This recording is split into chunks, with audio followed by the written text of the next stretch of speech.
or bandit wires. And that's gonna make it a little bit easier on the attacking side, perhaps. No Monty means they won't be tormented by the shielded boy. And the Mira seems to be just about a gimme. I see her all the time getting banned. Yeah. Poor Mira. Yeah, definitely one of the common bans there. Mira very much to be expected. I really like Powerhouse's bans.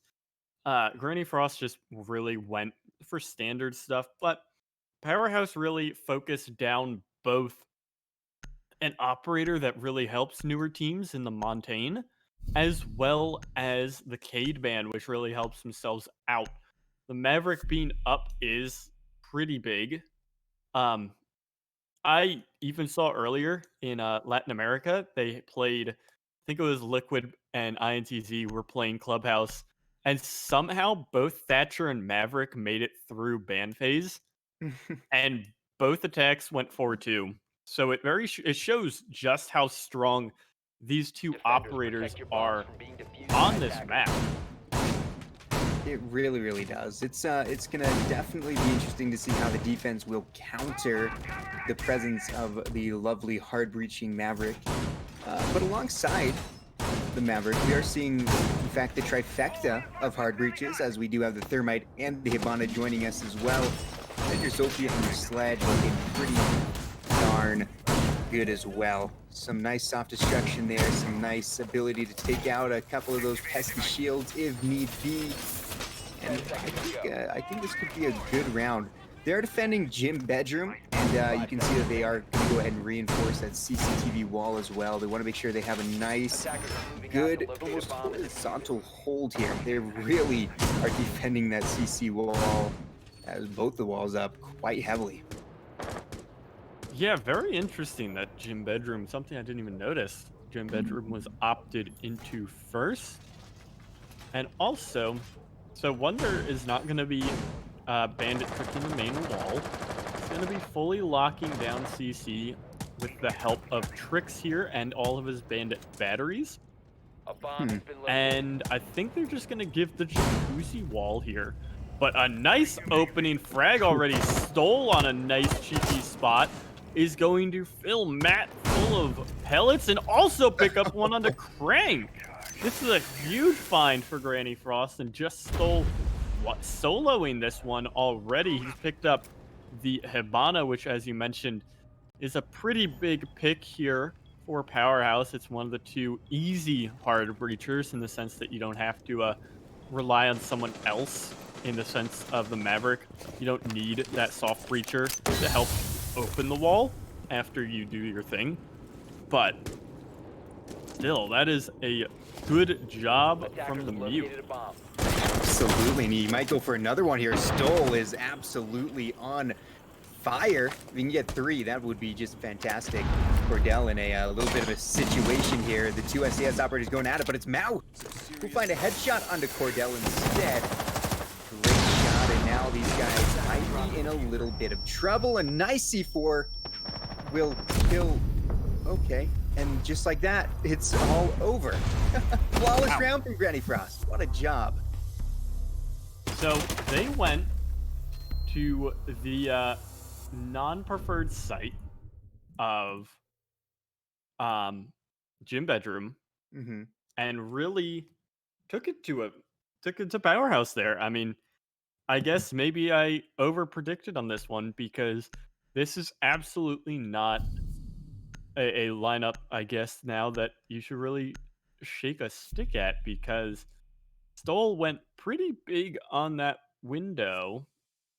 And okay, so the Mozzie gets switched off of. I'm a little scared, though, that this is still a roam setup. It very well could be popularized by some of the big name teams like SSG. It works well when you are really good at it, but when you're not really good at it, it tends to absolutely crumble and fail. We'll see just about where these guys are going to be set up at. But yeah, could potentially be a very, very vertical hold, as can work at times. But if you spread yourself too thin, it's just like a peanut butter and jelly sandwich. It just doesn't taste good. Yeah, at that point, it's all bread, and 10 seconds it's remaining. like really weird to have like an seconds underdone remaining. peanut butter and jelly. So we're not gonna see any roam play, Attacker's thankfully. objective is to locate a bomb and defuse It's it. gonna be looking like it was baited out for Powerhouse, but there's no reinforcements upstairs, and Stoll is still running around downstairs with his jammers. It's gonna be some roam play still from both Mouse and Tricks, but it's not the traditional full roam setup that is unbearable to deal with because you have to drone through like 900 Mozzie pests and mute jammers, and it is just awful. So we'll see what Tricks and Mouse want to do up here as they're playing fairly aggressive. And I mean, already though, Cordell is going to be putting pressure solo onto two of them. Yeah, it's going to be interesting to see if Powerhouse can pull their first couple of kills here. They definitely would like to. I mean, starting off the bat, I guess, with a flawless round on round one is a pretty big statement from Granny. I mean, that is just something that'll kind of make you think a little bit about maybe this isn't exactly what we were hoping for in the eyes of Powerhouse. To figure something out here, and if they don't, we could be in trouble. But it's Powerhouse with the first kill onto Tricks. Beautiful shot from Matt Bunger.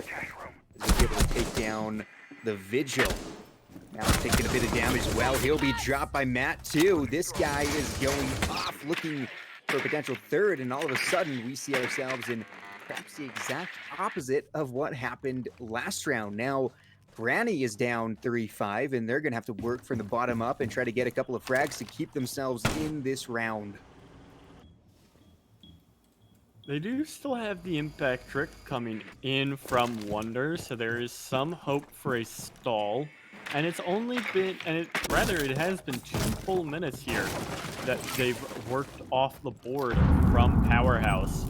So they've got a good bit of time still to work with, but it is definitely a lot less than they really need to be worried about.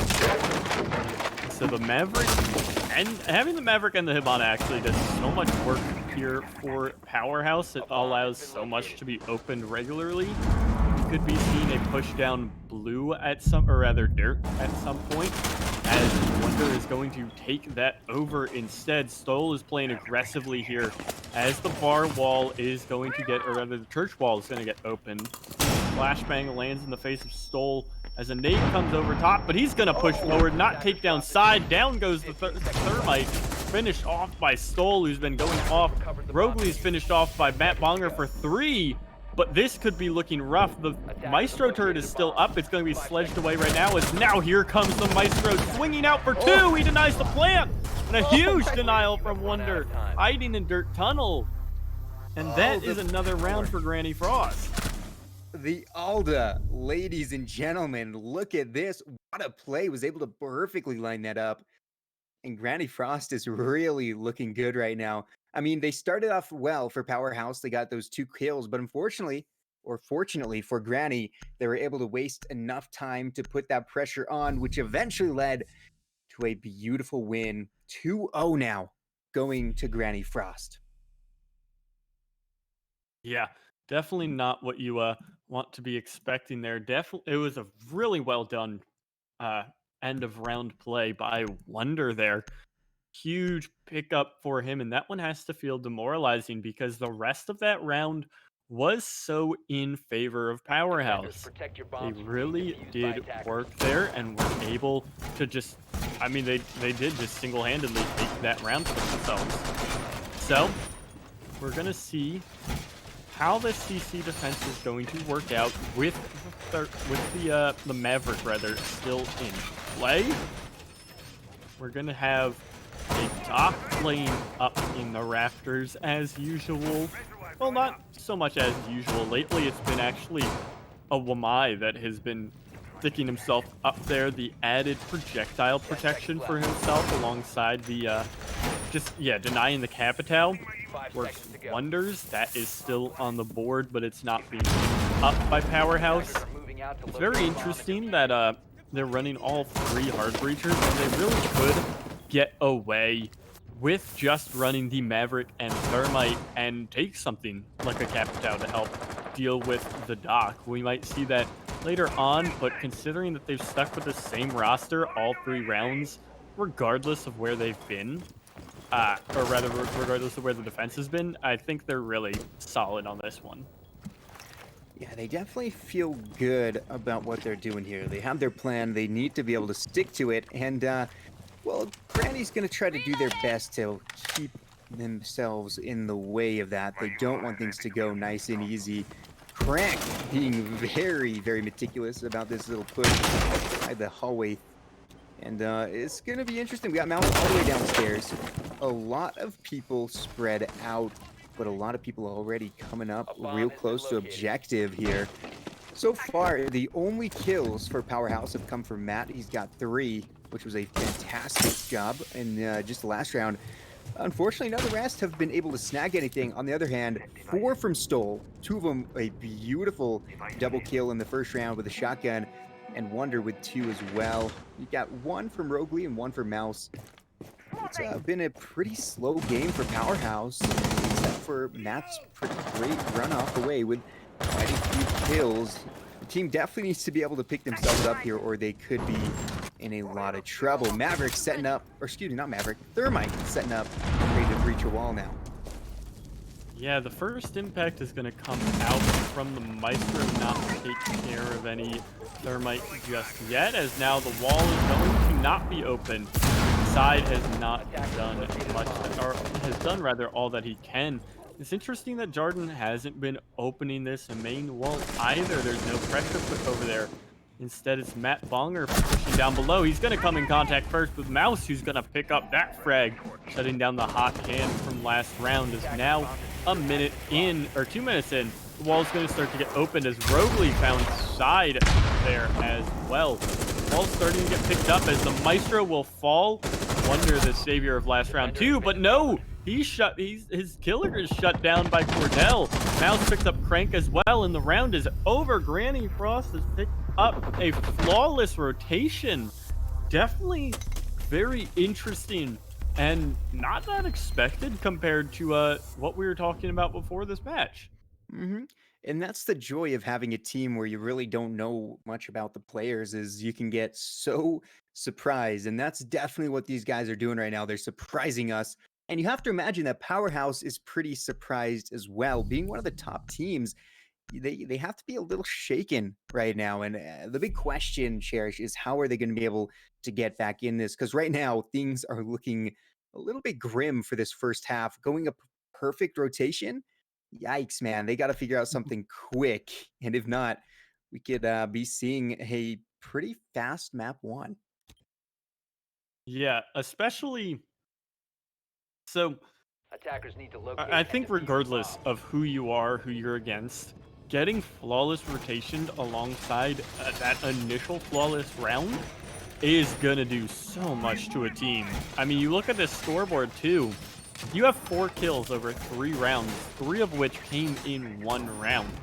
Between the first and third rounds on Gym Bedroom and CC, which are really to be expected pushover sites when you have Maverick up, you got 1 frag total. And Granny Frost looked so dominant on those 2 sites. So we'll see if they can continue that dominance, or how Powerhaus is going to want to switch some stuff up to try and win out this site, pick it up, and stop this lead for Granny Frost. And I think, to be honest, stopping this lead starts with not letting Stoll shotgun 2 people outside that gym window at 2 minutes in, or at a minute in. You know, I think that would help a lot. I was thinking, you know, when we saw that first round, maybe it was a fluke that they won because he did get those lucky picks, and there he is set up ready to do it again. And we do here have our Maverick going and trying to trick the wall open. We'll see him being supported by Crank there, making sure everything's all safe and ready to go. Takes out some of those pesky traps, and now we'll be able to see that CCTV wall opened up. defense looking pretty snug right now. Look at the positions they have, some of these bullet holes, and they are just waiting for something to move in that line of sight and absolutely blast them to pieces. And it's going to be a bit of a gauntlet for Powerhouse to make it through. Still, they do have quite a bit of time, over half a round with the scales of a minute and 50, so they can do quite a few things, but they need to make sure they don't take too much time. Yeah, Roby is actually going to look for a nice peek. He's going to bait it out a little bit, try and create some pressure and make Powerhouse look for it. But all in all, this is a very slow attack from Powerhouse. They've gotten the jacuzzi wall open, and oh, a nice shot from Jordan. Finds the head of Mouse, trying to peek out and throw a cheeky smoke grenade, stall out what he can, but it doesn't work. The Mute Jammer at least is going to start to deny this bathroom wall, deny any further push, and now this is looking so much better for Powerhouse. Matt Bonger is going to fall. That is the Mute that fell this time through once again. And now it's up to Trix, Wonder, and Roguely playing around the CC side of the map. Duke picked this one up for their team. Wonder is stuck in the bathroom being naded out and pressured out. As Side is going to point where he's planting. Wonder gets picked off by Cordell as the Jaeger is also picked up. Cordell with 2 there as the plant comes down and is just up to the UMP of Roguely. He's in a 1 versus 5. And the other time that we head to Jim bedroom, it is also flawless, just the other way around. Wow, man, Jim bedroom's the place to go if you want your teammates to either all die or all stay alive. Kind of a 50-50 gamble at this point, but a good job from Powerhouse to stop what could have been a bit of a steamroll. However, it can be a bit of a steamroll still. You have 2 more rounds before this you'll switcheroo, so they could potentially go 5-1. Let's see if Powerhouse is able to generate a little bit of momentum and really stick it to these guys. They're definitely catching up on kills. Cordell and Matt Bong are both with 4. However, there's still a couple left behind right now with those zeros that they would love to get up to 1s and 2s and 3s and 10s. Who knows what the future of this map has in store for us.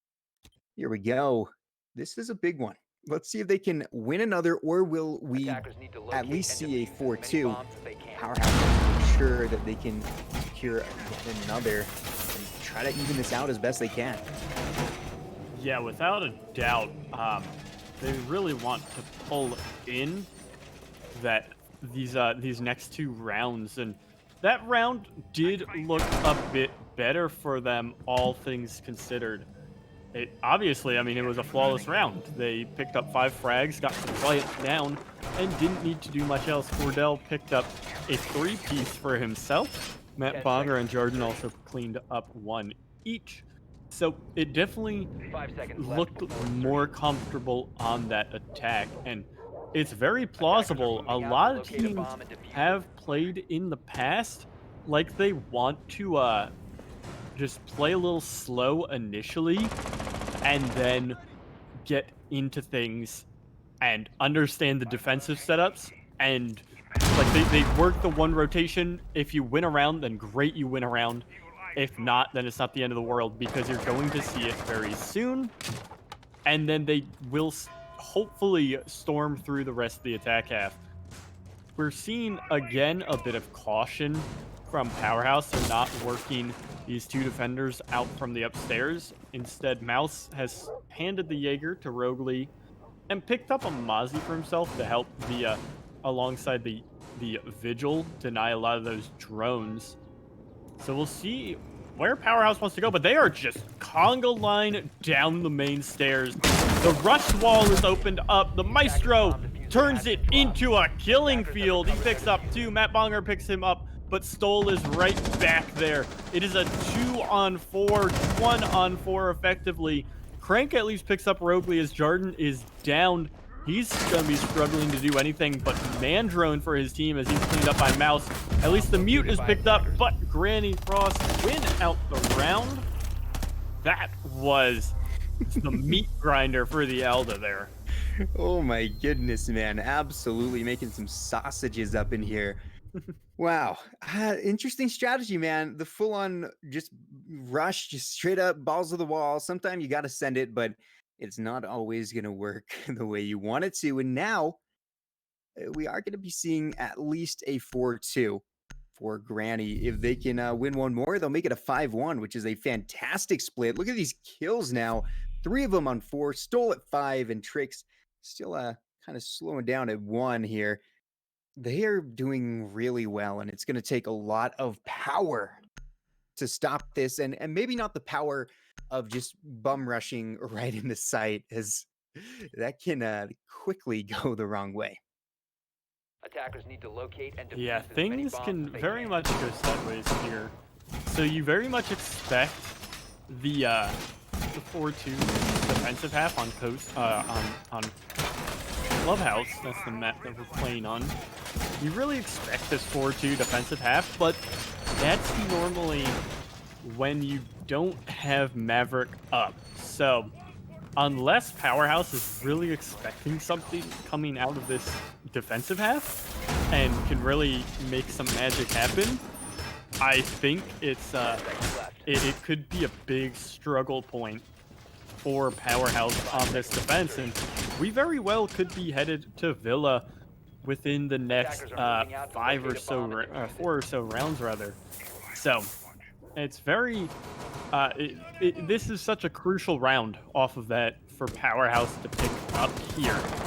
They really need to make this Maverick work, and they need to break down these walls and really abuse how strong this operator is.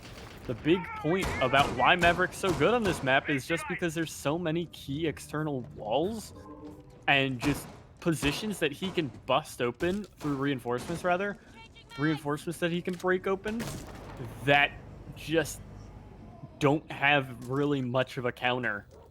So we have to I'm hopeful that at least in this round Jordan can open up this main wall fairly quickly. It is going to be important to note now that Granny Frost wanted to go to Clubhouse. This is their map pick, so they feel definitely very comfortable here. Comfortable enough to pick it over any other map. They had the first choice. So we're seeing a little bit more of what they were hoping for. Definitely would love to be in this position. And now is going to be the time to get one more round, hopefully under their belts, and then switch it up. Because after you head over to the offense, things can definitely go a different way. Like you were saying, that's when Powerhouse needs to make the magic happen. And I could see that going that way, especially if Granny Frost is unable to adapt to a different side of the map. It'll be interesting to see how they react to that. But right now, about half the round has bled away. And once again, we're seeing a pretty slow attack. No damage on the board. A lot of shots. We're finally seeing those beautiful bandit traps getting taken down, the bandit wires. And we'll see a couple of breaches as well. Wonder taking some damage as flashes are coming in. It's about to get crazy. Beautiful shot there to take down Mouse. That's Cordell once again with a great frag. That'll put them in a nice advantage over Stoll. We'll keep it right close. Side goes down, and now it's a 4v4 with less than a minute to go. A lot of things to do for the attacking side, but they've got ample time to do it. They still have the Maverick out there trying to break open the wall. Hibana pressuring the other side, and that's going to be a whole lot of work. The impact trick is going to get some, but not enough, as Rogley is going to swing and peek it. He's getting very aggressive here onto Crank, who has no clue what to expect. It's going to be denied, as he's going to find the head, at least, of one, but not right back. It's a frag fiesta. There's 2 for 2, 1 for 2 now, as Wonder is picking up Matt Bunger, and with 10 seconds left, this is all in favor of Granny Frost. 5 seconds to find 2 without the diffuser.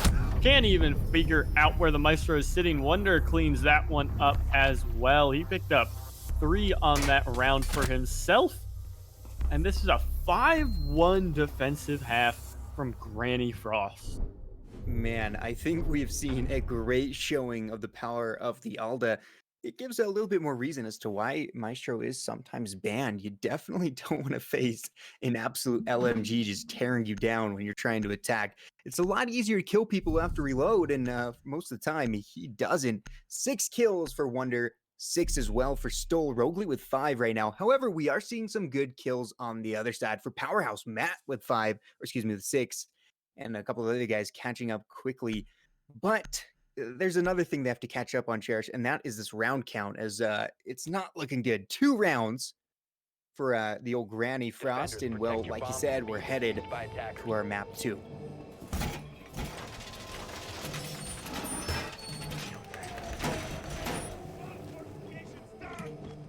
So, we'll have to see. This I expected this a bit. The start downstairs for Powerhaus with the Maverick being up, it really shifts you away from those 2 upstairs sites, like I mentioned a little bit before. And we're actually getting a lot of roam play coming out from Jordan and Cordell. It's a very different operator lineup than what we're used to for any true roam play, or the true roam threat rather. But it is still a good bit of roam play. There's some mute jammers thrown upstairs, no real reinforcements put up there. Shotgun holes to help deny some stuff, rotation holes.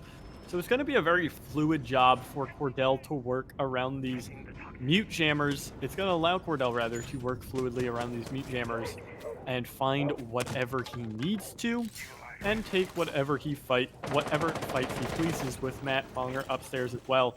Could even see Rogley here, as Matt is looking through the slits. So is Rogley, and it's going to be hitting bars the whole way. That is rough for Rogley. As now he's going to find Matt. There he goes. The opening frag goes the way of Granny Frost. And half of this roam game is already down now for Powerhaus. Yeah, and the ideal job of the roamer is to waste time and get some frags, and that did not fall from Matt. So an unfortunate kind of failed roam try there. However, we do still have a big man here. Oh my goodness! How did Stoll turn around on that? I thought it was dead for sure, but the G8, ladies and gentlemen, will absolutely do some work. Fantastic job, as now the defenders are down 2 operators, and still half the round remains. We're going to start seeing more pressure come inside as taking the mantle of the Alda, ready to do what has been done to them. And he's going to have to do a whole lot of it. You still have Jarden and Crank left up as well, but they're facing a whole roster of grannies just prepared to come in and stab you with knitting needles. They're coming for you. So, very much looking good here for Granny Frost. Stoll has done so much work for this team. Almost finding the back of Mouse. At least Side is going to find Wonder. And the refrag almost picked up by Crank, who's being pushed aggressively here by the Ash. He's going to win that one out against the Mouse, and now Jordan picks up one, his Side does too.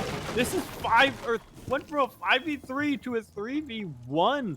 All in the span of 5 seconds. This is massive from the side of Powerhaus. Their rotation game is insane here. They really worked 2 guys upstairs and were able to pick up the round. The IQ is going to be cleaned up by Crank coming back into Freezer. And wow. I mean, I don't even think that's a throw really from Granny Frost. You can't really say that, because it was great rotation play coming out from the side of Powerhaus, and I think Granny Frost got a bit too aggressive, and we're not watching everything together. Yeah, they might have got hyped after those big kills, especially the lucky ones that just kind of leave you filled with adrenaline. But all of a sudden, Powerhaus is looking a lot better, and if they can continue this momentum, they'll be in a great place. But it's still a very, very sketchy situation. They're 1 round away from being in a match point situation, man. And that's like getting locked up in a Kimura in MMA. It's just not good. You got to get out fast, but maybe they can avoid getting in that situation at all. Let's see a total comeback from Powerhaus. I'm hoping for it, because you always have to root for the underdogs, and as soon as they're the overdogs, then you switch sides. But right now, Granny Frost looking dominant on the board. Can they continue to prove that they are so? Hearing the word overdog is really weird. I really liked it, but it's Bomb so located by bizarre attackers. considering it ever being overdog instead 10 of seconds left before underdog. insertion. Well, I mean, if there was under, there has to be over or above. I think overdog sounds better than above dog, though. Attackers are Above moving dog to just Yeah. sounds defuse the kind of bomb. lame. Yeah, but what about updog? That's true. I should have called it the up dogs. Oh, that would have been great. Unfortunately, I'm not that creative. Cherish to get all the sick jokes ready to go. All the zingers Oh locked yeah. and loaded. So, on the side of Powerhouse, we're gonna see a gym bedroom defense this time through, not working in the CC. Hopefully, trying to just stall out as much time as they can. As the Maverick is going to be, that's an interesting C4. I don't know if it'll stick to the wall after it's mav'd, but we'll have to see. As almost getting caught was Jarden or Cordell. I would have to assume it's Cordell, because I think Jarden is actually in the bathroom. Mouse is found by Matt Bonger too down below, who's on 1 health. But now the roamers can start peeling back. These defenses are very interesting to watch because it's akin to an onion. It's such a weird analogy, I know, but I know a lot of analysts have said something similar. These types of defenses, these roam-heavy defenses, are very akin to an onion because they are very much, you get a pick and you start to slowly peel back, and there's another layer of defense and another layer. And that's where you see Cordell playing right now. He's dropped out of cash and into logistics alongside, I'm not sure where Matt Bonger rotated out to. I think he's down below. Yeah, he's actually down below lurking, so he's looking for a more close to sight pick. So this could be big from the both of them. Attackers have located a bomb. And alongside with that analogy, onions make people cry is just so could this defensive strategy. Granny Cross want to get into that position, and will been hard for a beautiful shot from Wonder to take down side the old used to be Alda going up against the new Alda. Battle of the Aldas here, and well, it's going to be taken by Wonder. Keeps it nice and even, Steven. However, Stoll will say not so even anymore, as now Granny is in the by 2. However, things have turned around quickly before. Jarden's going to try to make that happen. Big shot onto Crank, and all of a sudden, it's just Jarden who will be taken down. Attackers going round 8, and Granny Cross will successfully place themselves into match point. Man, what a solid showing by Granny Frost already. They're up 6-2. Like you said, that match point has been hit. Oh, man. We're going to head to CC. And the stressful thing here for Powerhouse is you have to be flawless on the rest of this map just to even have a shot at winning. This is Powerhouse's map 2. That is something we should note. Powerhouse did pick Clubhouse, and Granny Frost were able to pick Defense. The next map, Villa, is Granny Frost's map. Powerhouse has opted into attacking first there. So, we'll see Attackers need to locate how and the rest of defuse this map is bomb. going to go, because like I said, it's not a... Oh, wait, it's actually not CC. I'll get into that in a second. You have to be flawless on this, the next 4 defenses, and that includes a CC site that you haven't seen yet, or that you haven't shown yet. You have to go Church Arsenal, which you very nearly lost, if not for huge rotation picks, at which point you can't expect Granny Frost to make that same mistake again. And you have Gym Bedroom, which you already got absolutely swamped on at the end of the round. 5 seconds left before insertion. Oh. Attackers are moving out to locate a bomb and defuse it. Huh. Oh, okay. Well, we have received word from production that I'm wrong. Everything I said is wrong. It is the other way around. Love is Granny Frost's pick. And Powerhouse actually chose to attack first here, which is very rough because they went 1-5 with Maverick up. choosing to attack Attackers first. dropped the diffuser. Attackers recovered the bomb diffuser. Especially considering what you said about the LATAM game where they were able to go 4-2 on both sides of the attack with the Maverick and Thatcher up. Perhaps it's a little harder without the Thatcher, but it still should be, I don't know, a little bit more effective than what it was. Yeah, 5-1 for your attacking half is not what you want to see, unless unless that's in your favor. But now they're in a tough position, and they're really gonna have to do a lot of work. Nade goes in, Nade finds nobody.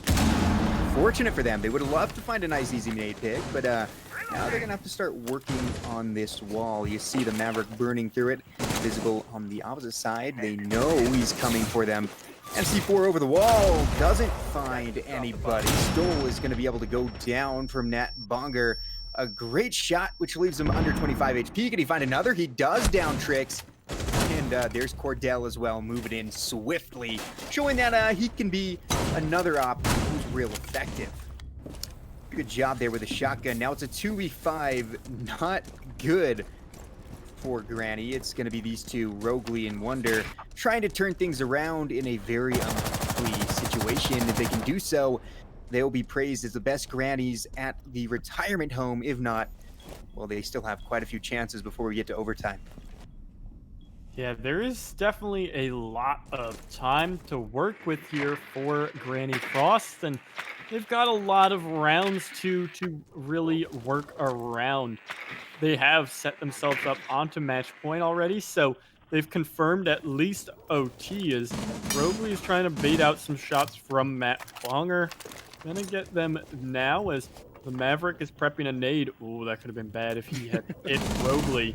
But speaking of, he's going to finish off Matt Bonger. Swinging out wide is Cordell looking for what he can, but he's solo holding two, and they have 20 seconds left to go without diffuser in their hands, not even attacking the site. Congrats that you picked up Cordell, but now you have to run through the meat grinder. Side is holding down Mouse 1. He's found the head of Rogley. Tagged Wonder to 1 HP. Wonder has 1 second and a lot of wonder. Well, we're wondering what was going on with that attack because it was so slow and it really was just chipped away piece by piece by Powerhaus. Yeah, absolutely, man. If you want to rotten core after they peeled back a couple of layers, and it just didn't work out for the attacking side. So a good job to Powerhaus trying to stay alive, and well, they're doing a good job of it as we still are in map 1. That's indicative that they are doing a very good job at staying alive in a precarious situation, yet still 3 more rounds to go, and then they'll be able to take us to overtime. Not easy, man, because they're going to have to go to a lot of sites. Right now, they're heading back downstairs to church where they were able to win. That was, I believe, the 5v3 that turned into the 1v3 very quickly.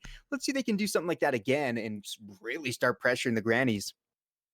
So I think, realistically, both sides have very unreplicatable situations, is I think how I want to word it. And what I mean by that is, you know, you can't really expect, I think it was Stoll the last time through, to swing around and hit that foul shot on Cordell and swing that right off the bat into a 5v3. But you also can't expect every round for Powerhaus to clutch up and win out without losing a man for the last 5 kills. So this site is largely, I think, unsure for both teams, just because that round could have gone sideways both ways. If Stoll doesn't hit a nasty one onto Cordell, then Granny Frost arguably could have lost that round.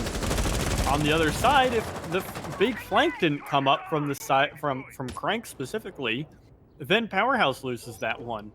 So because of this, we're gonna see a lot more passive play from Powerhaus. It's going to be Cordell running around upstairs and now back down to the bottom floor with Matt Bonger playing in Secret Stair. There's no one running upstairs right now, and that's pretty good feeling for Granny Frost, I would think. Yeah, it has to be, man. A little bit of a just a sigh of relief knowing that no one's gonna be looking at all those footsteps. Oh my goodness. The boy was running all over the place. Gonna be able to ping somebody out, and that'll give extra information to the rest of his team. Very nice indeed. Information in this game, as we've said before, is invaluable. It cannot be traded for anything except for round wins, and that's what they're looking to do here. Save up their information and cash it in real quick to end this map. Granny Frost would love to end this map, but they still have the Powerhaus gauntlet to get through. The Alda has been a never-ending occurrence and a constant reminder of the power of LMGs here, and it will continue to do so, as we'll definitely see later in the round, most likely. Still, under a minute and 20 to go, and oh boy, drops right into the path of Matt, but Matt can't seem to find him. Frank does over, and Roguely will go down. Unfortunate for the Roguester, as now Matt is under 25 HP, around, oh, I'd say 15 or so. Not very healthy, but you know what? It's better than being dead. And what a shot there, another one from Cordell, but he'll be traded out by Stoll, keeping it a little bit closer. Now the push is beginning to happen. Stoll with another beautiful frag, gonna take down Jarden, but he can't find enough. He'll be taken down as well. There's the Alda we were talking about. Mouse with a beautiful shot onto the Alda wielding Matt Bunk. Onto just Matt. Alda's still up, I believe. Yes, it is indeed, with side. Crank goes down too to Mouse, and now it's all upon the Alda to do. Been done before, but can it be done here?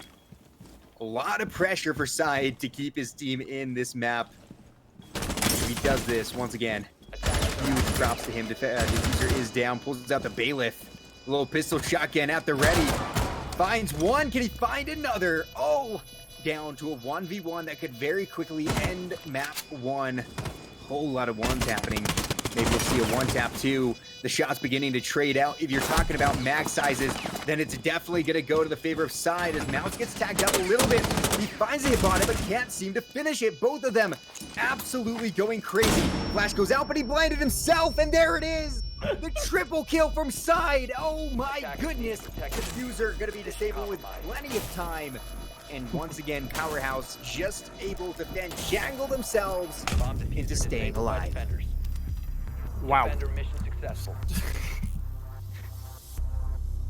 Oh, on earth? Flash himself. I think Side doesn't win it.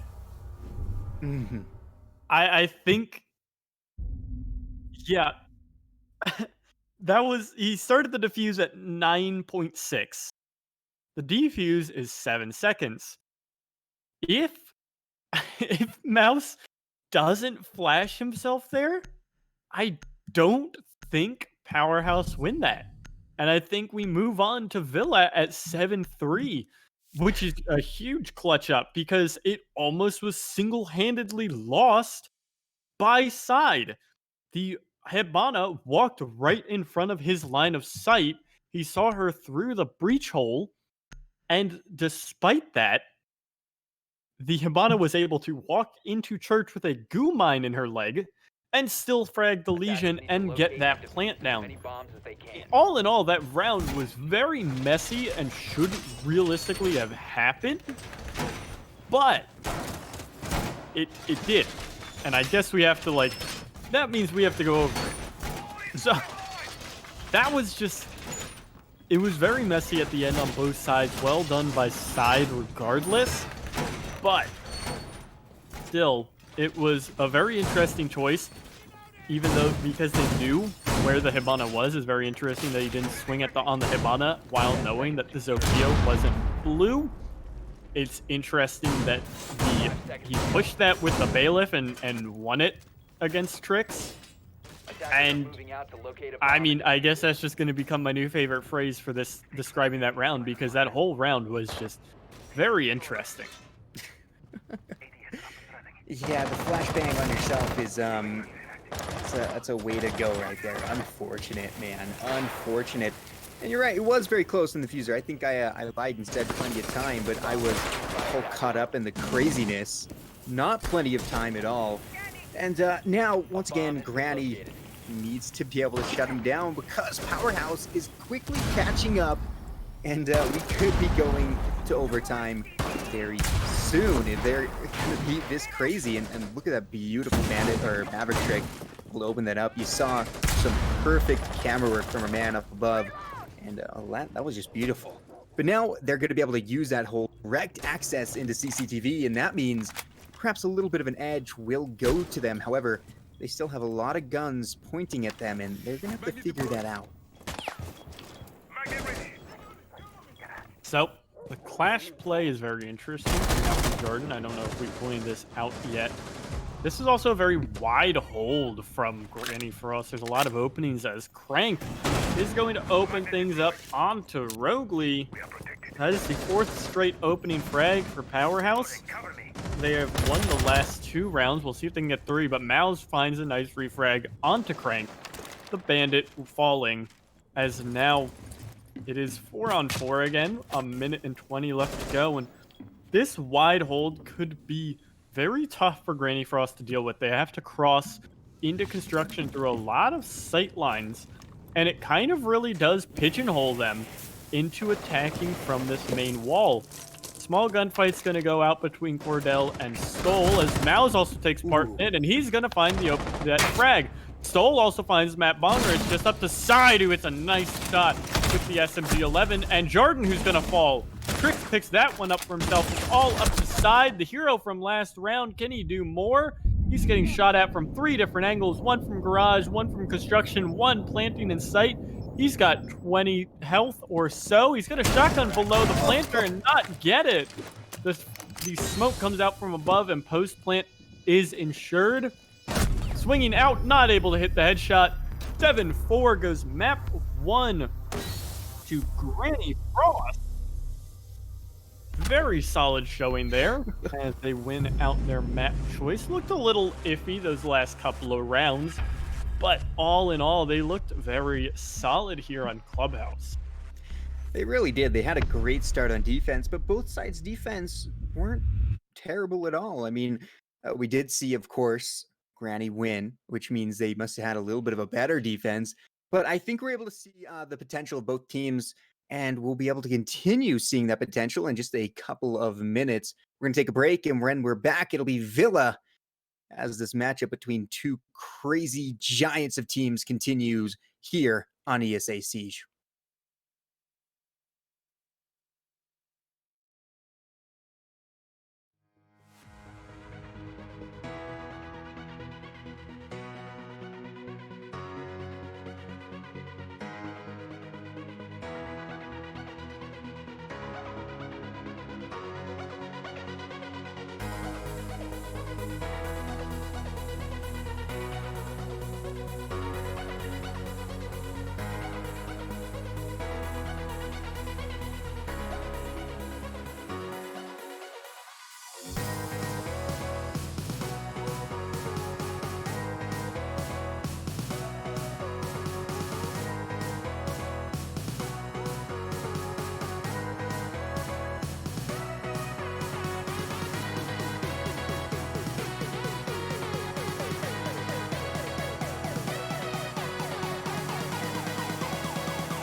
From far away they came to us with knowledge.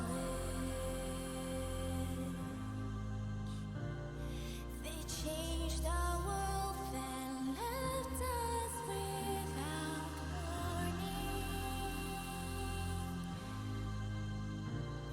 They will return the day when they are needed.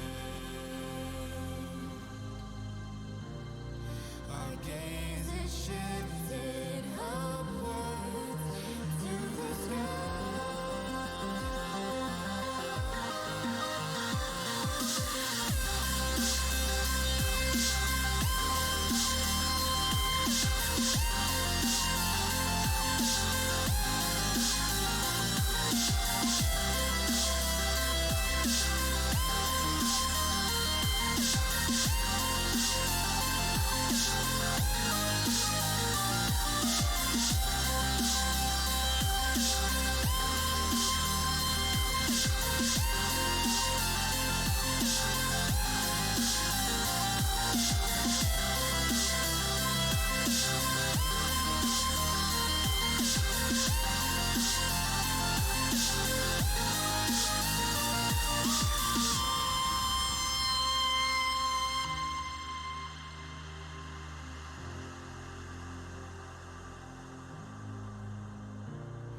We crave for knowledge far in the unknown.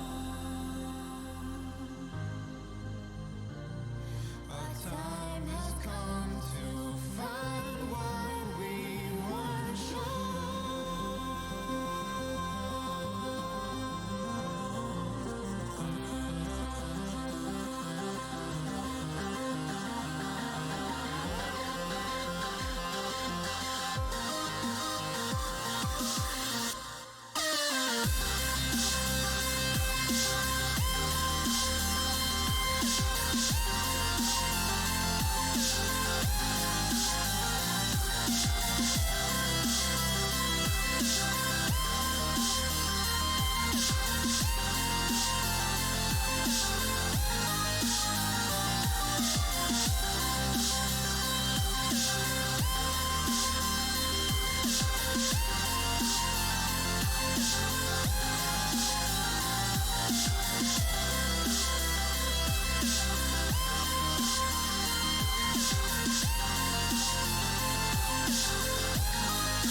Right, everyone, welcome on back. If you're just now joining, Slay, Zilla, and we just came off a clubhouse sneak victory from Granny Frost 7-4. So we'll see how they want to work Villa here as they start on defense. Slay, what are you expecting out of this map after you just saw map 1? That's a great question. Now, after the first half of last game, with Granny Frost absolutely dominating, you'd expect them to do the same here on Villa, but there's a little bit of a monkey wrench that's being tossed in, and that's the fact that this is Powerhouse's map. They wanted to go to Villa, and there's got to be a good reason for that. There has to be. And I'm expecting a pretty good, perhaps a little bit more even of a matchup. I mean, just last game or last map, we almost saw Powerhouse come back and take us to overtime. They were cut short just by 2. And I don't know. I feel like they found their legs a little bit more. Plus, this being their map, I would give maybe a little bit of advantage to Powerhouse, maybe just a little bit. But I think we're in for hopefully a pretty even matchup for map 2. Yeah, definitely could be quite the fun matchup. So we'll see. Wamai banned out this time through. I really like well, Villa lately has seen a lot of Wamai bans. I think now that especially now that Echo has been auto banned, Wamai has seen a lot of presence on the banned list. So we'll see now how Granny Frost wants to work around that. They didn't really use it. It was mostly a Powerhouse pick that was really working there for them. But we'll see. On the attack, it's the Valkyrie is stuck. Interesting that well, not so interesting that then that Attackers side need to is locate and picking defuse as many the bombs as they can. IQ. You can really usually expect a Valkyrie to come out a lot of the time. But something just as interesting here is the Maverick being the only hard breach, I think, on Powerhouse. They didn't opt into... There's a lot of role swaps coming out, actually. I really just realized. So it could be that Powerhouse was just on uncomfortable roles and stuff. I mean, so it was Cordell on Sledge, Matt on Zoe, the side was on Thermite, and Crank was on Hibana. These are very different roles than what they're playing right now. Cordell on Ash, Matt on the soft breach, and Crank on Sophia. These operators play very differently than the operators picked on Clubhouse do. Yeah, kind of interesting there. And if they were playing uncomfortable operators, why play them for the entire attacking half is a question I would have. Perhaps I'm just not knowledgeable enough, but it seems interesting to think that if this is more their speed, why didn't they play different ops? Perhaps just for fun? Were they just practicing different ops and it just didn't go well? Who's to say? But now, you're right. An entirely different loadout. Like you said, just those single hard breach here coming out with the Maverick. Of course, Hibana is banned, so only the Thermite remains as a choice, and he's not extremely useful here. There are some situations, but it's more of a Hibana kind of map, and she is gone. So we'll see the Maverick, see if he's going to be effective here. And ooh, dang, Cordell with the first frag on a mouse, taking down the UMP wielding castle. Beautiful shot. You don't see a lot of action down here in the basement too often, so it's kind of fun. Look at these guys going through the wine cellars. And that's an early lead going to Granny. Or excuse me, going to Powerhouse. Yeah, already. Wow, Matt is doing a little drive-by as Wonder is going to find the head of Cordell right back. There is a lot of defense that Matt just saw as he swung that corner. Jordan is at least going to pick up Wonder from down below. And that annoying Prox alarm, new gadget that's come in recently, beeping away and giving away Jordan's position. He's shot that one out already. Swinging forward is Crank finding Stole. Powerhouse is looking so much more comfortable already, even if it's just one round in. This attack looks so much faster and more fluid than their Clubhouse attacks were looking. Not going to find the head is Trix, looking for what he can, but he cannot find it. At least Rogley's going to take a nice frag with a shotgun. Sophia's swinging for one, can't find it. He's going to lose that one out, and Rogley also wins out his gunfight. It's just Trix against Rogley. This went, or rather, side against Rogley. My bad. Trix and Rogley are on the same team. 40 seconds to go.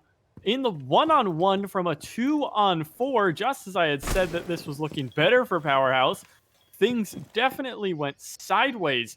The Smoke still has a canister, but he won't be using it without giving away his position for sure. Diffusion's caught in an awkward spot. His side has to know where this is, and Rogley's going to win it out. 3K on the round for Smoke, all coming when they needed him the most. He's not the Avatar because he didn't vanish. And that is a dining kitchen picked up by Granny Frost. Oh, that was fantastic, man. In fact, it was a better movie. If you just take those couple of seconds, better movie than the live action Avatar. Oh, So yeah. good job there. But what a round. I was with you. I thought this was a powerhouse place all the way, but I mean, Rogley going off on it. Beautiful job. But you have to give it. Powerhouse did a great job. Some nice even kills. Almost all of them have a single frag. One left behind, and oh boy, the ban wave is coming in. Get Oh, out of man. here. Minecraft Piggy 2 has been banned by BattleEye. Minecraft Defenders, Piggy? protect your That's bombs so from being sad. defused by attackers. Mhm. I miss him already. Oh, I man. can hear his oinks from the ether. So we're gonna see a couple, well, an interesting op here coming out on the this defensive hold from Granny Frost in the Ella. Normally you'd even see Ella too with the that deployable shield, but instead Mouse has chosen to run the barbed wire. So it definitely helps considering that there is only one set as well on the side of Granny Frost. But To go. still, the deployable shield has become very Attackers' objective is to hotly locate a bomb and contested and debated, rather, between a lot of teams. Just because of how much utility they can soak up, especially when in pair Mm. or in tandem with operators like Goyo, who basically have a pair of deployable shields. But we're not going to be seeing any deployables come out for the side of Granny Frost. They're very skimpy. They're skimping out on those. They're very lenient with using them. And it's a very aggressive lineup, all things told, with the Ella, Jaeger, and Vigil. Indeed. Right now, my dog is a crazy. They keep silent, so silent for a moment. First frag comes out there. Matt Bonger through the Maverick hole onto Mouse. Is now Trix and Stole are going to be pressured out here. Especially Trix in a problem position. Gonna miss his first shot onto the head. And the sledge is gonna greet him with a nice sledgehammer in through the wall. Trix is caught through many hard positions, and he's going to fall, hitting an Elamine on his way through. He's not going to see the Vigil just yet, but Matt is going to pick up his second frag. Wonder is lurking below, looking for a C4 where he can, and half the round has been busted away here, at least, by Granny Frost, but that's at the expense of 2 bodies and 25 health from Stole, so he's already at a disadvantage in any gunfight that he chooses to take here. SMG-11 is going to chirp away, and oh, there it goes. Wonder finds money on Jarden, picking up at least a return frag for the troubles of Granny Frost. A minute left in the round as the Zofia is slowly pushing forward, going to clear a lot of corners successfully, really work through everything as a nade goes wide from Matt Bonger. Wonder once again is on the rotation here. As Stole is taken down by a swinging Zofia, it's up to Rogley to counter swing. He's gonna win out against the Zofia and go right to picking up Stole. On the rotation is Wonder, but he's gonna be shot in the back by Cordell. It is Stole on 25 and Rogley on 75. Just kidding. It's all Rogley with the castle that UMP gets to go to work, and swinging out. Matt Bonger is gonna pick up 3. And that is the round for Powerhaus. What a great job there. Could have gone either way, but as soon as they started taking those big names down, like Wonder trying to go back upstairs, it just kind of fell apart a little bit. Very good job from Powerhaus to secure round 1. And this is already looking much better than the first 2 rounds from last map. We're talking about Powerhouse's lead, or at least advantage now. They're tied up 1-1, which is big for them. They want to keep that going, and they'd love to even gain the lead, something that they were unable to occur. They never got the lead perhaps they can now. This is their map choice, and they definitely do look a lot more comfy on the operators are playing. Round 3 coming up. We're headed to Trophy Statuary for a second time in a row where they will try to right their wrongs and win out against what has been a pretty solid offense from Powerhaus.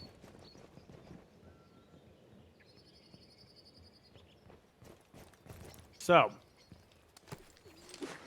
C definitely looking like it's pretty clear why Powerhaus opted. Actually, rather, I forgot they didn't choose the side on this map. They chose, or it was chosen by Granny Frost to start on the defense. So it's looking pretty obvious, at least, why Powerhaus wanted to opt into this map, though, because they're looking a bit more 10 comfortable seconds here remaining. than Granny Frost so far. It's been largely on the guns of Granny Frost rather than the tactical skill. It objective is to seemed locate a like bomb and their defuse it. strats aren't anything more than default strats nowadays, and it's that's not a bad thing inherently at all. It just happens that Villa is very frag oriented, and it's taking a little bit for Granny Frost to pick up that right now.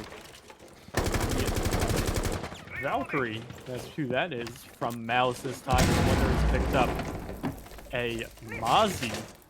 Slightly less aggressive lineup, but in other ways, there's no mute, and there is the Valkyrie this time through. So, see how Granny Frost really wants to pivot around this defense, as once again, very early on, Powerhaus is causing a lot of pressure.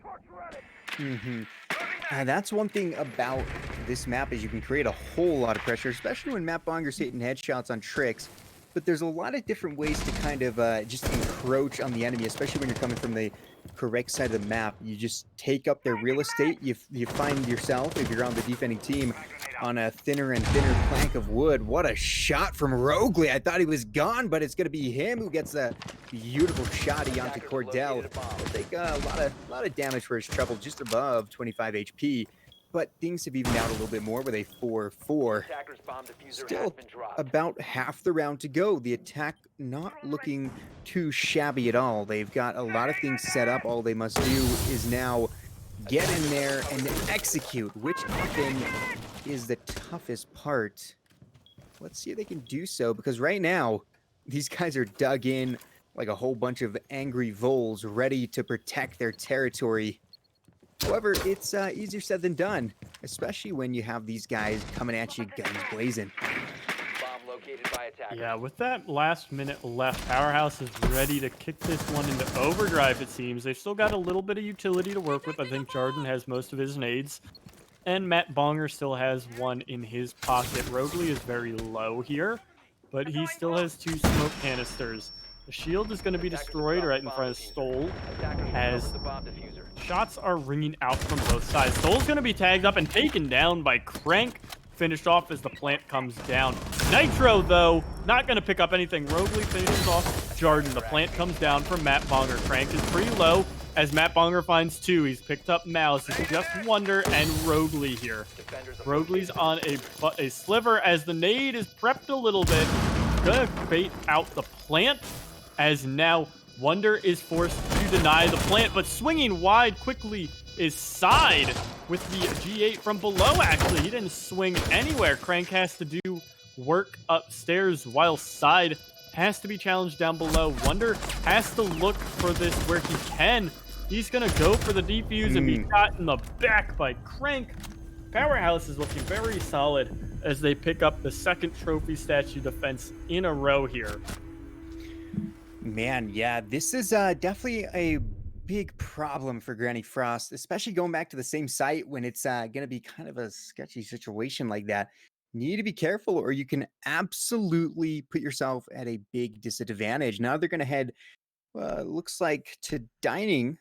They almost had AVG up there, but we'll go back to Dining. We haven't actually seen AVG yet, so perhaps Aviator Games will come out eventually. Right now, Rogley is doing the majority of the lifting for this team with 6 kills. The rest of them are falling behind a little bit, and that's going to have to change if they don't want to be stomped on by Powerhaus at this point. Yeah, without a doubt, it definitely is not looking Attackers need to so locate hot and defuse as for many Granny bombs as they Frost. can. And if you have to even think back to the first round where they won, it's not really like this site was anything particularly meaningful. They got really swarmed and had to win out 2v4, where Powerhouse took ill-advised fights one-on-one. It was pushing Rogley sitting a corner with a shotgun, as well as the Zofia of Crank was fighting with his pistol instead of the M762, which has run out of ammo. Got another ban wave coming through. Very nice. I wonder if there's any fun. Super Toxic has been banned. not surprising. So that is a funny one. But you're right. I know you mentioned it before. This is currently looking like the Rogley show here for Granny Frost. You have 2 on 0 and Tricks on a single frag from that first round. And Wonder is on 3 as well. So he's not too far behind. Whereas on the other side of things, Matt's on 5, Side and Crank are on 3. And I think it was 2 and 1 from Cordell and Jarden. So they're pretty well spaced out as Wonder and the Ash of Cordell are going to pass by one another like ships in the night. Very spooky for both of them to swing away from that window and see one another in passing, but not take any shots. Attackers have located Oh a bomb. man, it's gotta just give you a little bit of the heebie-jeebies there as we'll see a little bit of a breach happen. These guys, once again, doing a good job at beginning to take up that real estate. Rogley, however, downstairs, ready to do some work. Has been a big name, as we know, playing as the Smoke. Mouse back on the castle, has been unable to find too much success right now. Would love to do so, but it's going to have to start right here in this round. You would love to see Granny stay close and bring this to a nice 2-2 for round 5, but the way Powerhouse has been playing, it could easily pull away, just like Matt shows us. Beautiful headshot onto Tricks, as that'll be his 6th kill of the map, doing wonders for his team right now. However, he's being assisted by all of them, which is a big reason as to why the success is happening. Crank with another frag onto Wonder, and all of a sudden, you are in a tough position. C4 gonna go out, will find somebody, but then, did he get, okay, thought he gets sledged there.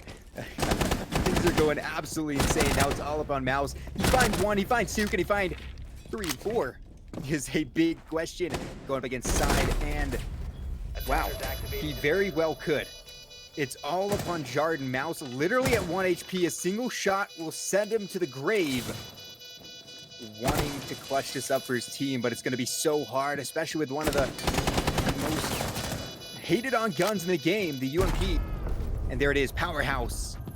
In a split of a second, will be able to win on round 4. So that was definitely looking a bit better now for the side of the defense, but I mean, still, I mean, it did come down to the one-on-one, but their dining kitchen defense is not looking anything, any, what is the word? It's not looking very welcoming, I guess. It's not looking, gosh, I need to like have a thesaurus on hand at all times, man. It just doesn't feel too solid to be able to sit there and say, yeah, we can go dining kitchen. Well, guess where they're going now? Yeah, they're going right back. So we'll Attackers need see to locate how the and dining defuse kitchen bombs. defense works. It's not like Trophy Statue is any better. They got pretty soundly beaten both times through. It was usually 3 or more men getting the plant down on Trophy Statue with, at best, 2 alive for Granny Frost. At worst, it was just the 1 from the first Trophy defense. So we'll see a bit of a strat swap up, more similar to a traditional setup or a ranked setup. They're not opening up some of these walls, and they're not castling down these main stairs again. There's a full castle lockdown of the memorial room, interestingly. So it looks like they're going to put someone locked in there.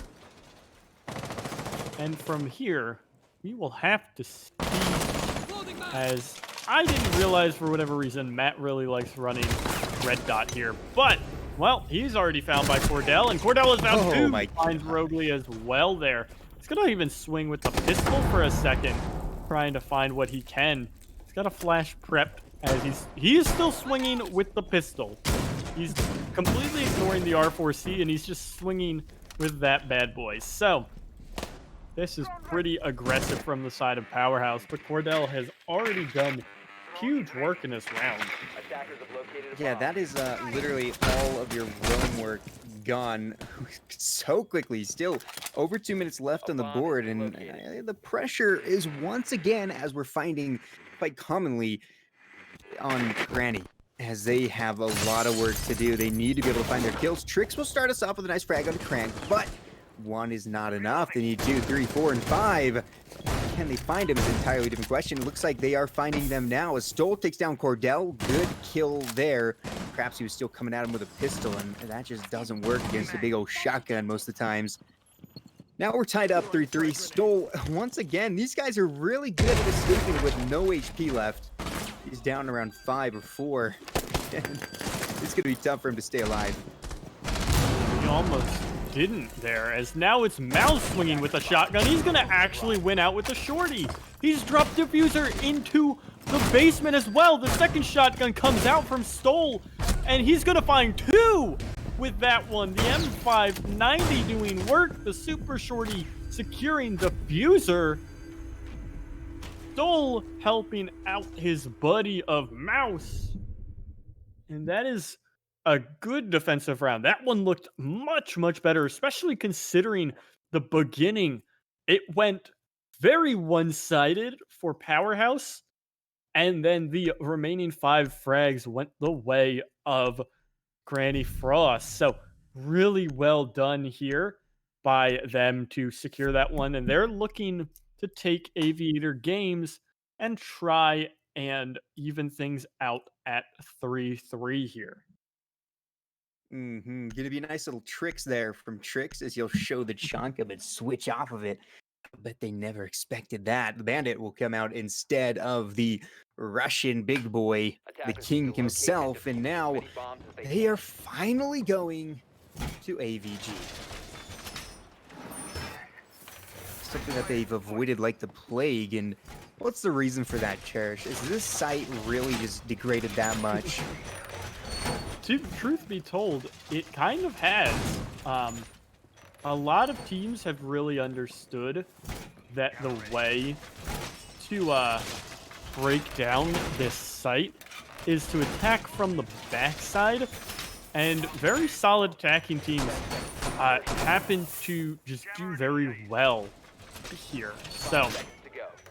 we have to see now what how this is going to work Bomb and out. defuse it. A lot of teams, like I was saying, like to attack this from the backside, and if you notice, I don't know if they've set up the rotation yet. I think Mouse is just now going to be setting that one up.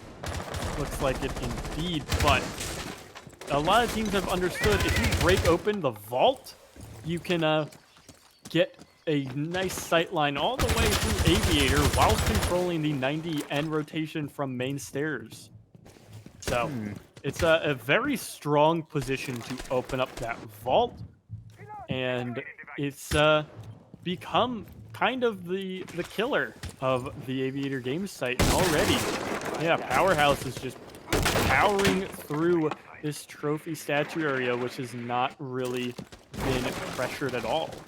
You know, once again, we've been talking about pressure and how the offense is able to put it on them. And you can see just how effectively these guys have been doing. And what they're doing again is taking up that real estate, giving less and less area for the guys on Granny to really move around at. And that is going to absolutely do what they want it to do. Pushes them all in one place where you can hopefully chop them down like minnows in a basket of water. Baskets of water isn't a thing, but Cordell finds Mouse. Beautiful shot. Chasing down another is Cordell, very aggressive and ready for action. Wonder escapes with under 25 HP. Not a lot. Definitely going to have some battle scars there. And they'll retreat back upstairs. once again. Crank with a beautiful frag onto Wonder. Oh, goodness, they're falling so quickly, but we've seen things like this before, where it starts off looking great for Powerhouse, and somehow Granny's able to turn it around. But can they turn this around? That's a good question. The answer is unfortunately unknown at this point. We'll find out. But boy, oh boy, does Granny have a lot of work to do right now. Yeah, there's a lot of pressure being taken from both sides of the site, and this is what helps really bust down this site and make it awful, because you're pushed into no man's land, really. A second frag is picked up by Trix, or at least an initial frag on a Matt, but we'll see now how him and Stoll want to work as the plant is coming down. They have no nitro. Just kidding, there it goes. Not gonna find anything onto side, not even any damage. A nice shot onto Jordan through his own breach hole is going to take the head off the Maverick. Shot in the back is Doc, falling up to Trix on very low health. And there goes Cordell to clean that one up for a 4-2 half from Powerhouse. And they got every single opening frag that half, so they are looking very comfortable on Villa here. Well, that's incredible. Every single opening frag. Wow. Well, it is now time for the guys on Granny to try to prove themselves on the offense. And I'm a little bit worried for them. I mean, you saw how aggressive these guys on Powerhouse were. To get every opening frag is definitely not only a lot of good aggression, but also a lot of accuracy in winning those gunfights. I mean, look at the kills. They're evened out on both sides, though, which is always good to see. Gosh, was that 3 on 4 over there for the Grannies? Very, very nice. Yeah, it is indeed. And definitely shows that they're starting to warm up. But the question will be, is it too little, too late? Just 2 rounds away from Powerhouse gaining control of map point. From there, it'll be a tough one to follow. They're going to start on AVG. We'll see if Granny has the same idea, pushing from kind of the master bedroom side of the map and working their way down. If not, will they be successful in an attack elsewhere? So, yeah, like you said, it might just be too little too late. They are pretty even in their frag totals. But on the other side of things, you have 8, 7, and 6 from Crank, Matt, and Cordell. And you're really just not seeing the same thing from Granny Frost. The best they have is Rogley on 6 frags, who's been there since round 3. He's been pretty quiet, and they're swapping, once again, they're swapping around most of their roles. Wonder is the only one that I think I've seen stick to his same role from Clubhouse, which was the Maverick, but even on Clubhouse there was 2 or 3 different players for the Hibana, and there's a lot of just swapping around of roles and operators and a lot of fluidity. It's interesting too that Granny Frost is still opting into this trophy statue tape, and it's even more interesting that Powerhouse abandoned it so quickly. I was going to say that a lot of the times teams, when they see this trophy statue defense on AVG, they very quickly will transition over to study and try and pressure that out, because it's really hard to rotate, especially if you have 90 locked down, and you can get a good nomad or 2 down, which we're not seeing from Granny Frost. They've instead opted into double soft breach and the Jackal. But away from all that, we'll just get to what we have been seeing, which is a whole lot of nothing yet. It's very quiet. It really is. It's been a low and slow game, and real quick before the action gets too crazy, quick just a reminder for anyone interested, we are still going to be having those lovely Siege tournaments. The series starts on Sunday, which is tomorrow. Sign-ups are open, but only until tonight at 10 p.m. CST. So if you want to get in there, do it now. And as I say that, Krant gets in there with a beautiful headshot under Rogley. Once again, the opening pick goes to who? Powerhouse. Trix with a nice refrag onto Cordell himself. Makes it a little bit easier. Cordell congratulates himself with a nice shot. I like to believe he was talking to himself from when he got his own kill. But here we go now. 4v4. We've once again got the lovely Alda out ready to go. What a shot from Crank to take down Tricks. That was beautiful. However, his head is just going to be popped out by Stoll. Stoll can't find another, though. He'll go down, and all of a sudden, everyone is evaporated into dust. It's all upon his side. Is very excited, and he was able to get the final kill. Great job to him taking down the Maverick. Oh, man, those shields. Ever since they added that was a while ago, but that was a nice little buff to the shields where you could see through them. Yeah, it's crazy to think that it's been around for a year now. A That, year? it, Oh my it goodness. came with Year 4 Season 3, which dropped about first week of September, because they revealed it. So they revealed it at Raleigh, which was in the middle of August. And I think they would have dropped then the last week of August or the beginning of September.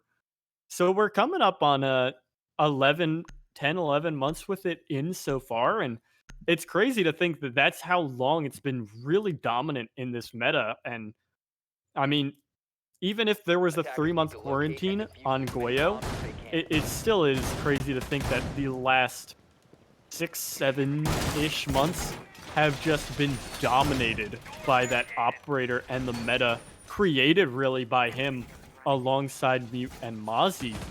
It really does feel like it's been so little time that all has been a thing, but we'll get to see. No Goyo this time, no Mute, and no Mozzie. It's just a pretty standard pre-stall lineup from Powerhouse, and there's no problem with that. Not a lot of teams really like to run that full stall 20-second meta as much anymore, especially with Attackers must locate and the defuse the bomb. Wamai being banned. That's what it is. And instead, it's going to be a pulse setup here from Powerhouse. They're going to run Side and Cordell downstairs to work together.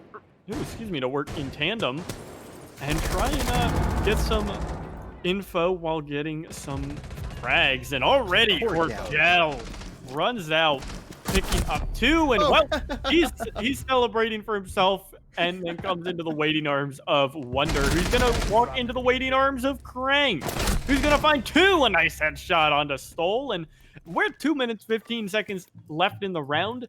It's up to Rogley all on his lonesome. This feels a lot like ranked right now, and it's almost about to be over. That was straight goofy, man. That succession of events had me dying. Rogley with a great headshot on the side. He takes it a little bit closer, but he's still got 3 more enemies to take down, and Matt's there waiting on the stairs. Everyone, in fact, is moving out to the stairs. C4 is going to miss, and, well, Rogley still has a whole lot of time. Don't know if he's going to actually try to go for it or maybe take a tactical timeout. Waste a little bit of time just talking with your team could be beneficial, but he's looking pretty darn motivated right now. He does have the defuser, so I guess there's a chance of something, but the chance is shut down quickly as Matt finds the shot and takes us to a round number 9. Yeah, and with that, I think that's match point now, or map point rather, coming up for Powerhouse. They're looking very solid on this defense.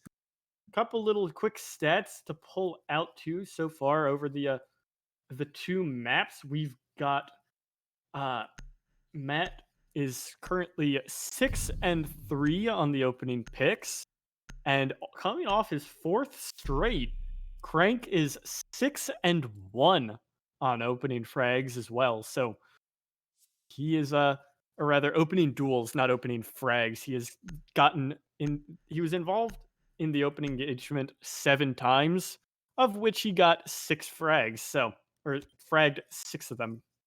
I don't know how to word it. I'm really botching that one. But the point is, when you're running into Powerhouse, if you are seeing Matt or Cordell first, or rather Matt or Crank first, it is pretty lights out for you. Attackers have discovered the location of the It bomb. really is. This team is doing so well right now. 3 of them have hit or are approaching the 10K mark. On the opposite side, Rogley's the highest with 7. These guys have kind of been kneecapped, it seems. All of them pretty close in kills, but it's just not enough. And right now they could lose it all.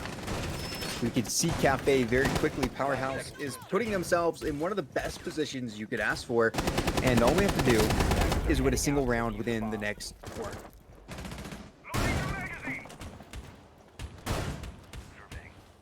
I really do think we could be seeing a quick drop into Cafe. We've already been really zooming through these 2 maps. We're potentially at the end of map 2 after an hour.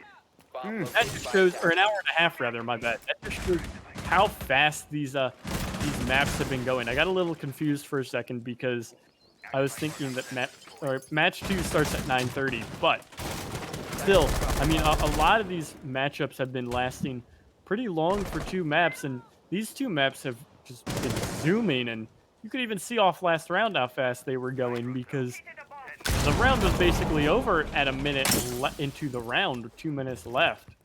So this round is definitely a lot slower going. It is side working in tandem downstairs with Jordan, most likely on C4 duty, as the Ella of Cordell is going to be pushed. But like I said, the face you don't want to see, Matt is going to find tricks. At least it's revived by Mouse, but right back, Jordan from the Astro Stairs keeps it in Powerhouse's favor. Hunting downstairs is Mouse, looking for what he can. He's going to potentially find the mute here. He's not even going to look at the Astro Stairs just yet, and he might just track the mute. He's going to run upstairs. Mouse has been spotted as well. Oh, the hunter becomes the hunted, but it doesn't matter because Jordan is still hunted down. It's a 2-on-3 now. Mouse is doing really well with these flick shots, or rather all of Granny Frost, but it is just down to Wonder. 1 versus 3. He's on ping too. Almost goes down to the floor bangs from the pulse. Oh man. We're definitely going to Cafe now unless Wonder can pull off the impossible.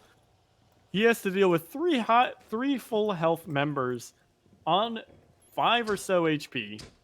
This is definitely looking unwinnable, and it's pulsed from below. Side wins it out 7-2. True domination, as every single opening frag went to Powerhouse. That was a fantastic game. We really saw seems to be a different side of Powerhouse and a little bit of a different side of Granny too, as both teams performed way differently from what we saw in the last map. And that was just an absolute overhaul of control from Powerhouse. I mean, how many of those rounds did they end up getting those first frags, those opening picks? Yeah, it definitely looked very solid. So as we wait for the setup of Cafe and figuring out sides and stuff for that, we will be heading to a break. See if Powerhouse can keep up their very solid looking winning ways here on Cafe, and we'll have to see that in a few minutes.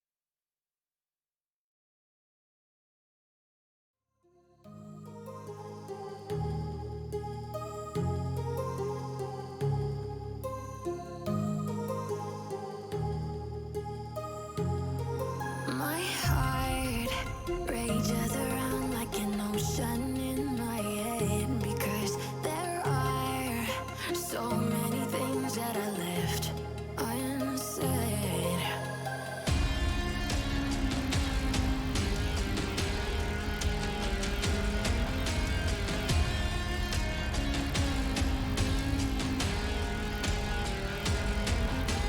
I can almost feel you walking in the distance, but I know that it's not reality.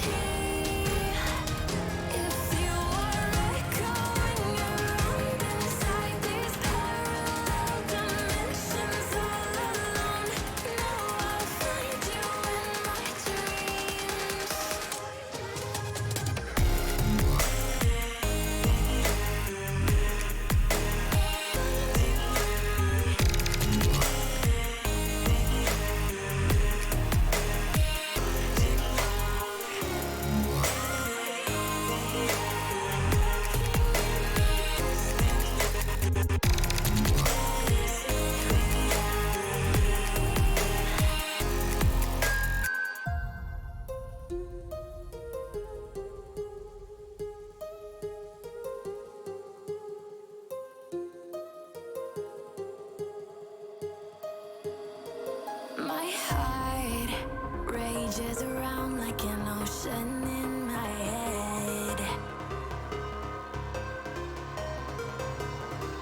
All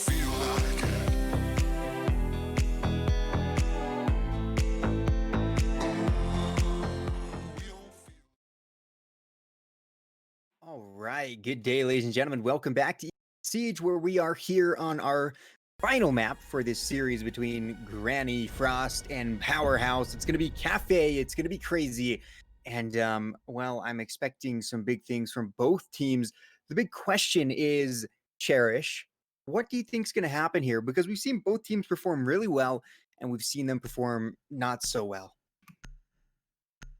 Yeah, we definitely have seen, especially if you just are now joining us, we saw Granny Frost perform fairly well on Clubhouse. They looked very solid, especially on their defense, and then got absolutely manhandled by Powerhouse on Villa.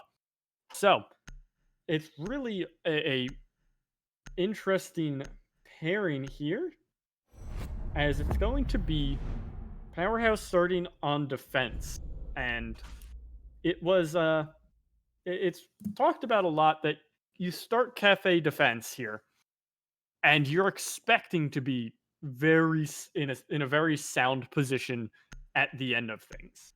So we'll see if Powerhouse can net themselves that sound positioning, as we saw on Villa's attack, and then they flawlessed their way through the defense. Or maybe Granny Frost has something up their sleeves here on the attack and can swap something out and switch us up.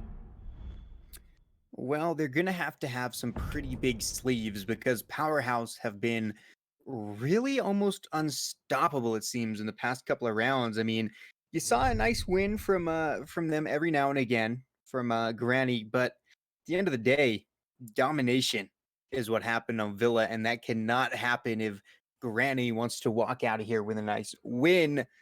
Round one's going to start up in just a moment. Like you said, Powerhouse on defense, and they're going to be taking us to Bar up on the third floor. A very, very fun site. There's a whole lot of waiting with shotguns, which I'm sure Stoll is excited for once the side switch. If you missed it, Stoll has been an absolute monster with the shotguns. It's been ridiculous. It's been almost unfair. Yet still, Powerhouse have managed to keep themselves in this, and well, they've taken us to a map 3. Defenders, protect your Yeah, bombs from it's being very defused much by attackers. looking very. It could be either way, but just with how comfortable and how dominant Powerhouse looked last map, I mean, it was a far cry from what they were like on Clubhouse. On Clubhouse, they looked very cautious and very slow going with their attacks, and they weren't fragging as reliably and as cleanly. But then on Villa, they looked like they were absolutely Seconds remaining. firing on all cylinders. Like we mentioned a lot before, there was 9 rounds of Villa, and Powerhouse got 9 opening frags. So even if they lost out 2 of those rounds, both of which actually were big come from behind wins for Granny Frost. One was a 3v5 and one was a 2v4, both on Dining Kitchen. I mean, it just goes to show. I mean, Powerhouse was so comfortable on Villa, and we may just see the same thing on Cafe now. And assumably, or presumably rather, they will just be as aggressive with this lineup. Crank is downstairs, and Matt Bonger is on an alibi, not an operator we see very much. And there is good reason for that. Alibi is quite easily countered by some good drone work, and not being a total noob at Siege. I shot many an alibi in my day. Mouse with side with the Alda taken down immediately. Did he even get to empty a single round from that massive mag? I'm not sure, but he won't be able to do any more. Still just under 2 minutes to go as Trix is trying to keep on the push. We do have, like I said, Matt here. He's holding the Shield of Doom. That shield is going to most likely go down. If it doesn't, oh, I'm pretty sure I've never seen a good attack that hasn't got the shield down. Trix with a beautiful frag on a Jarden, though. Already looking very nice. You see those ADSs ready to protect, but unfortunately, they're not going to protect Matt long enough. We're dealt with a good frag on the Trix, and Stoll will go down as well. finished off by Cordell, and all of a sudden it's a 3v2. Cordell's gonna be able to heal himself up back to presumably full HP. Would be a shame not to, as Crank is holding a solid angle. Rogley still in the rooftop. Mouse now moving into Cigar Lounge. Beautiful shot for the Mouse Man, taking down Cordell. Now it's all upon Crank. Crank has been a solid op, but is he solid enough to pull this off? That's a good question. I don't know. It's going to be tough as the plant will begin to go down. Crank has got to figure something out quick, or it'll be all over before he can get anything started. Spotted out there, but he's still going to be just fine. Just under 75 HP, but now he's at 0 as Mouse finds the final frag, and they've got to be happy about that. In fact, interesting fact about this little series, it looks like Granny Frost have won every single round 1. They have, actually. You're right. They have picked up all 3, interestingly enough. So they didn't get the opening frag on all 3, which is a little sad, but they did win every round. So that doesn't really, you can't really say much about like getting off That's on the true. right foot or something, Yeah. just because obviously the way last map went, but the defensive half the first time through went 5-1 in their favor. So it's very plausible that things can look a bit better for them in this coming half. Defenders Cafe protect the has bombs from being definitely defused by balanced out a attackers. little bit. I would say fully expecting like a 6-0 or a 5-1 defense is a bit too much. You really do expect 4-2 with the right bands. You can really swing that to a 5-1, but especially considering the strength of Wamai on this map, I think bringing or having Wamai banned out by Granny Frost is a big pick, just because his strength upstairs in that pixel spot where we saw Matt Bonger playing with the alibi is just immense. You can hide those discs on all the chairs and all the various chandelier and whatever else you want, and it's a very strong position to hold with that AUG. Same thing on this front bakery, holding with the AUG and all the discs on the various walls that are very hard to shoot by the attack. It's very good to have Wamai, but now that he is banned, that could be a good find, or a big find for Granny Frost, just because they haven't been running much Wamai themselves. And jumping out from the skies is Cordell, hitting Wonder and taking him out the Soul Hard Breacher for Granny Frost here. That's a very good move there. It's a risky move, but it paid off dividends as he took no damage whatsoever, except Mouse is going to be able to dish out the damage that he missed out on while he was outside. Beautiful refrag there. That's what they need to do. Something that Powerhaus has been really good at is not only getting the refrags, but also just not letting the other team refrag the refrag. And it's been absolutely effective in keeping that man advantage, turning that man advantage into a 1-2-3 man advantage, and essentially just choking the Grannies out. And if they can continue to do that, well, Granny's going to be in a bad position. But we'd really like to see from them that nice back and forth refrag for refrag, keeping it nice and even, nice and tight all the way to the end. But that doesn't always happen. Right now, this kitchen defense is going pretty darn interestingly. Beautiful shot there from Crankin to be able to down tricks in the danger zone. The UMP doing a little bit of work. Still wanting to find revenge for his friend, as Mouse will be able to take down Crank. What a shot. However, Stoll goes down to Matt. Ooh, Stoll, will be revenged. Robley takes down Matt, and now we're in a 2v2. Jordan's gonna pick the refrag right up onto Trix and start to work with those smokes, as now Mouse and Rogley have linked up. They seem to be aware of, a nice snap from side. Mouse goes down, and this is still pretty winnable for Rogley. He has the G8 against a very low Maestro. Can he smoke with that low magazine SMG-11, but it doesn't matter. Walks right into the sights of the Maestro, not expecting him to be playing aggressively. Mialdo will win it out with a nice headshot there. And it's the first round for Powerhouse here on Cafe, looking not super promising, but also not bad at all. Mm-hmm.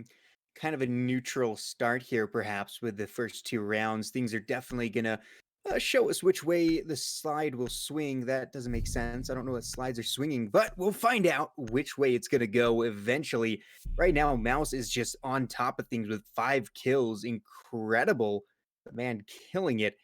As looks like he'll once again be going for the Ash. You know, usually I see a lot of Ashes, and they are usually always first death, but this guy has been doing a good job at not dying, at least not before getting a couple of kills. So good job to him for playing Ash Defenders, protect in your an bombs from being incredible way. defused by attackers. And we'll see if we can continue to do so. However, it's going to be more than an Ash if they want to win this right now. We've got to see a whole lot of good stuff from the rest of the team if they want to compete with Powerhouse, who have been really looking well the past couple of rounds. I mean, go back to Villa, just fantastic on defense, flawless on defense. They can replicate that. Well, tough. I do think it's going to be tough to really replicate that flawlessness or something akin to it. But we're still, despite this, I think it is very welcoming for Powerhouse coming off that round. It shows a bit of resilience, and back up the bar cocktail with a different strategy, not running Cordell on that dock. Instead, Freezer is going to be locked up, as sightlines do go 2 ways in Siege, and it seems like they're really gonna Powerhouse is really gonna force Granny Frost into pushing Matt Bonger there, which is a very smart idea. Crank is gonna go down thanks to a wall bang. Thank God Carpe got that on the overhead, because that was nice to see. And the top frag from last map is now 0-3 to start this one, as Stoll also finds Matt. That's a huge find for the Sledge. Attackers have located a bomb. It really is, and I'm really intrigued as to why we're seeing so much alibi play here. You've got him all over the place. Oh, pops right into view. Great kill there, as we'll be able to find that. All of a sudden, say 5v2. Cordell inside the last stop standing. Stoll will find another, and Granny Frost win with a flawless round on round 3. Dang. That was pretty gnarly. Everything just seemed to go bad for Powerhouse there. And great kill from Rogley to finish things off. Round 4 will bring more opportunities for them to prove themselves. Powerhouse, can they figure this one out? Wow. So that definitely doesn't feel good. I mean, I hate stating the obvious, but yeah, that really doesn't feel good. And once again, Matt is on the alibi. And at this point, you have to, I really do think I understand. This is just the filler for Wamai. At which point, Oh. it's not totally doing the most. I mean, obviously they have very different roles and very different weapons, but Defenders, protect you your can't bombs really, from being defused by attackers. there's no one to fill Wamai's spot as that super denier. They're like just stalling out for a bit and really taking as much time from the attack as Wamai does. But we'll see. I mean, I really want to see this pick work. I'm as bad as the operator is in competitive play. I think I'm quite the fan of Alibi. I really like her, and I really like the hologram play that you can run around with sometimes. You can get very obnoxious with those. Attackers are moving out to locate a But bomb and defuse. Matt's not going to throw down any just yet. There goes 1 at least. There go 2 actually. So just as I say that, of course, it's not that big, but it's still a very small caster's curse that just as I mention it, he starts throwing them down somewhere. They're all upstairs. No, they're actually down in reading room, right, or in fireplace. No, that's reading room, my bad. Well, a lot of the times Alibi in Comp 2 just plays on free fire angles and spray angles just to be obnoxious and get a little bit of info to know where pushes may be coming from. But past that, her use starts to really drop off because, like you mentioned earlier on, she doesn't really, do all that much. You drone out well, and you're like, okay, that's a hologram, and that's that. I mean, that's the best you're gonna get is Tricks tagging up one on a pre-fire, and Crank's gonna miss the C4 on that info anyway. So it's really rough going. And oh man, just kidding. Crank finds one. Cordell and Matt all hit headshots. Good shots all around as this round is really working out now for Powerhaus. Yeah, good grief. That was a beautiful couple of kills there. All headshots, just 2-3. Giving them the business. Finally, things are looking good for this round on Powerhouse's behalf. Wonder has got to be wondering what happened to his whole team. Left alone on the roof, most likely going to take that tactical timeout as there's really no reason in suiciding yourself into a pit of vipers. The Powerhouse squad doing very well to keep this a close and tight game. And honestly, the way they've been playing, I feel like they could run away with it at any moment.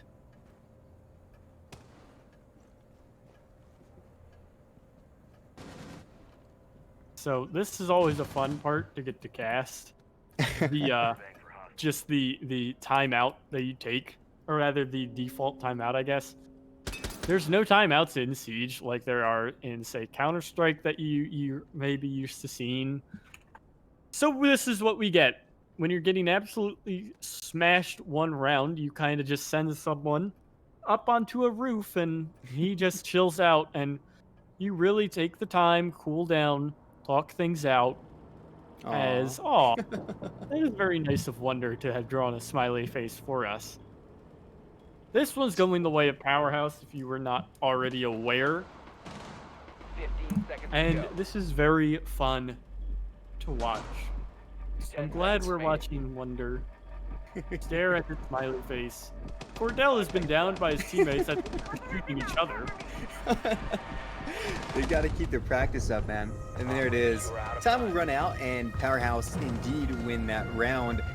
Poor Mav didn't even get the chance to hop on in, and well, that's fortunate. They got melted, and round coming up, we're 2 away from the switch.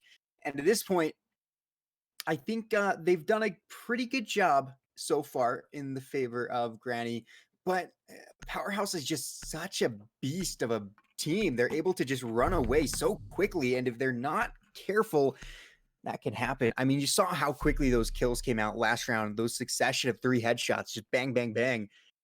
And that's kind of put a little bit of a worry in your head as, man, this team can definitely hit their shots. Granny's got to play to a higher level if they want to keep this a nice close game, because since Clubhouse, they just haven't felt the same. Attackers need to locate and defuse as many bombs Yeah, as they it can. really has not looked the same. Obviously, it's so back and forth. I mean, we have obvious inklings of Clubhouse from the last bar cocktail defense, and then we have inklings of Villa from rounds like last round.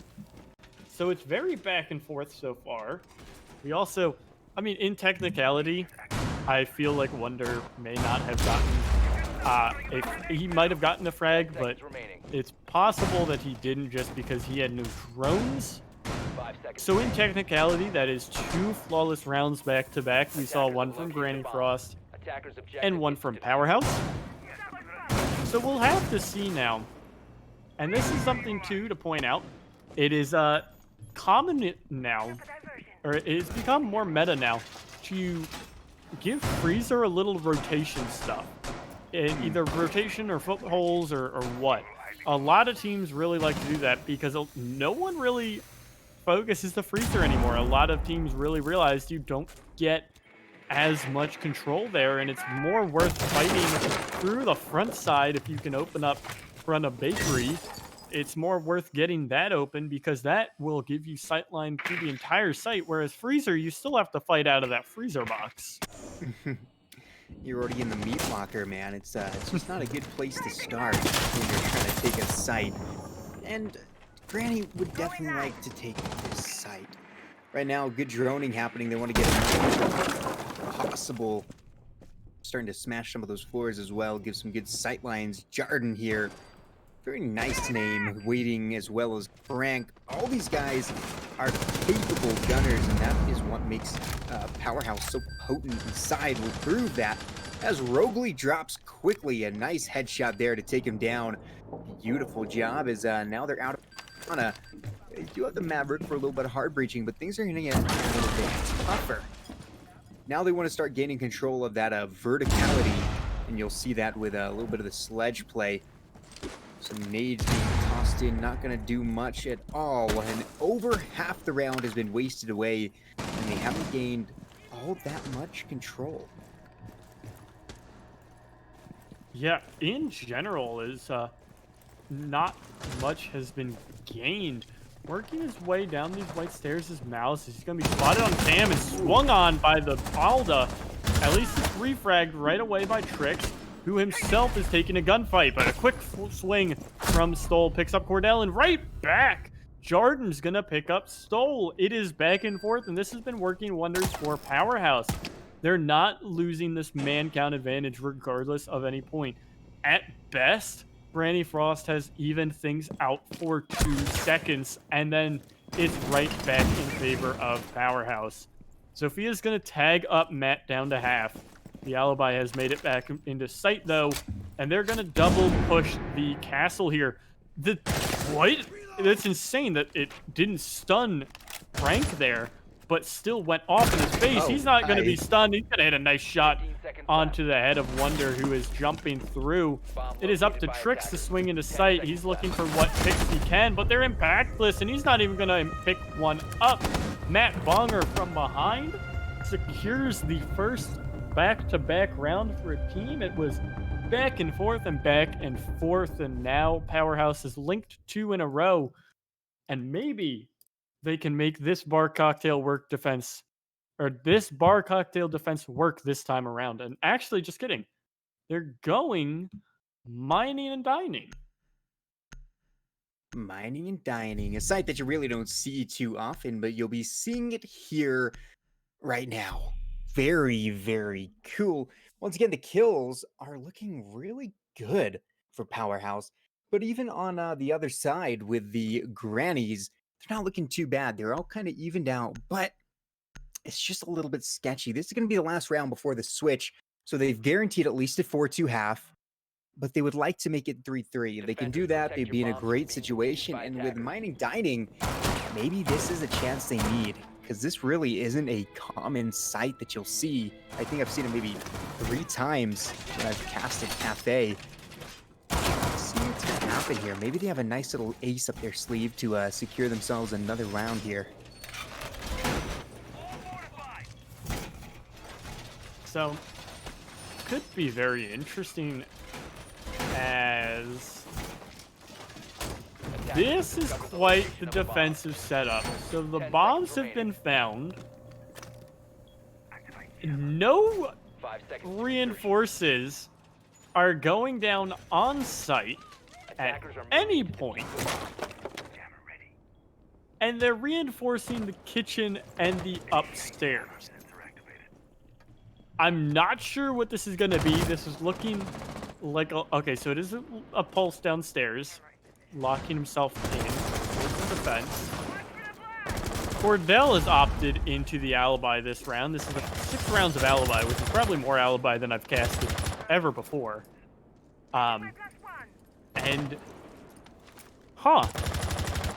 This is very interesting defense. Jarden is actually going to be helping side 2 downstairs with the C4.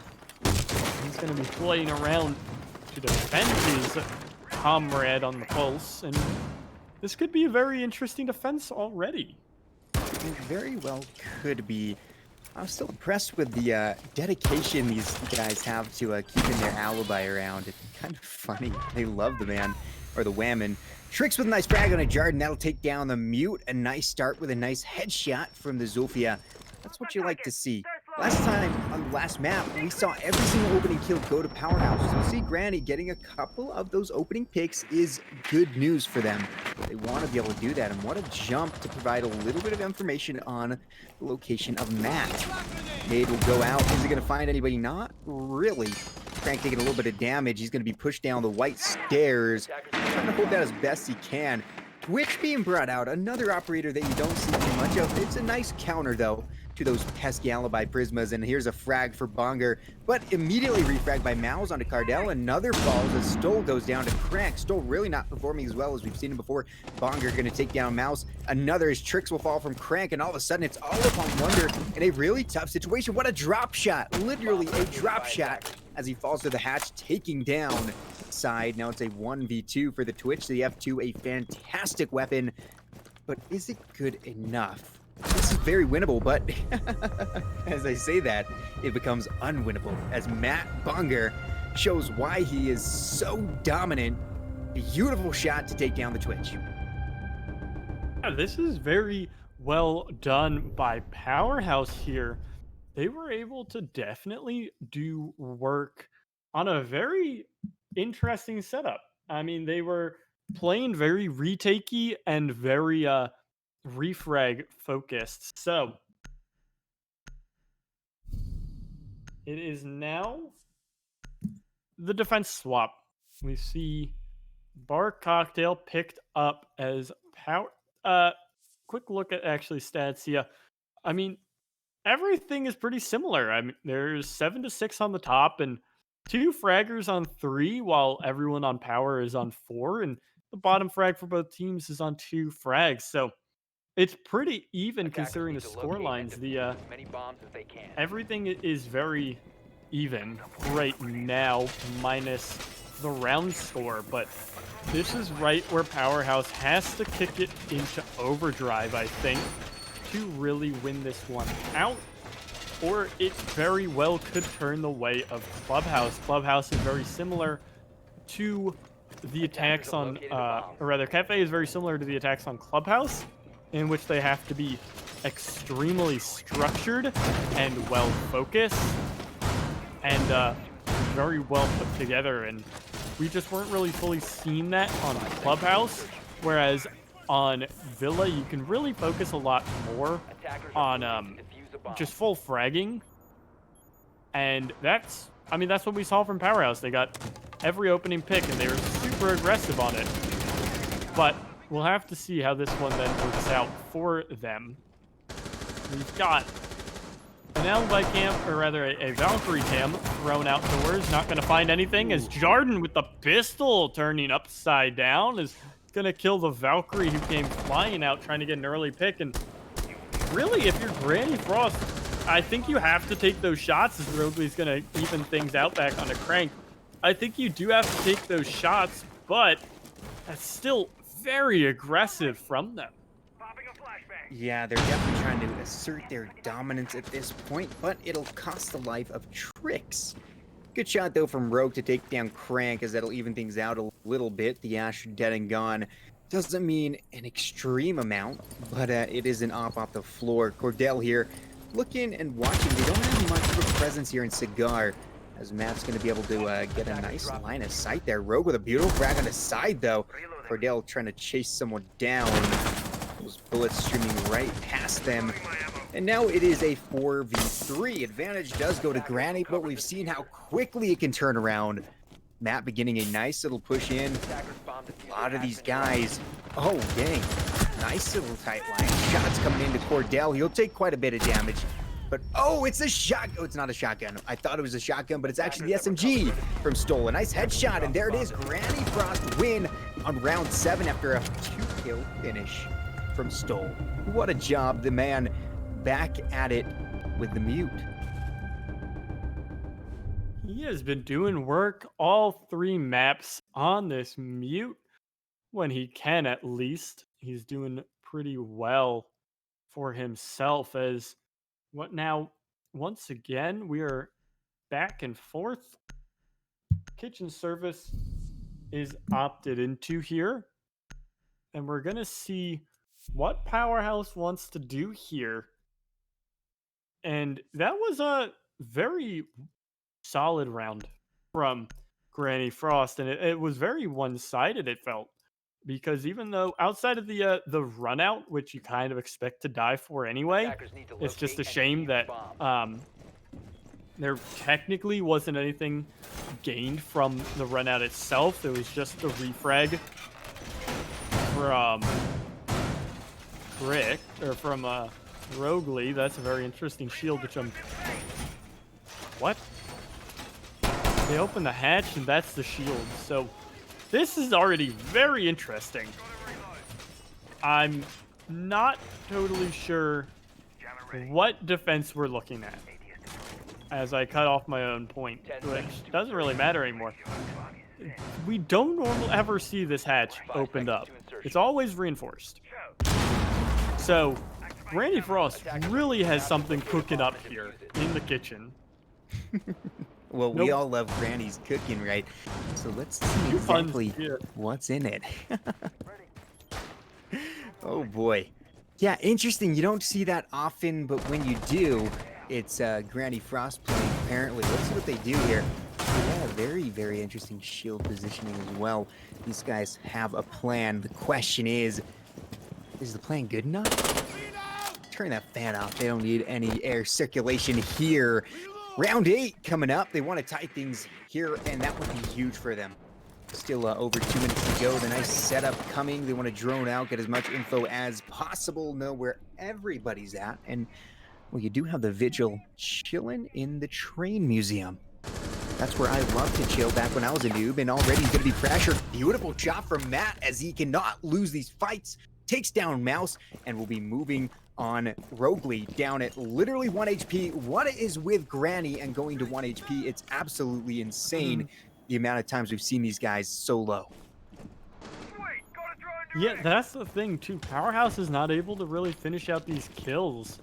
So it's feeling not too great for them in doing so, as the front wall is going to get opened up here by Side eventually. I think he might be getting himself into position. No, there's still a mute jammer, in fact. But it doesn't matter. The mute himself, Stole, is swung on by Crank, taking that one for himself, as here comes, well, Side keeps pushing the plunger, and thermite quotes keep coming out. Finally, he can push the plunger, and his exothermic charge will go off. Crank knows that this smoke is pushed up, who will run away. Wonder taking a very aggressive, then very passive angle, as this interesting defense is slowly falling apart for Granny Frost. We'll have to see where these 3 defenders, one of whom, like you said, is on that single digit of health, is going to really make this work. Miss spray from Cordell on the G8, as Wonder is now playing back on this shield that he's set up for himself. Interesting that no one has dropped the hash to create some pressure, as Crank is going to go down, trying to get very, very aggressive. Jordan is holding firmly upstairs as the other 3... No, it's Matt and Jordan upstairs with Cordell inside on site. This is actually very winnable, though, for the defense, and now it's a little less so. Smoke has no smoke canisters, and Trix is on half health, but he's going to find the head of Cordell, at least. The plant is still not going down from Side. Jordan is upstairs, and the planter is denied. Wonder is taken down after trading out with Side, though, and shot from behind. Trix is completely unaware, not sure what he's doing, where he's looking, doing a little dance there even. And he's gonna get found. The dance. He will get found. Matt is on fire right now. Granny Frost seemed to be losing the grip they had for a second there, and that is unfortunate for them. They're gonna try once again to go kitchen service, something we saw from Villa that rarely worked out at all. But let's see if it will work out for them in this position. Excuse me, they are not going to kitchen. They show kitchen, but they switch it up to reading just to prove me as a fool. Fantastic job. Let's see what they can do here. It's round 9, 2 rounds away from Powerhaus tying up the series and putting a nice little bow on it. What can they do? It's going to be a tough fight. Defenders, protect your bombs. Yeah, it'll definitely be pretty tough going here. So,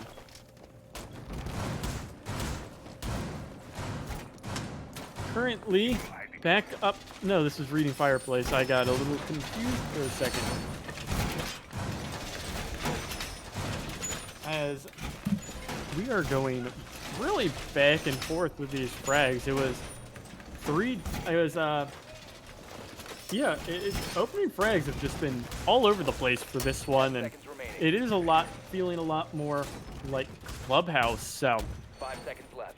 we'll see if anyone can really string some rounds together. The best we've seen is 2 rounds from Powerhouse. Every other round has gone one way or another. So it's very interesting for sure. But from here, this could very well be the defense that Granny Frost is able to swing back into their bar cocktail victory and chain some rounds together here. Just because this round, Reading Fireplace and sites like it, like Dining Kitchen on Villa, and I'm trying to think of, there's probably another one that I'm forgetting all of a sudden. But sites similar to this one where you can hold them up above on a traditional site and then still fall back to the site itself have been very successful in this stalling meta. Just because, you know, the way it's been talked about is, say you lose cocktail on a bar cocktail defense, that is the site, obviously.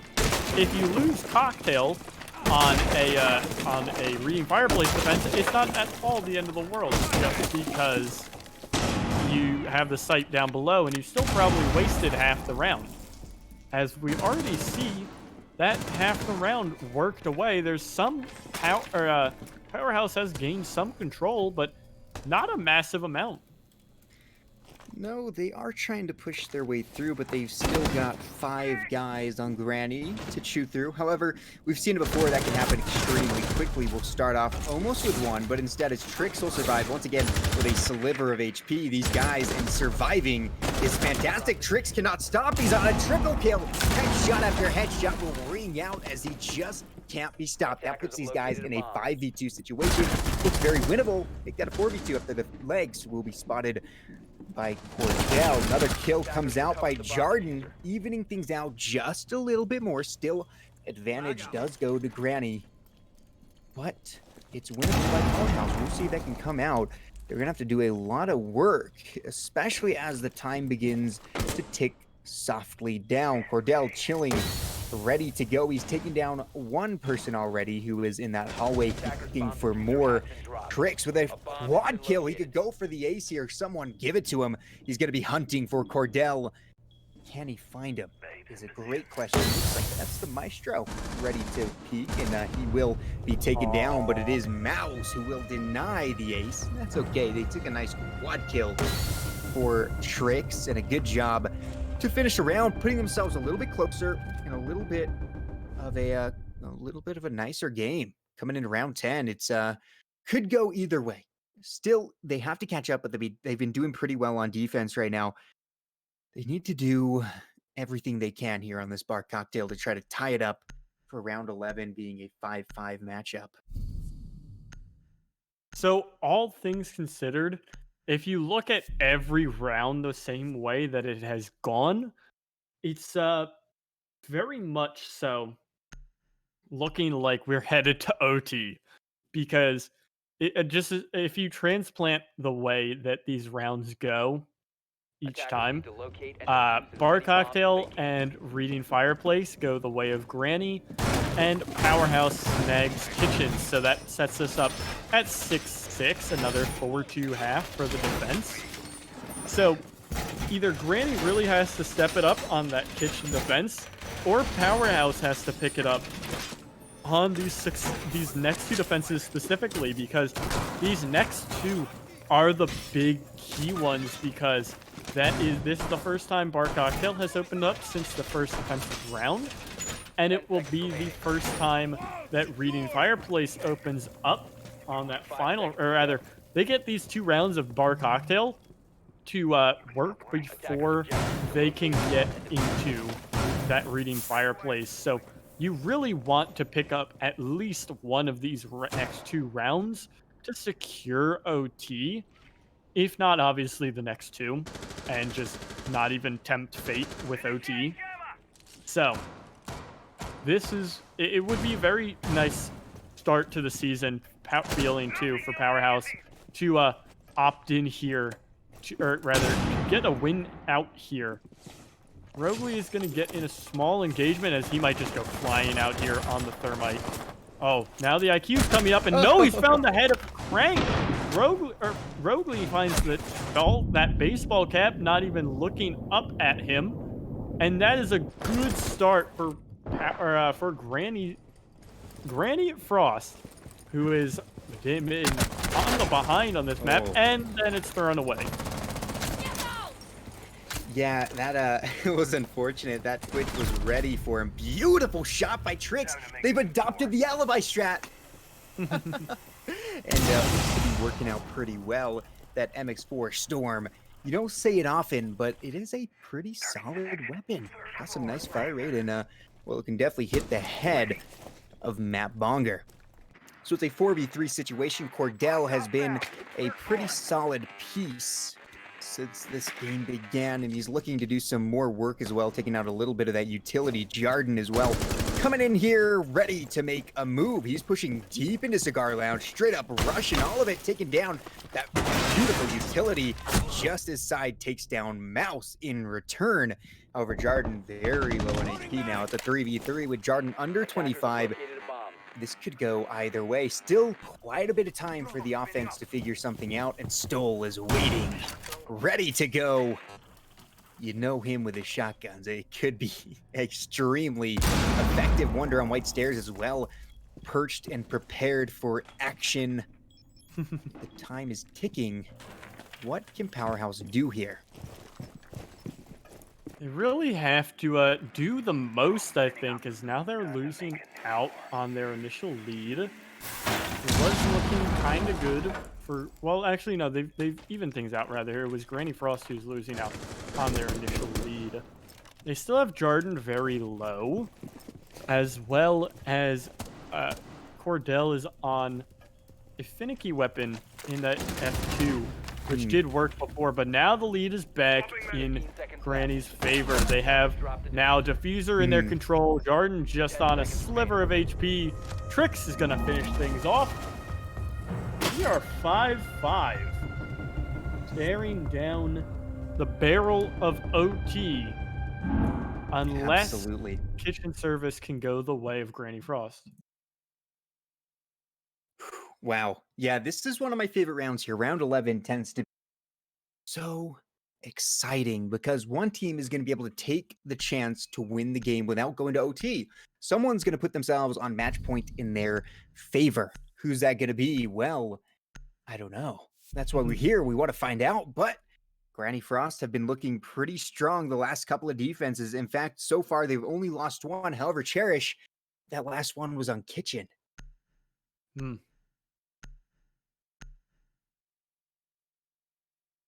So, this is going to be very, very interesting.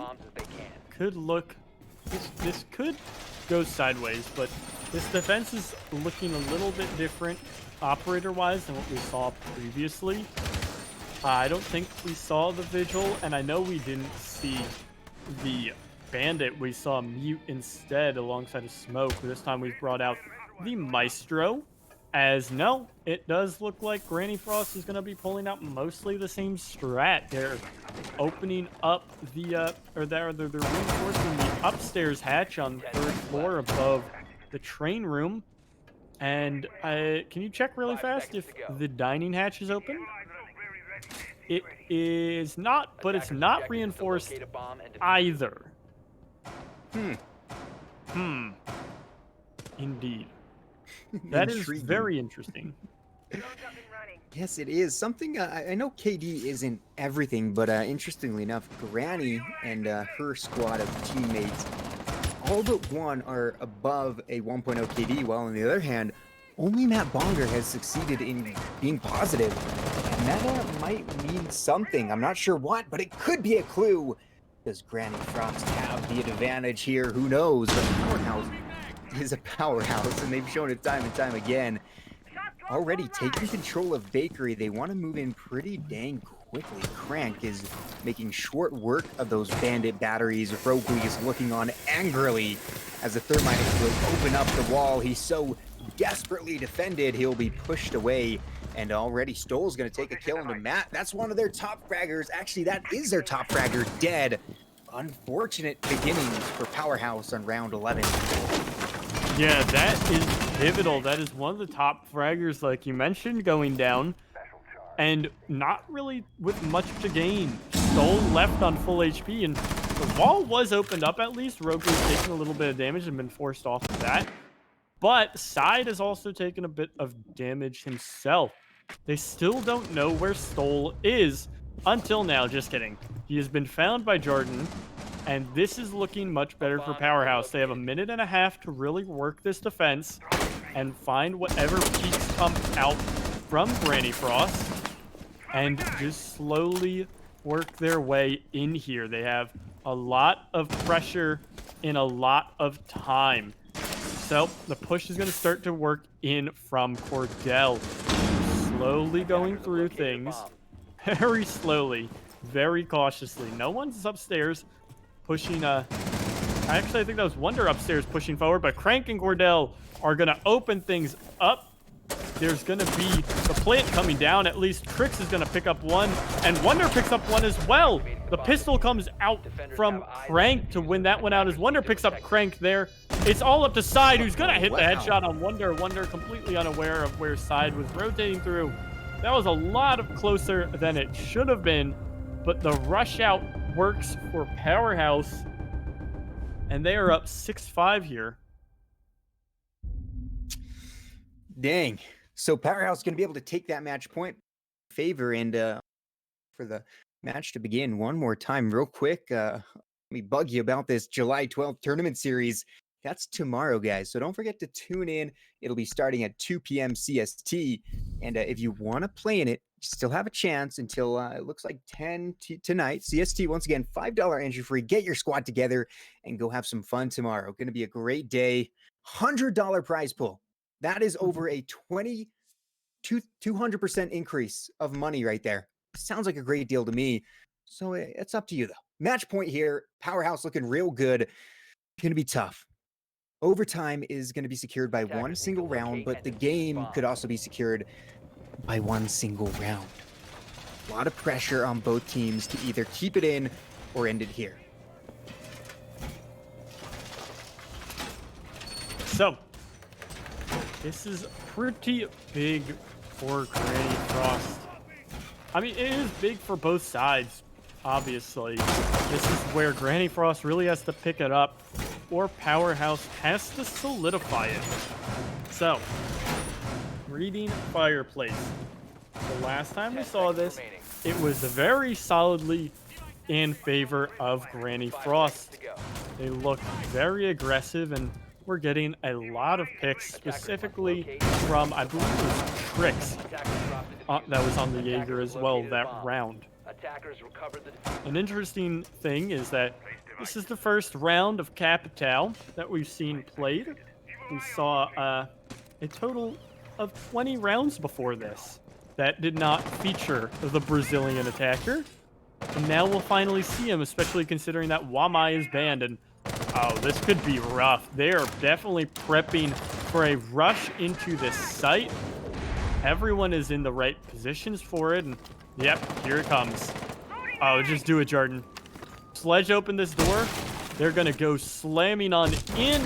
Here comes the attack with the Capital. They're going to try and end this right here, right now. The plant is coming down from Side. Fire is burning away at Matt Bonger, who's almost going to go down, but Side has been denied on the plant by the Maestro turret. At least the plant is being retaken, but a nice nitro from Roguely. Trix also cleans up one. The attack is going sideways. Absolutely, it could be flawless, and it will not be. Crank picks up one, but Granny Frost will send us to overtime. And that is so rough for Powerhouse. Rough indeed. Man, they could have ended it there, but it didn't end there. Instead, we are going to overtime, just like our man Cherish predicted. Ladies and gentlemen, I think we have ourselves a prophet on our hands. We're going to create a religion based around Cherishology. I'll be the chief minister. It'll be fun. But let's see what's going to be happening. It's overtime. Look at the kills right now. They're looking real good.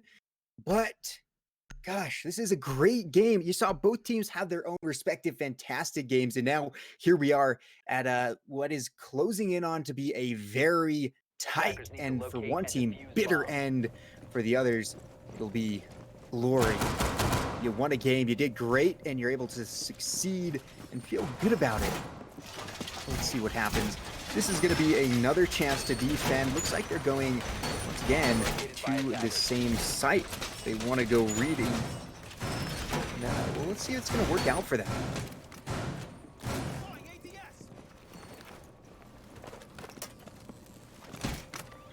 So, let me check something. Well, 10 we've seconds got left before insertion. some maps, at least the first two, coming up decided for the 5 seconds left before next insertion. matchup. Homeland and HNC playing out. We'll be seeing Clubhouse yet again, picked by Homeland, and then Coastline by HNC. Very interesting. So, we'll get to see those coming up after these next 2 or 3 rounds. We see definitely 2. Could see decided in 3.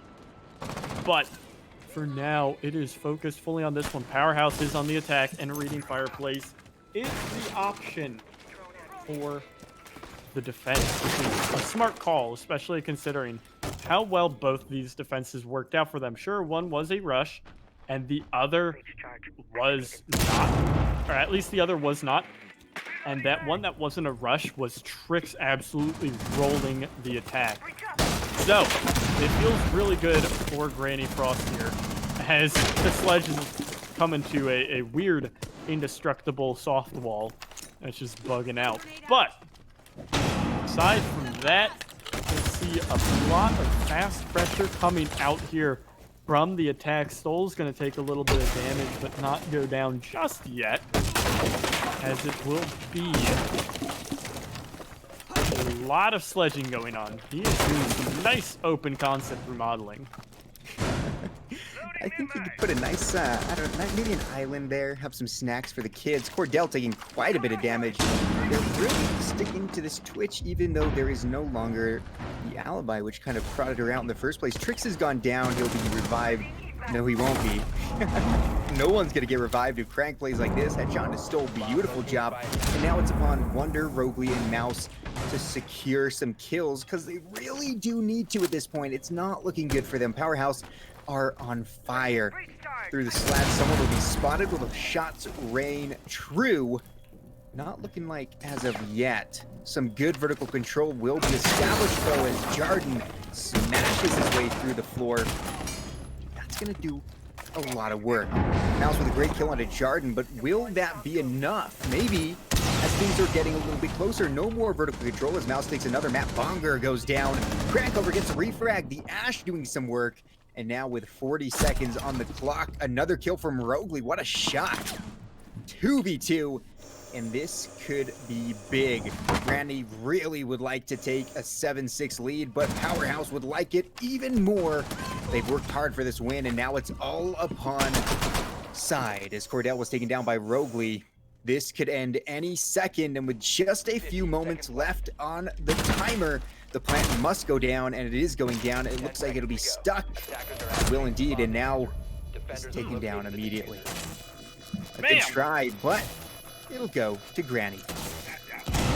So that was a huge flank, or rather a huge flank by Rogley upstairs, able to pick up one for himself and deny that upstairs pressure, but also insane shots by Mouse peeking up through those breach holes.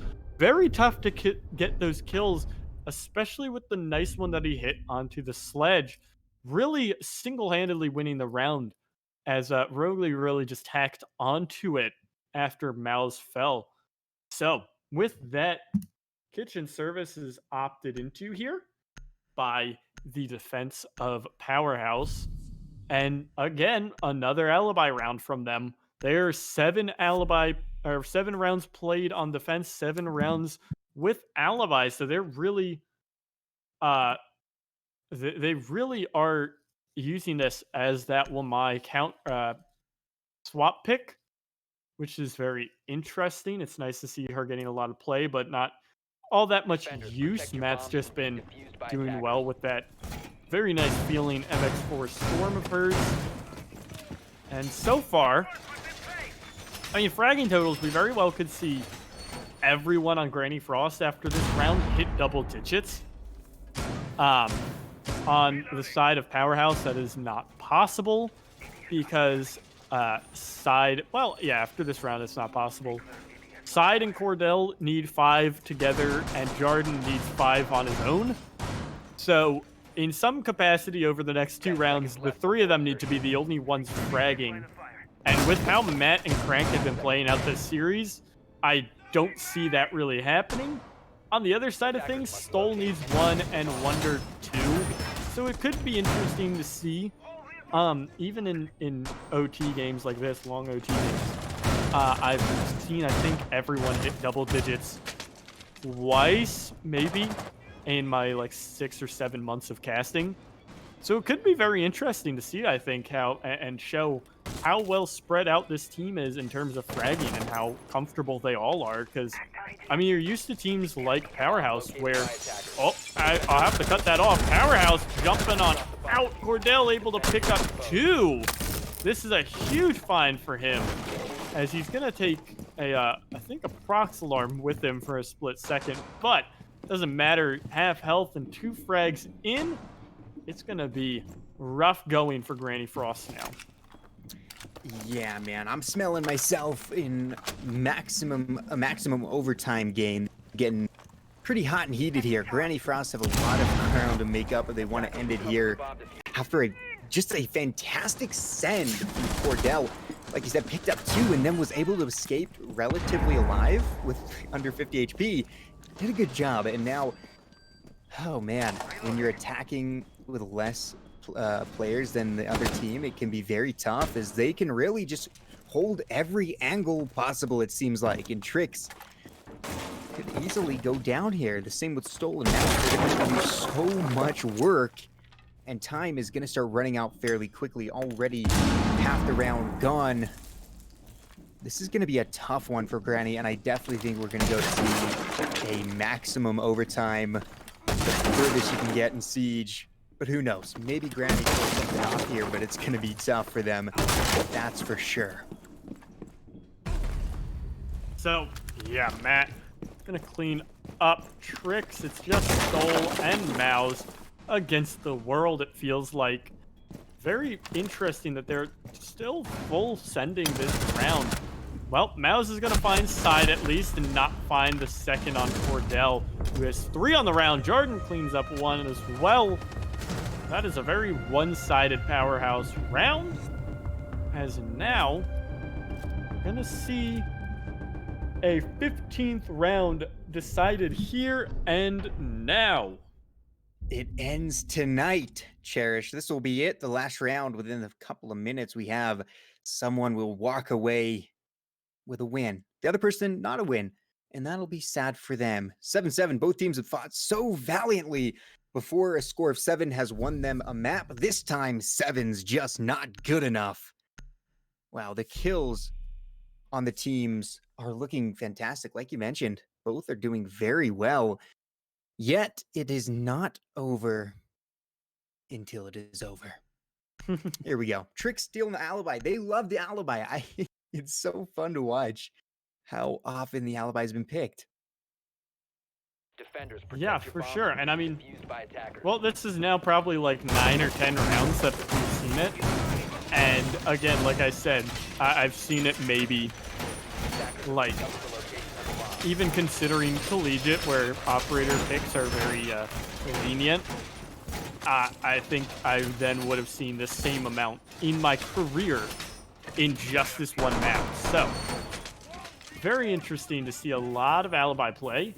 And we'll probably see, yeah, the shield is set up in the same manner, and we'll see the same setup from Granny Frost, which arguably they ran better than Powerhouse did, even if it does seem that it is Attackers objective. Powerhouse's strat. Can we possibly zoom in really close on Alibi? That's not... Oh no. The skin's not allowed.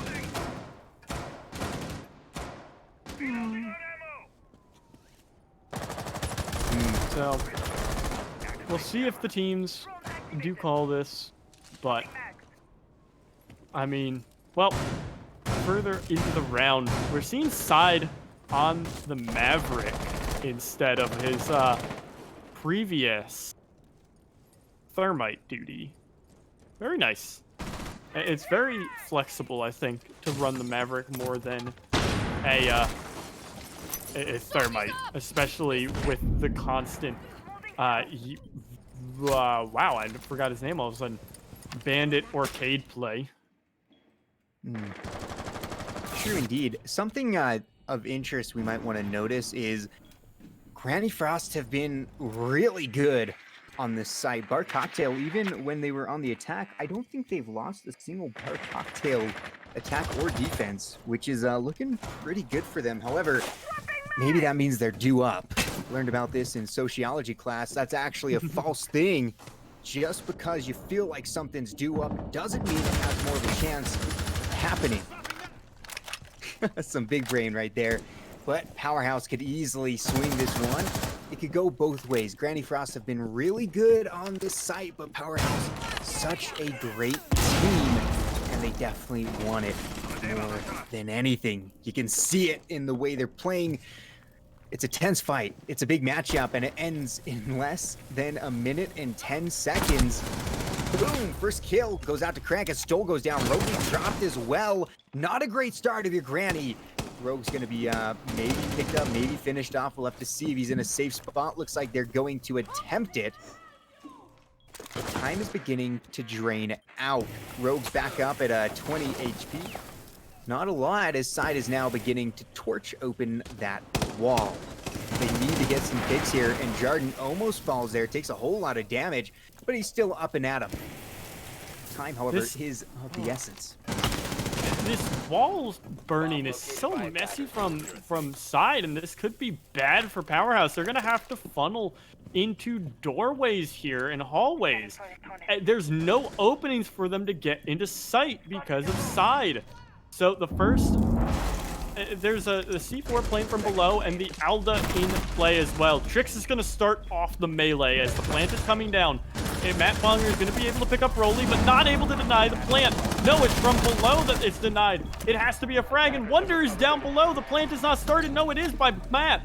Cordell is on the cover, and no, the plant is denied by, from below. My God. Running up. It is over just like that. 15 rounds, 8-7 to the way of Granny Frost. Hard-fought victory indeed, as they are able to pull out the map against Powerhouse. Wow. Absolutely insane. What a job from a team that battled real hard. Both teams battled so hard, but in the end, it was Granny who came out. Oh my goodness. Fantastic job, man. You have to give it to them. Both teams fought hard, but at the end of the day, it was just going to go the way of Granny. So that'll be all for tonight's first one. We do have, I believe, another matchup coming in just a little bit. So catch us there. I think we're going to take a little bit of a break. Is that correct, Mr. Man in the Sky? All right. So we'll take a little break and we'll be back with you in just a couple of moments.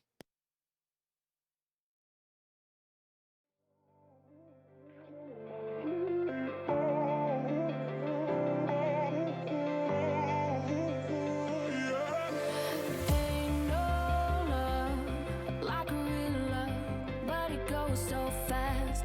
All tied up like a captive. I want you. Used to pay my life, standing on rainbows, playing it cool. I haven't felt this in ages, and I know my patience. So won't you please?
Imprisoned by fear, just pull me away, pull me away.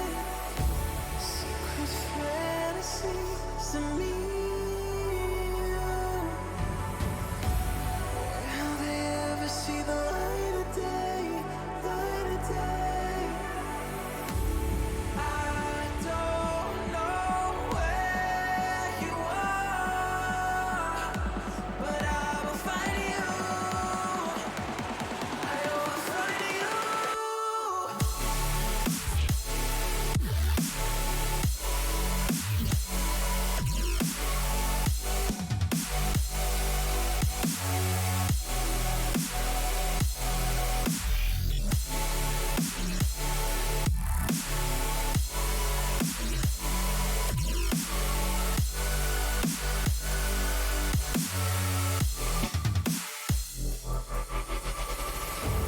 So if you're out there, just run until the edge and fall into me and see where this could end. We go on life and leave this world behind. Can you hear me? Do you feel me?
Wishing that I could run away with you.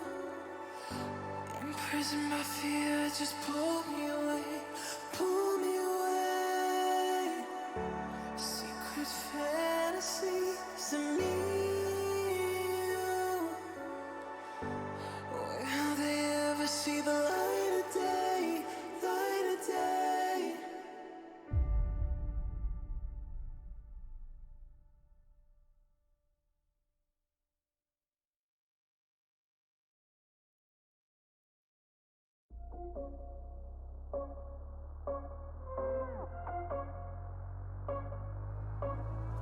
Rising with each beat of the music is bringing. We're flames in the fire that keeps burning. We're inviting the night in. Welcome, my heart so full. I'm devoting myself to the night. There's no motive.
that keeps bringing. We're all flames in the fire that keeps burning. We're inviting the night in.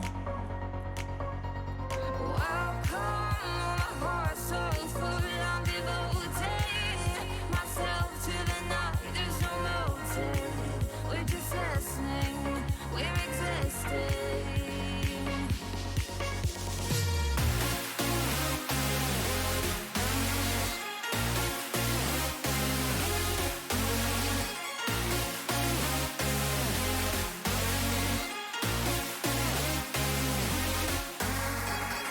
We stay when the music plays. Let's drop it low, let the people sway.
Welcome back, ladies and gentlemen, to ESA Siege, where we have our second series of the night. If you missed it, you missed out on a great matchup between some fantastic teams. It was Granny Frost going up against Powerhouse, but now it's Homeland Academy up against HNC. A pretty solid matchup. I'm very excited for it. I'm joined here with Cherish. Cherish, what's up, dude? So we've got quite the good one in here in store for us. So for those unaware, Homeland Academy is the runner-ups from Contender last season. They're looking pretty solid coming into this season of Champion Series, And HNC is a pretty well known name around tier three. Ooh, they have an interesting name on there. Yams has been picked up. Simplest and I Delta are still around, and they've got two other names that I'm not familiar with. So we'll see how these two teams fare. But looking ahead at the maps that we're gonna see, well, we're right back to Clubhouse. We're gonna see Consulate and Villa Band, and Clubhouse picked first. Well, at least there's a Villa band. That does feel good. But you're right, Clubhouse again for our first map. We saw that on our nice matchup between Powerhouse and Granny Frost. But we've got a coastline as well. So, little bit of a beat down. Just go out and frag map for our map two. That'll be pretty fun. And then our decider is not border, it's Oregon. How exciting is that? Oregon, man. New in the map pool. I'm excited, man. Maybe we get to see Oregon, maybe we don't, but at least we'll see two great maps and well, a couple of great teams going at it. Yeah, for sure. I would definitely love to go to Oregon and see how that will fare. It's been slowly picked at here and there by a lot of teams, and it's slowly been working its way up into the upper levels of being played by a lot of teams. A lot more teams are very comfortable on it nowadays. It's kind of if you were joining the chat last night, at the end of the Valkyrie match, we pulled, excuse me, we pulled JJ Blastful in, and he was talking about Oregon, and we picked his brain about that, and he believes, and a sentiment that I believe is echoed amount around other people too, is that Oregon is definitely one of the better comp maps in the pool right now. It's hotly debated what's the worst. There's a lot of calls for Coast, Villa, and Club all to be removed. Um, and I mean, Club is pretty default for a lot of people, so it's not being called as much. I think it's mostly just the casters that we all work with here at ESA that have been calling for it to get removed because we're all just so used to it. Um, but yeah, looking ahead, I think it was um Homeland starts attack on, or rather defense on. Nope, I'm getting my names mixed up. So, okay. So, we have pulled it on in. We've got, yeah, HNC is going to attack apparently every the start of every match. We've got them starting on Clubhouse coming up. So, Clay, what can you really see about this Clubhouse defense starting out for Homeland, or what do you think HNC has to do to really get on top of this attack? Well, first of all, if they're lucky enough to keep Maverick unbanned, that would help a significant amount. We saw Maverick left unbanned on our last clubhouse, and I guess it really didn't help Powerhouse that much. But I feel like a lot of potential with the Maverick. Most likely going to be sidelined though. HNC is going to have to figure out a way to crack into Homeland Academy's defense. Of course, I know a couple of the names here, but I haven't been able to see a whole lot of these teams play against each other. I recognize like Beezer, Devozo Anarchy.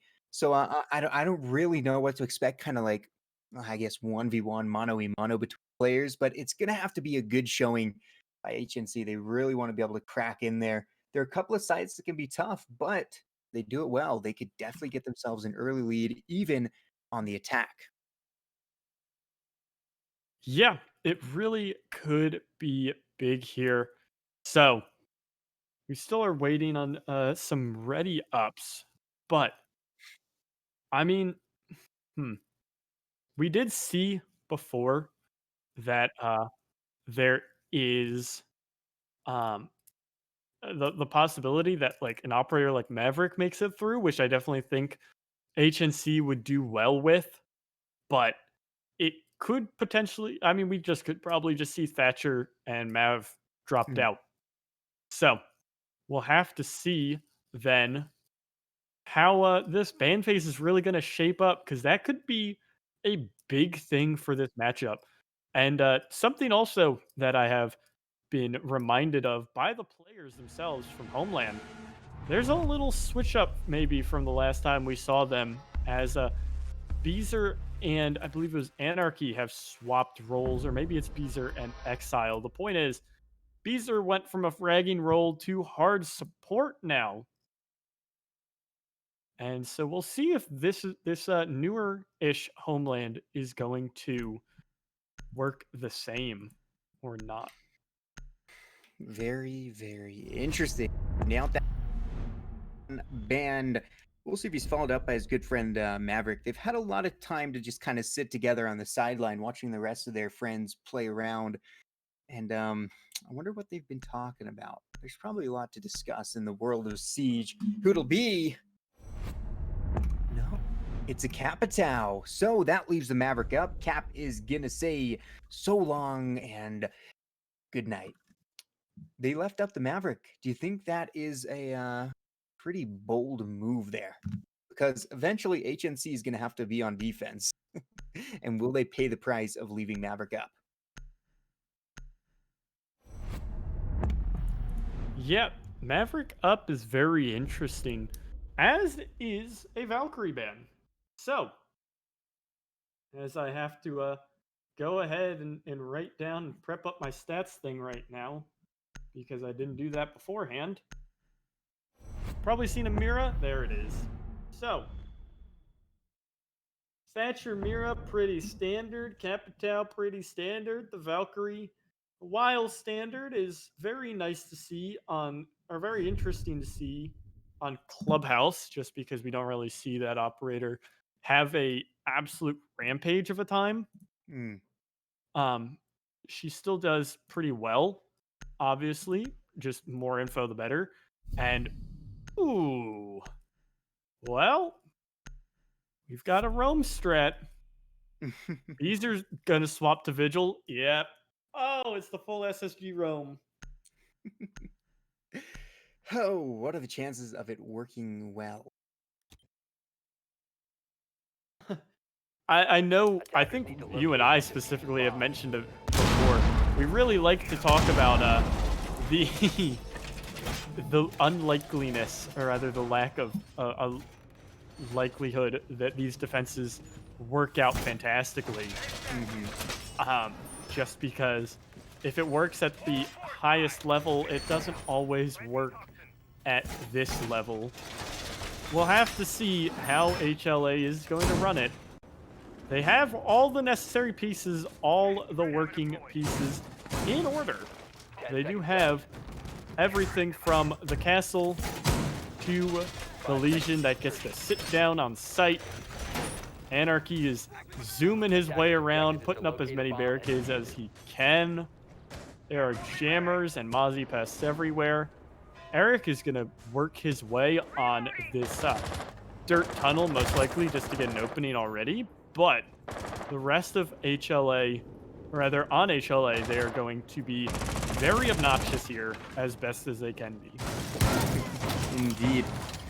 Let's see just how obnoxious that is. Looks like these guys are kind of already doing a lot of moving, though, interestingly enough. We'll see how that works out for them. Gonna be a pretty big one. Like you said, just because they have all these working pieces doesn't mean they can make a masterpiece out of a block of marble. You know, you still need all that skill to be able to expertly put everything together in the correct position. But already we're seeing a hatch prepare to be opened up by the Hibana. Delta taking a whole lot of damage. Looks like the trick will be successful from what I can see. One last Kairos left at the ready. And now Simplest is here ready to help that out, make sure it doesn't get impact tricked as easily, because we don't have an awful lot of that hard breach capacity. Yeah, there's just the Hibana, no Thermite, as the hatch will get opened at least. The rest of this strat is not being punished or pressured at all by HNC. They are completely ignoring the upstairs players. Merc is big chillin' right now up in logistics. Not really doing much until Beezer is found by a nade. Exile's at least going to refrag right onto iDelta, but the damage is done. The Vigil is the operator has fallen. As Esteem is getting shot from wherever, he's going to refrag right back onto Anarchy, but right back. Exile for 2. He's picked up Yams with a nice headshot. It is 3-on-3 with Esteem fairly low. Very low, in fact, and he's still on drone. He may not be seen, but the flank is being expertly watched by Eric. He's going to see, I think that is Merc, watch up. And what is Eric doing? Oh my goodness. What is he doing? Is he there? Hello? Did Eric crash? Is he talking to someone? What is going on? He just let Hibana, he did crash. Okay. He just let Esteem die, and that, what little bit of this attack they had. Oh, what a shot from Exile through the wall. Little chance they had went away because of that. The rehost is called, but the damage is done. 1-0 HLA. Wow. Yeah. Very, very interesting there, man. I was very confused as he was just sitting there. I saw the Mozzie come into view, and I was like, okay, he's going to shoot. He didn't. Exactly. That's what I was thinking. I was like, he's going to shoot him, right? He's going to shoot him. And he just never did. Not shoot him. Oh, man. You know, the good thing about Rehost is we get to see a lot of off-meta ops being picked for for a quick second. We see the Chanka Warden. I know you guys can't see him, but we have a nice treat for the eyes. Oh, man. Well, quick rehost, and we'll be able to get back into it. Always unfortunate for the first round to get a rehost. It kind of just messes up a little bit of the momentum, but a good job from HLA. Very well-placed defense was able to win them at least a single round. So that's pretty cool. The big question is, can they continue to do some big work? Yeah, we'll have to really see. I mean, it works out well for them that they did really well to refrag off one another, even if it wasn't the outright frag. For example, Simplest with a nice nade early on onto Beezer. It was at least refragged in some capacity by Exile, and it just kept bouncing from there. It'd be someone would get a frag, and then it would be quickly refragged. But it was very well done by HLA. Very aggressive play as well, which is very nice to see that we didn't really get to see beforehand, or rather at all yet. But I mean, that's not really something we see a lot from these those defenses where it's the heavy roam. Once it crumbles and you have to retreat to site, it's usually you just go into default bunker type of setup. At which point everyone just stays on site. But there was 2 people on the flank at some point. Someone went upstairs and died. I can't remember who it was. It might have been. I don't remember all of a sudden. But that passed my mind for a second. So there was the second flank though by Merc when we did see Eric crash, which was sad. But it's kind of funny. We got to see that duel from like a third person's perspective when he picked up a steam and then got refragged by Simplest on the sledge. So we'll have to see if this refrag ability is going to be maintained by HLA, or if HNC can really hit fast enough and hard enough from enough angles that there's no real opportunity to get these refrags.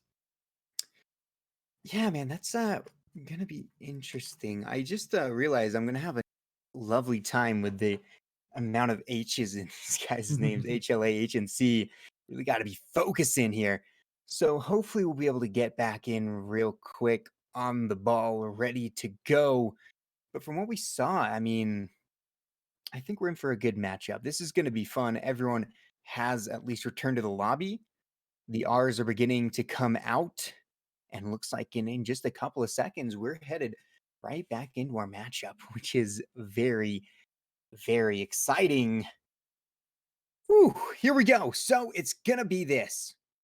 Right here, back onto Clubhouse. We're ready. We're excited. It's Homeland Academy going up against HNC. Does HNC stand for anything, Cherish? Oh no. Trying to think if Horses, I've heard of it at all, but I don't know. hmm. Horses neigh cherish. That's what it stands for. They're just telling you that, hey, horses neigh. Wow. I did not know that until their team name said it. Nice. Okay, good stuff. Well, Homeland Academy leads 1-0. A very solid defense. Was able to do some good work. Eric is back here. He was watching a nice little flank, but unfortunately had disappeared from the realm of existence. He's back though, and that's what matters. We're all about having teams come together. Let's Attackers see need what to they can do. locate and defuse as many Gonna be bombs big as they time can. for Homeland Academy. They want to continue this lead. However, they are pretty defending on CCTV, which means the Maverick of Eric will be incredibly effective if used correctly. Yeah, this Maverick can be absolutely massive from HNC here if they play it right, and I would expect them to. We'll have to really see how things are going to work out for them.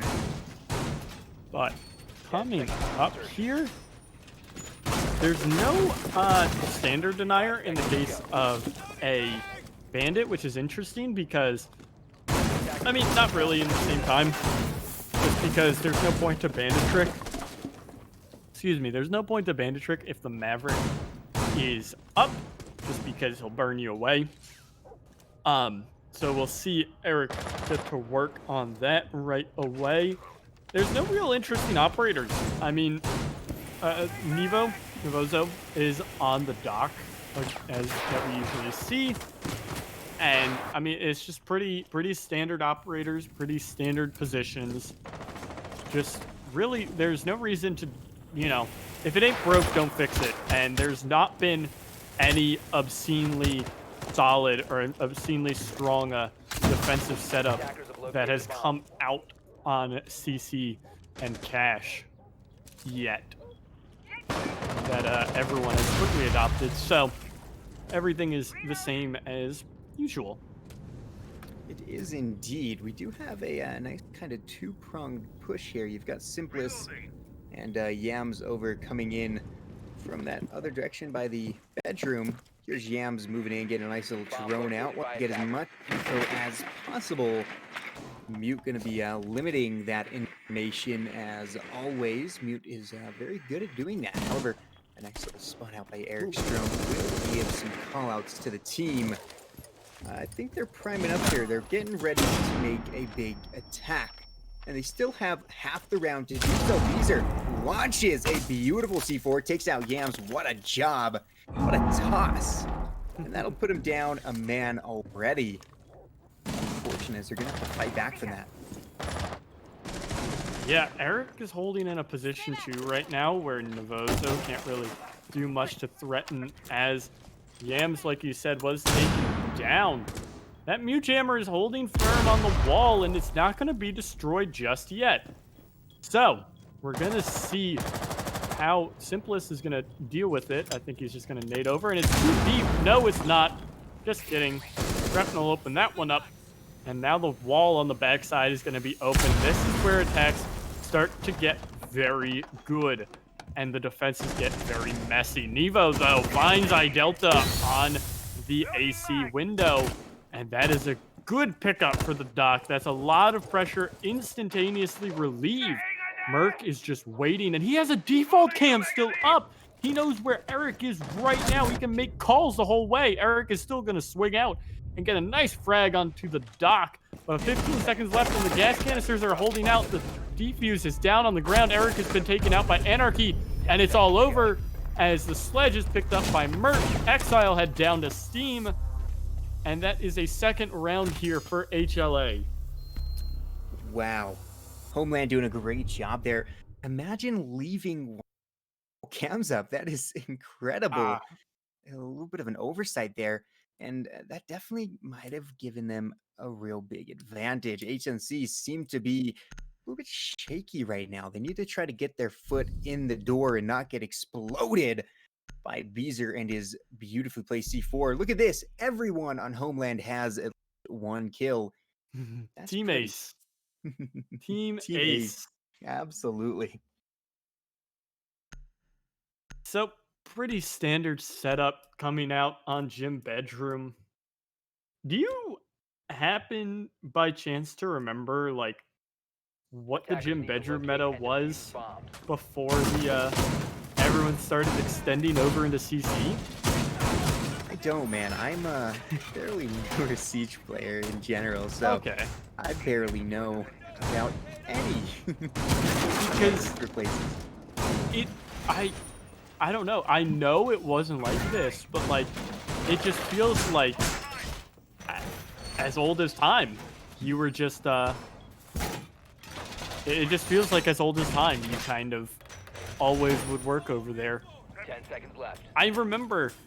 Oh man, I saw a Twitter post the other day 5 seconds actually to go. that was like post this post this picture to confuse year 5 players, and it was Clubhouse before its rework, so there was no construction, and it was like it was so funny to me because I barely remember that. All I remember is that back then Cash Room was one of the worst sites just because it had a soft wall on both ends.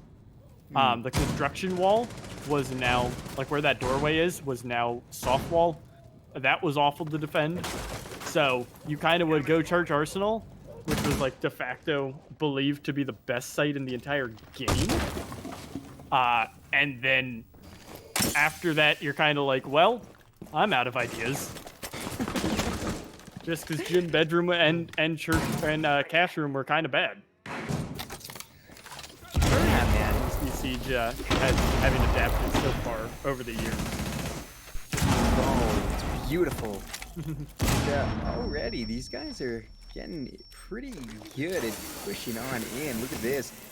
Big break in that wall is going to cause massive explosion. Of course, this is not a CCTV defense. This is a gym defense. So they've got a fair bit more real estate to push through. However, it's a good start.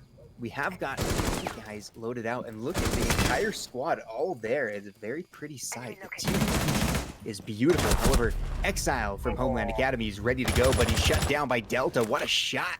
The Zofia watching and ready, and luckily didn't go off to Exile and stayed in the game, didn't crash like Eric did while watching a similar sight line. These are now Located a bomb. left with his other 3 friends. He's gonna find a nice frag of the yams, and then I dealt with another, this time on Anarchy. Back and forth are the trades. Yeah, right back and forth. This is looking good for HNC as they're slowly working in here on this offsite, but 45 seconds remain, and they're not really in any big positions just yet. Merc has been able to rotate back on up as a ping comes out on a drone. He's unseen, as are the other 2 defenders, or as it is Beezer, I believe, in the bathroom. Nate is going to go out and not really do much, as the team has been able to push in just yet. Beezer's been called out in the bathroom now, as everyone is rotated back to the bathroom. A nice headshot onto Novozo is found by Eric. As Simplest cleans up what Beezer is just what little remains of Merc. He has to go 1v4 as the plant comes down, and he's not even going to get the plant down. Eric swings around and picks up a frag for himself, at least cutting the lead in half. 2-1 here. Man, it's very pretty there. I love watching these little sight lines they can hold, because whenever I try to do that, I'll like try to adjust. You know, I'll hit D to move right a little bit, and I'll just move way too far, and I'm like, gosh dang it, I've ruined everything. But it's just amazing the precision and accuracy these guys have. Definitely shows that they belong in comp, while I belong in casual, even though there's no casual anymore. Good grief, Siege. Why did you get rid of casual?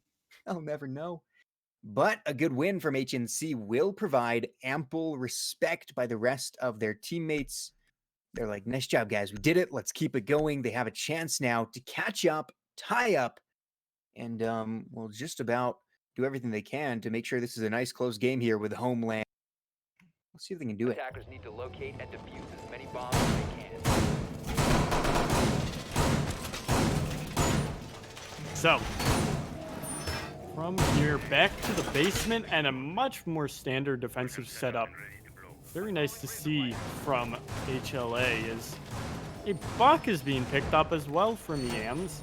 It seems like they're very much, or HNC is very much preferring to do a lot of reconstruction around the map here. And from there, Seconds to go. we'll see how this buck likes to work, because we 5 don't really seconds to see buck out as much anymore. He kind of just is Attackers are moving out there. to locate a bomb and defuse it.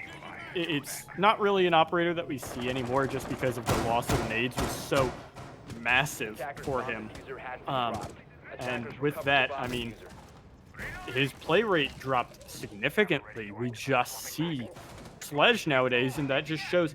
I think part of it isn't even that Buck lost. It's tough. It's not entirely that Buck just lost his nades that would define the operator. It just shows how necessary nades are in this meta.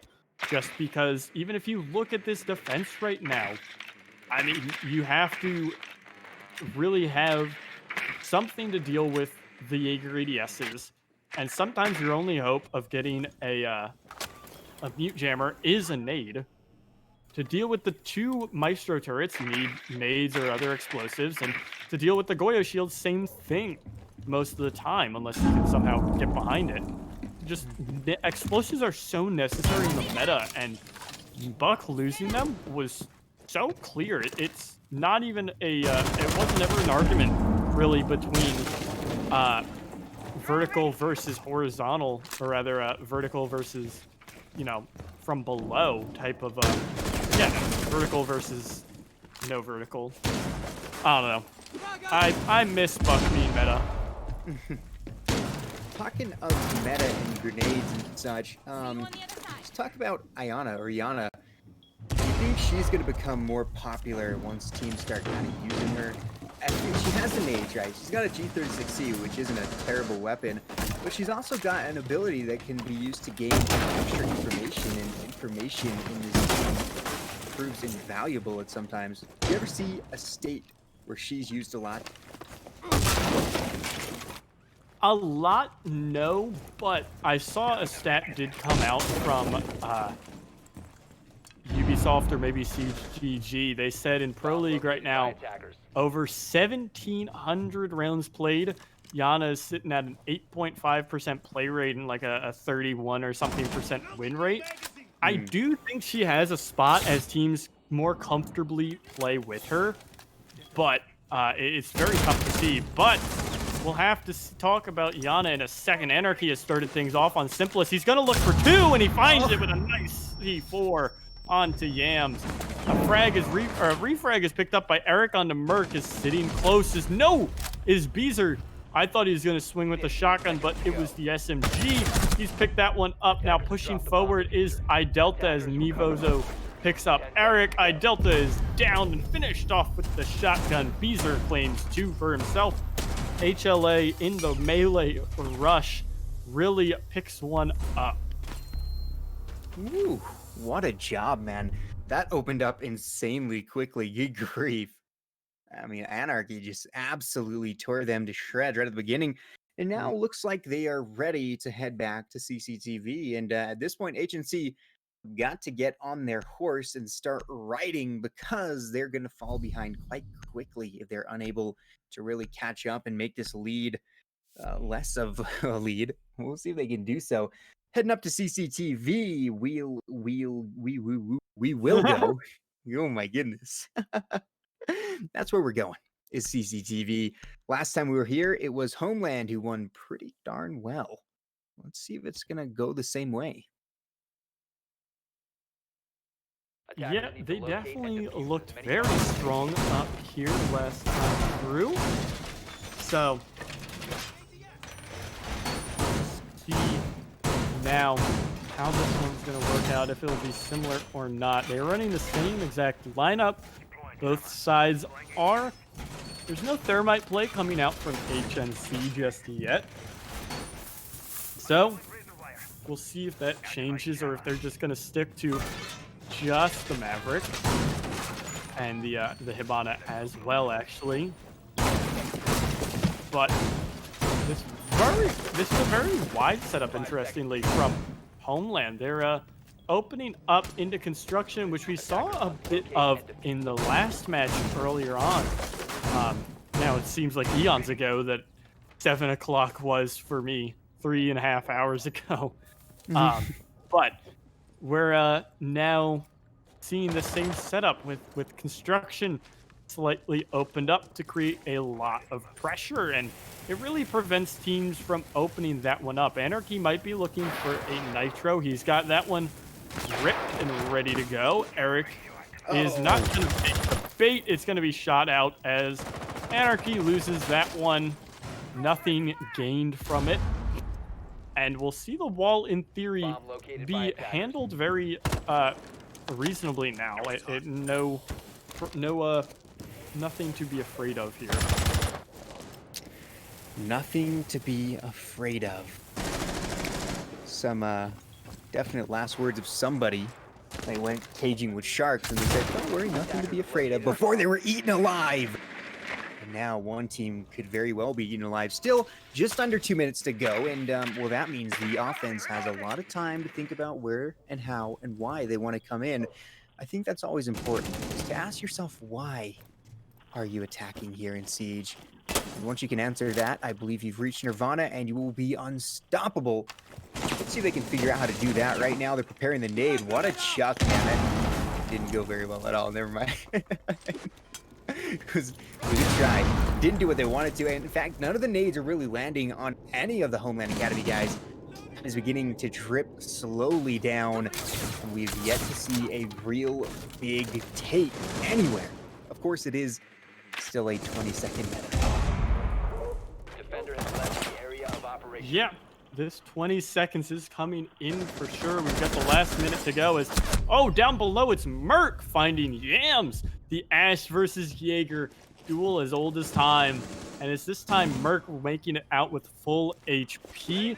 Simplest has made it down to half. Again, like I mentioned, this attack is stalling out. If you can't find that opening pick there onto Exile, Beezer, things are gonna be a bit rough for you, because now Exile is also helping to smoke things out. So it's gonna be full main wall and AC focus from the attack. Everyone is rotating to try and bust Novozo out of the Raptors. He has all his utility. He still has that ACOG, and he still can kill. He's got 1 kill. Merc picks up one on the Simplest. iDelta and Eric are all that remain for HNC with 10 seconds to go.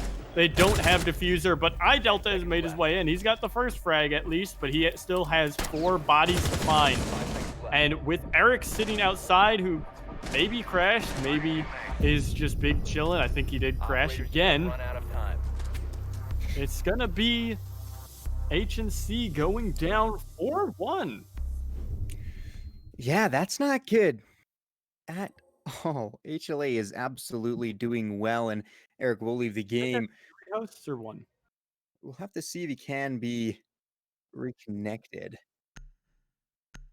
Yeah, we're talking about rehost here, and we're pretty sure that you have unlimited if it's because of the game, but if it's a player crashing or leaving, then you only get 1 per, is it map? I think it is 1 per map. Okay. So, bit of an unfortunate happening here for HNC. We'll see if he can reconnect. That would be nice. I'm sure he's very stressed right now. I hate disconnecting from anything when it's a tense moment. And his team definitely needs everything at this point. Yeah, without a doubt. I mean, you're down 4-1. Granted, it is HLA's map, but you're down 4-1, and you really don't want to be having to run this 4v5 already. This just puts the rest of your team into overdrive, and really means it just really shows you, I don't know, you just gotta really kick it in on this site now. And it's really rough, especially if he can't make it back in by the time defense rolls around. Things are so rough looking then for HNC, because having to run a strat without an integral part is so demanding and so rough for so many teams. really is. And this will be the last round before the switch happens. That means we'll see Homeland take the offense. And at this point, they're looking good to get some. Gosh, they are doing quite well right now. They're threatening a potential 5-1, which would be pretty much almost a death sentence. Pretty much almost makes me sound very unconfident. And that's because how can you be confident when teams are able to make massive comebacks? But it's going to put a pretty heavy load on the guys of HNC. They're unable to win this site right here. Simplest already moving in, doing one of those beautiful jobs. Reconstructing, deconstructing, and everything in between. The nades are going to be able to rain down quite soon. As this gym was won by HNC last time. So, it was indeed, but I mean, again, you have to mention it. It was won by HNC because it was one of the it was. Well, no, it was 5v5 when they won it, rather, is what I wanted to get at. But now it's 4v5, and they are still doing work. They're getting in at about the same speed, but there's not been that opening frag just yet. This time, Exile is playing very cautiously, not going to rotate out as Merc is watched on drone. They know he's on the flank right now. They know he is hunting. Simplest has not turned just yet. But now Merc knows he was found and has to rotate out. This attack is coming in very slowly as Exile is going to be stunned for the first second. Here comes Yam swinging around and he's going to find it. At least he's refragged though by Anarchy, not taking any damage back. Yams ends his donut at the least, but still it feels bad that for HNC to go 1-for-1 in any scenario. They now really have to work forward here, especially losing that Maverick. Almost losing another outside. Delta is going to take half his health. And now we've got a little bit of lull in the action as everyone's pushing forward. Yeah, a little bit of a lull here. 4v3, which is unfortunate for HNC, as you really just wish that he'd be able to return. Eric would at least. But here they come. Delta has pushed in the side. Good grief, that's terrifying. I think he just shot up. Okay, never mind. He shot up Beezer. I saw the SAS and I thought it was his own friend for his. Great shot there as we'll be able to take down Beezer, but a reattack from Merc comes in to Delta Esteem onto Merc indeed, and now it's all upon one last man. It's HNC. We're able to make a fantastic come from behind in the man advantage, and Simplest with the final kill. Great job. So, very well done. That definitely feels very good for not HLA, the other H team. It feels really good for HNC as they are able to mentally keep themselves in it.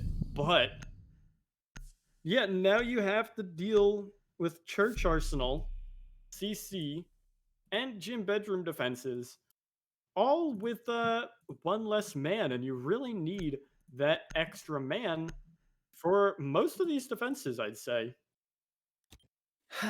Yeah, it is going to be tough. Attackers need to Never easy being at a man down, but a man down just off the bat is it just feels bad, man.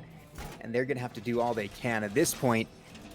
Really tough to do so. They're gonna try to go ahead and defend Church, which can be a very good defense, but unfortunately, like you said, there's just gonna be one angle that isn't being watched over as well as it should be, and that provides a very good angle of attack for Homeland Academy. They can come in right there, do easy peasy work on him, and well, it's just not going to end up very good for HNC if they're unable to hold this. If they are, though, well, that'd be great. I mean, prove yourself with a man disadvantage right off the bat. Could feel pretty good and a nice little boost for the team morale. We'll have to see what happens, though. It's not looking too likely, but they might have something up their sleeve. So, with this, there definitely could be something up their sleeve, especially with Delta running around upstairs. He almost gets pre-fired by Exile, but not just yet, as Eric is back. Nice to see him loading on in. We're going to run 5v5 then after this round as High Delta is still on the aggression. It's going to get spammed a little bit, but not just enough to take him down or anywhere close. Things are going pretty slowly still for Homeland. They're very respectful, which is nice to see. They're taking things pretty calmly, pretty slowly here. And we'll see really how they want to work this attack. It's going to be one hatch opened up by Beezer, in fact. No Hibana is being run here by Homeland. So that's very interesting to see that, especially they opened the blue hatch with a thermite charge. They don't know that Yams is playing very aggressively here in the bar, but the way that they're cautiously moving, they must suspect something. Indeed, they do. So we've got the Kite here. The TCSG did get nerfed a while ago, but it's still a fantastic weapon in the right hands, and perhaps Simplest has those correct hands. They'd like to see a nice win here, start off their defensive half well, and already Rosa will Yams, however, gets taken down. But look at that, I told you, beautiful weaponry comes out of there as Anarchy is going to be able to get the refrag as Maverick onto Yams. I guess he was downed and then they finished him off. We already kind of counted him as out, but it's a 3v3. Yams the only op to drop for HNC as Eric has yet to return to the actual playing field, I suppose. Exile now with a nice angle could potentially pop some skulls real quick. Oh boy, look at him. Simplest wants it. Charge gonna go down, but no, it'll be a lovely trick to stop that. You gotta run away and rethink your life after an impact just takes down your entire career. You've been training your whole life to breach open walls and hatches, and they throw an impact grenade and stop it? What is this? I can't believe it, but what I can't believe is Delta with a great shot on Anarchy's team, and then Delta again to just wipe the board as HNC take another round closer, and some well-needed morale boost as they were a man down. Yeah, that is massive to now win 2 rounds in a row, 4v5. They really made these last 2 rounds work massively, and it was a good holdover for getting Eric on in as well. So maybe we'll get to see how this full defense works out on CC. But things might not be looking so hot for HLA here. That 5th round on the defense was definitely key for them. Attackers And need to locate it's and just defuse bombs. not winning that 4v5 on Gym Bedroom might cost them in the long run.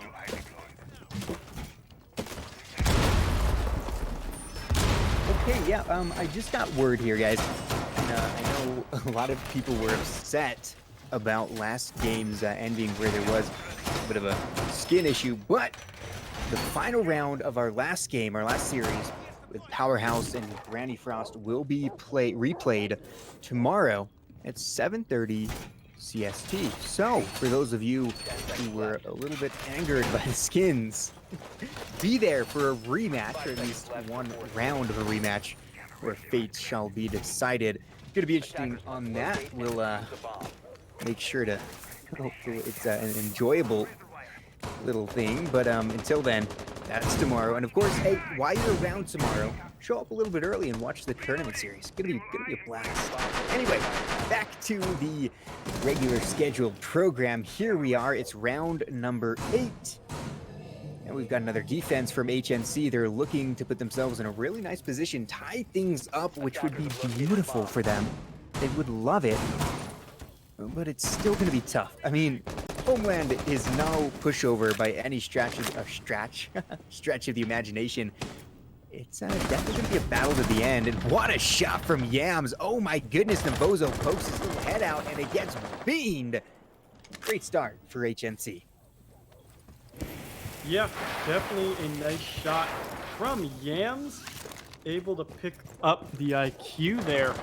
So, we're going to see now how the rest of this is going to work out. Running a man down is big for Homeland. They're the ones on the deficit now. And it's going to be tough to really work around this defense because of it. So, They do still have the Maverick to work with, and they have gotten that wall open. Beezer has found Yams on the refrag downstairs. He was lurking a bit in an interesting spot for a thermite, and this is very interesting. Simplest is running the FMG in the rafters as smoke. So, that is not something we normally see, but it makes a bit of sense. There's a lot of stall opportunity for the smoke, and he's going to lose his head as he jumps down. Anarchy on a very obscure angle, not really used ever. At least Beezer is refragged by iDelta, but Exile is making moves too. He's found one himself. iDelta's looking to make noise and make a run out. As the steam is down to half, iDelta, though, has to rotate on back as already in sight. Exile is working his way forward, and the Maestro has no clue.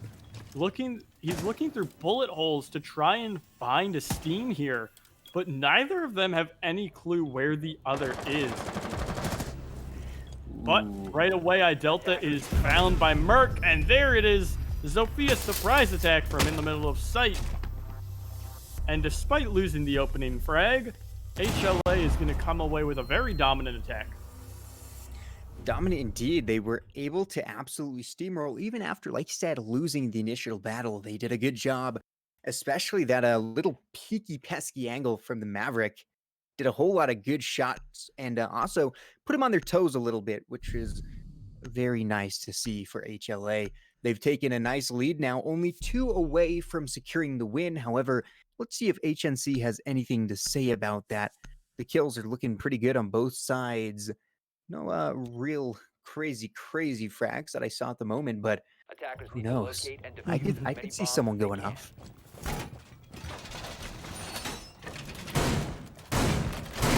Yeah, this definitely could go either way still, but especially picking up the win on CC is huge for HLA, just because this is obviously what we're used to being one of the top sites on this map.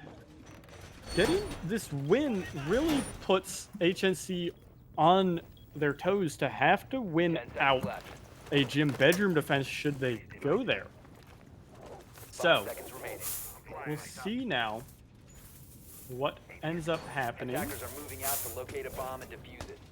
and where things will go, because very slow going on these attacks from both sides. iDelta's getting very aggressive downstairs, excuse me. iDelta's very aggressive down in the basement, playing around there, trying to give Yam some support from below so that no one can flank the bandit there. Beezer's already going to open something up, but very potentially could cause some problems for Homeland itself, just because Merc took a little bit of damage. You did indeed, and well, this on up.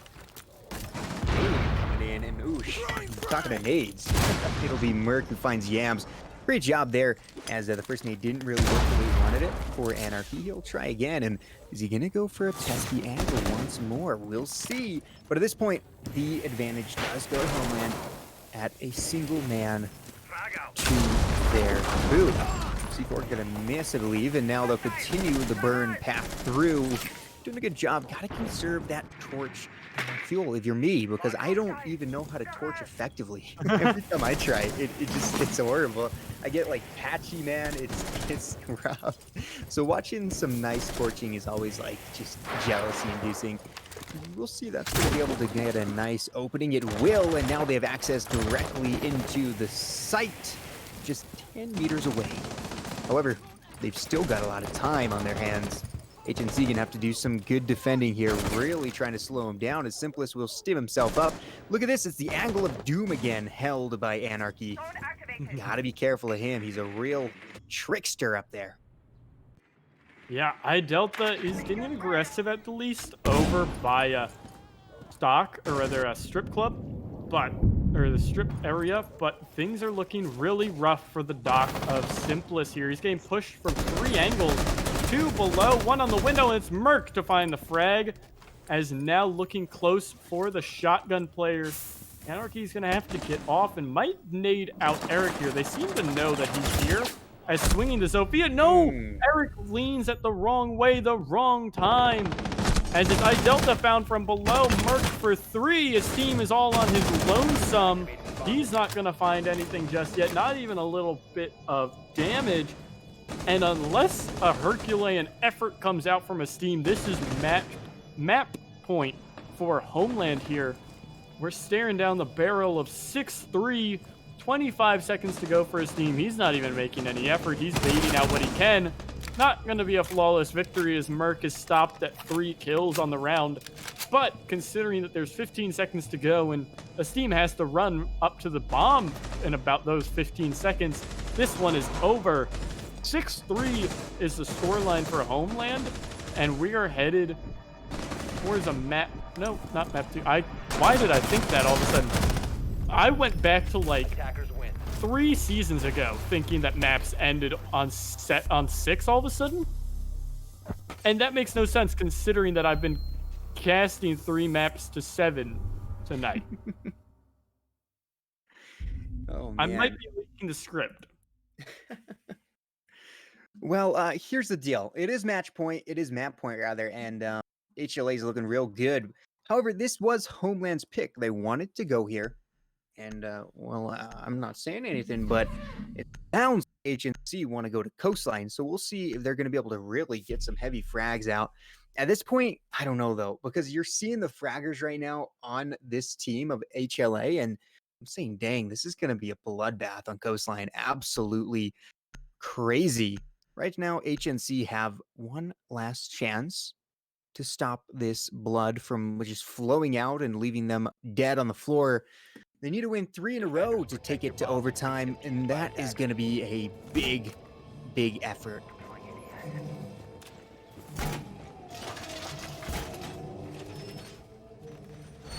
Yeah, this is rough going now. As we're going to see how this last time Church Arsenal worked out well for HNC. They were able to really win this one out and do well, especially considering it was the 4v5. It was the last 4v5 round, rather. So, 10 seconds left before insertion. however, it does seem like it's very interesting. The 2 rounds out of the 3 that HNC won, they had to 4v5. And then, like, every round that HLA won, I guess minus the first one, were 5v5. They've really been fully set on winning their 5v5, and then they kind of like give away the 4v5, which is a little funny. But onto the map itself, we're going to see iDelta playing aggressively, looking for Navozo here alongside Yams upstairs in CCTV. So Navozo still is going to fall to Esteem. Not sure from where that Navozo was, but that was very aggressive from him. He dropped down. No, he was peeked from Oil Pit, in fact. So he shall fall. And HNC have a good launch-off point here for themselves. They do indeed. A very nice start. However, that nice start is going to be eliminated as it's down to Steam.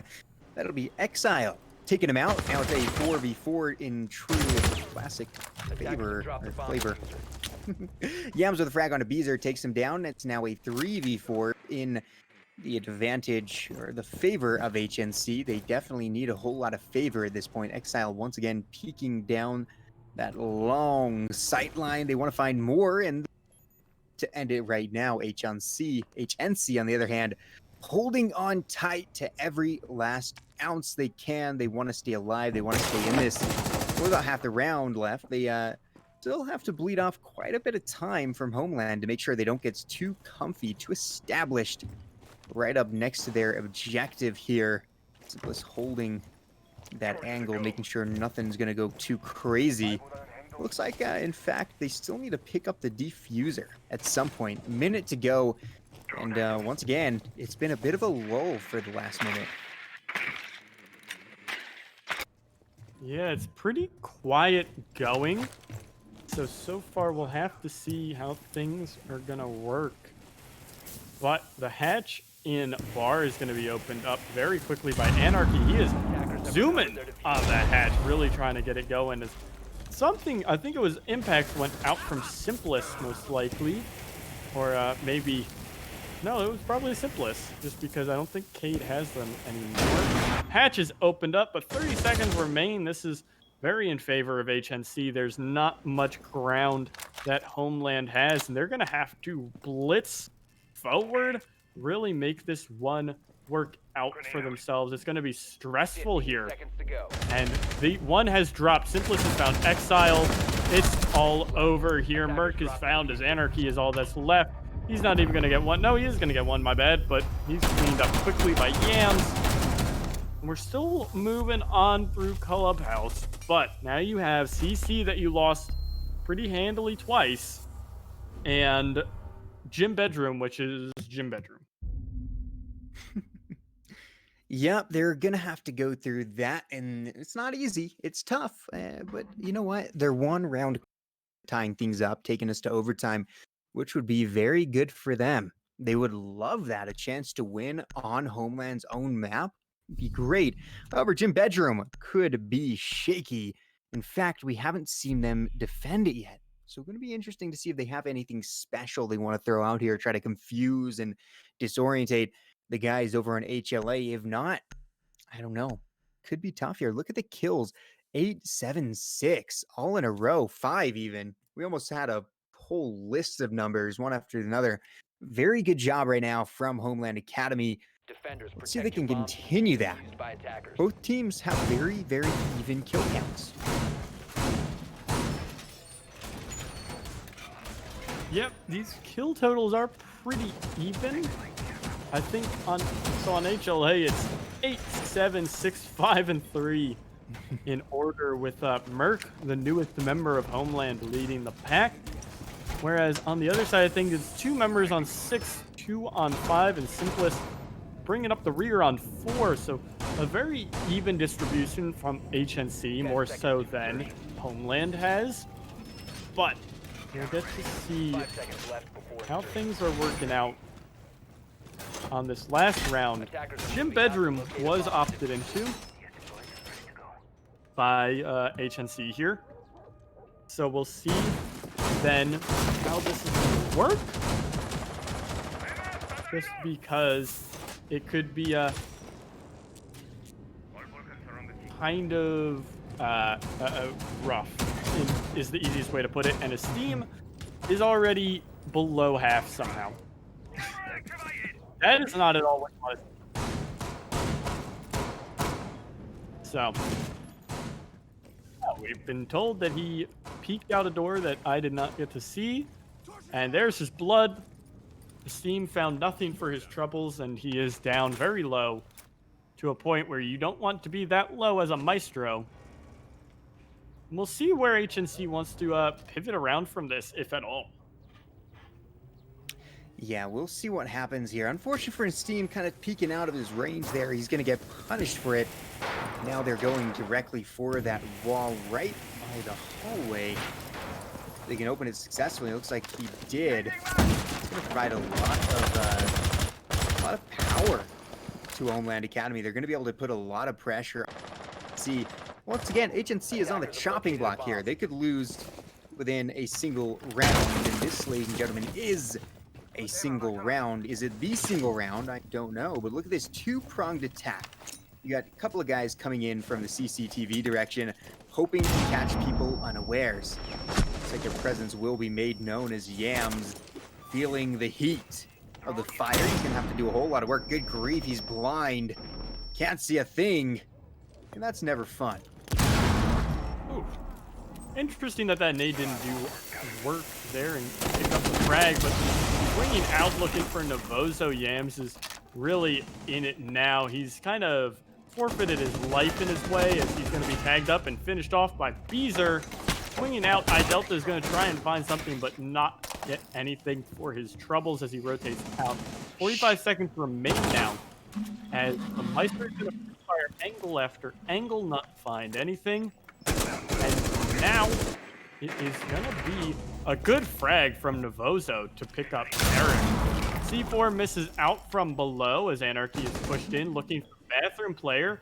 Not just going to find the Maestro quite yet. Almost loses his own life there. As iDelta has flanked all the way back around through the bathroom, but he's finished off by Merc. Esteem on a single point of health is still kicking. He's kicking. No, the Maestro cam is not going to kill Jeezer, as it is just Simplest and Esteem on 1 health, but a very low attacking squad all in all. Nade from Anarchy finishes off Esteem. Simplest is able to pick up a headshot on a Navoza. That's 1. Still has 3 left, and that was the highest health member of Homeland here. But it doesn't matter. We're going to be headed to Coastline with Homeland Academy in the lead. Ooh, what an ending there. Good job by Anarchy holding the angle. They won 7-4. Of course, once again, that was Homeland Academy's map. They wanted to go there, and for good reason. Looks like we'll be heading next up to Coastline, everybody's favorite map. I think it's quite beautiful. However, it is a little bit different, a lot more frag heavy. And we'll see just how that's going to be. Looks like my cam's messed up, but that's okay. Sometimes you got to live with that. But I do believe we're going to take a little bit of a break, and then we'll be back. Or are we just going to go for it? Okay, taking a break. Okay, we're going to ask. Look at me going back and forth, playing ping pong. And you know what my favorite part about also... Roger Dodger, we're sending it to a break. We'll be right back.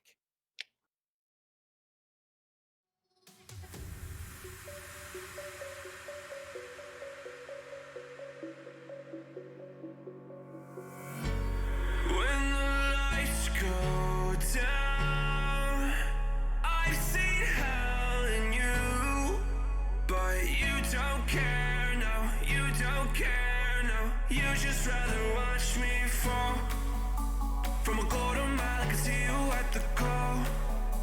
Think about it, ring won't tell you what I saw. When you break it off, you'll see who had it all. You had it all.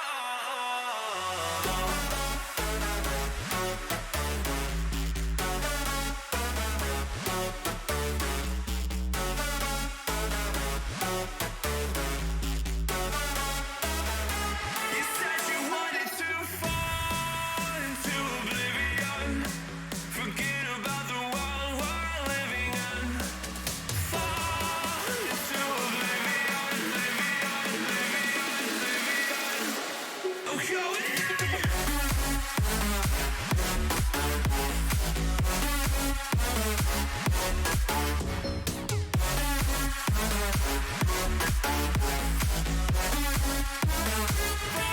fall into oblivion.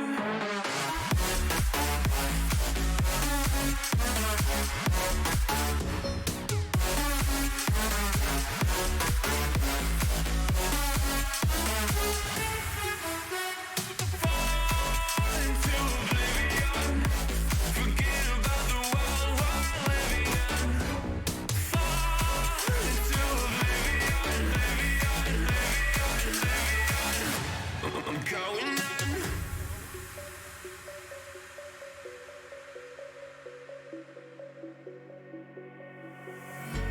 You can't fall asleep when you're counting stars. Get it together. Your mind can't sleep when you let it serve. Now you wanna see me fall from a quarter mile. I can see you at the call. Think about it, ring won't tell you what I saw. When you break it off, you'll see who had it all. You had it all.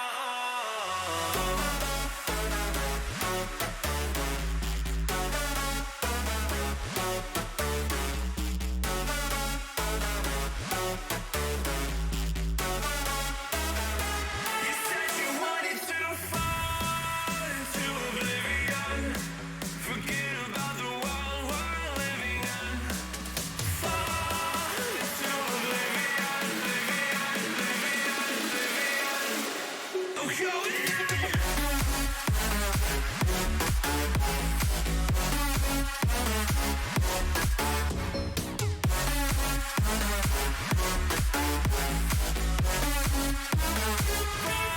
Fall into oblivion.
All right, everyone, welcome back.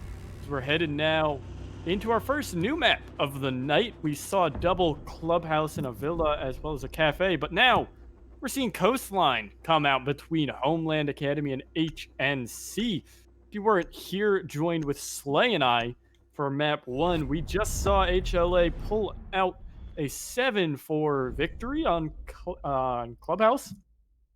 And now with that, we'll see if they can continue on HNC's map pick of Coastline, or if they'll be will be headed to Oregon for map 3. It'll be interesting. I've yet to see Oregon, so I would not.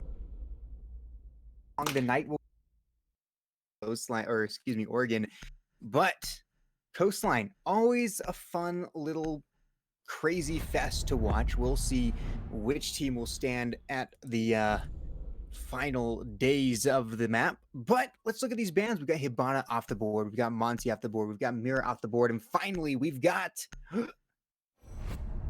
Pulse off the board. No one is going to be blown up by Pulse tonight. And that's going to be a good little break for them. So Pulse is an interesting band, but it was seeing a lot of play in a earlier on as Simplest has to swap that. So we're seeing a Lion round 1. But that is it's a Ying. Icky. No. I don't like Ying. Especially, no Will My Play is very interesting from HLA. Especially seen into the Ying. But we'll see Defenders, protect your bombs from being defused by how attackers. things want to work out. Now, probably a standard setup. Attackers And have it's discovered the location interesting of to a bomb. see a Hibana ban, because that's particularly just for this site. It very much saves his smoke plane in pink bar, or on pink couches rather, because you open up behind. Excuse me. You open up behind the smoke on that wall that's just shown now by our lovely observer Carpe, who we have not shouted out yet tonight, but he's done great work. And also on the side, big congrats to Carpe for working on Challenger League. I really like it, and I'm really happy for him. Good job, buddy. So he's nodding for us. I like that. So we'll see a little bit of action already. As well, not just yet, but this is a very fast-paced HNC roster or lineup coming out between the Ying, Lion, and the Ash. Yeah, they're going to be going for it, man. I remember in Ying Absolute Monster, well, not the original Absolute Monster, but for a couple days there, she got buffed before they re-nerfed her, and boy, oh boy, do we see a lot of Ying time. However, she's going to be a little less weak, but you still have to admit, she's crazy. Like you said, without the Wamai, it's going to be a little bit more effective. The Lion usually only seen on Coastline because it is such a different map. There's an entirely different meta, it seems, here. Like Cheris mentioned, much more frag heavy, and these guys are going to be going for it. But still, a bit of a slower beginning. Almost feels like they're trying to drone out, which is good. Want to get as much information as possible. We'll see just when they're going to move in for the big push. Could be anytime now, as that is a bit of a flash in somebody's face. Never want to deal with that. Beginning to push on in. They're in Aquarium, encroaching on Hookah Billiards. You want to get in that scene real quick and start absolutely massacring. However, HNC is ready to do the exact same to them, begging them to step on in. Excuse me, Homeland was on defense here. Gosh, they're being a little bit cautious. Let's see what happens. Yeah, it is a bit cautious, but still, it's a good work coming in from HNC to move in this quickly. with still a minute on the board. The Ying hasn't done much. There's been no Lion pings coming out. They're definitely saving some of those for post-plant, assuming we get there. Is Yams, or no, it's a Steam taking the first damage from Anarchy, and Beezer finds the first frag of the map onto I-Delta. He's going to be pinged out alongside someone else, but Eric is going to find the frag right onto Exile. Another frag right back from Anarchy onto Simplest, but his team found Anarchy anyway. His team finds two as Merc finds Eric. The Lion goes down, and it's just Beezer looking for what he can. He's going to go for the Nitro from below, but his team is already on 3 frags. The plant from the table and the C4 lands on no one as Beezer is rotating on in. The flurry of frags definitely went the way of HNC, but now Beezer is doing work. He's found 2! Nice headshots through the wall. Beezer with the lull in chat. Nice 3K on the round. And great shots from Beezer. Clutches it out in the 1 versus 2. That was incredible, man. Talk about fighting against odds. The dude came in a very tough situation. Wasn't looking good, but he battled out of it, and that goes to show you never give up on your dream. Gosh dang it, kids. If you want to be a professional lobster, go do it. Go be a lobster. First thing that came to mind. Let's keep it going. So nice round goes to HLA as, dang. Thought it was going to go to HNC, but Beezer had other plans. Great job there. 3 kills from his team as well to match Beezer. In fact, they're only off by a single frag. That single frag being Beezer staying alive. So heading into round 2, let's see what HNC changes, if anything. In fact, it looks like much of the same lineup. And we will be heading over to Kitchen. Now, this site is, again, one of those sites where you'll see quite a bit of presence upstairs as well, as you don't want to let these guys just gain vertical control and start raining down death upon you. What? Oh, nice. Wow. You can't see the... They used to be the... Carpe is looking and yelling in her ears that they removed the leaves on these trees. When you would go onto like that second floor or third floor view, or rather, you can see them on the 3rd floor. When you would go onto the 2nd floor view, they would block a lot, and as well, you could see them sometimes block on 1st floor too, I think. But it was very obnoxious, and I guess that's a change that happened recently that I don't remember hearing about. So nice to see that at least a little nice quality of life change. But on the other side of things, there's still no Wamai. Or rather, on the gameplay side of things, there's still no Wamai, and there's no Warden being brought out to deal with Simplest on the Ying, who's equally not bringing smokes, which is very interesting. Yeah, the smokes are very useful in clearing out some of those pesky ADSs that could potentially gobble up all of your Candelas, but will not be seen here. Drone's coming out from Navozo. Good job on the Mozzie. It's one thing to capture the drone. It's an entirely different thing to be able to use them effectively, and that's what he's hoping to do here, is get them set up in nice places, allowing themselves to gain counter surveillance, if you will. Beezer holding angles as well. Let's see if it's going to be another long, slow lead up to an explosive finish like we had last time, because those are always quite exciting. However, already shots are being wrung out. Look at these angles being held. Once again, those pixels. Just beautiful as I-Delta hunts for a frag. You would love to find somebody. And it's going to be Merc instead who's able to find a Steam. Down goes the IQ. No more finding pesky hidden electronics. Yeah, and that's pretty nice because there's a little bit that would be good to find for the side of HNC. Another frag comes out for Beezer. He's at least refragged by Simplest, but no Lion pings are coming out, and Simplest is very low too. That is huge for this defense as they are working slowly, chipping away, finding what they can. Exile's going to be pressured, but not before Simplest rotates off the angle.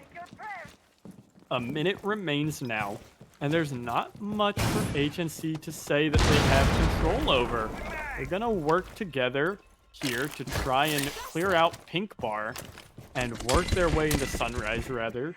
But no one is over there. Everyone is either in kitchen, service, bathroom, or the main lobby. It's a very wide hold, and now, because of that, iDelta has to go up above with Simplest and Yams holding down below. It's interesting the Simplest is not the one going up, but we'll see almost Exile losing his life. It's iDelta able to, or not missing, or rather, he is missing the shots. He's not able to hit that one.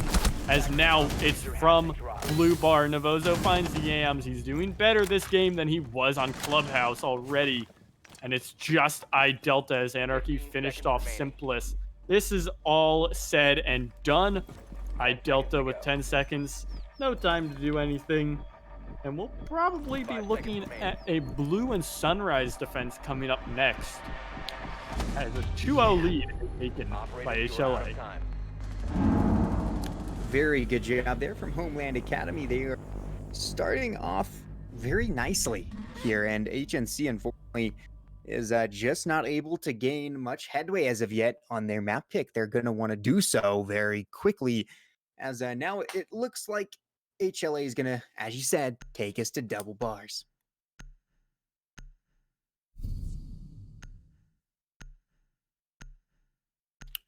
Look at the kills. It really does look like things are struggling over in the side of HNC. A lot of zeros, a lot of ones. Not what you want at this stage.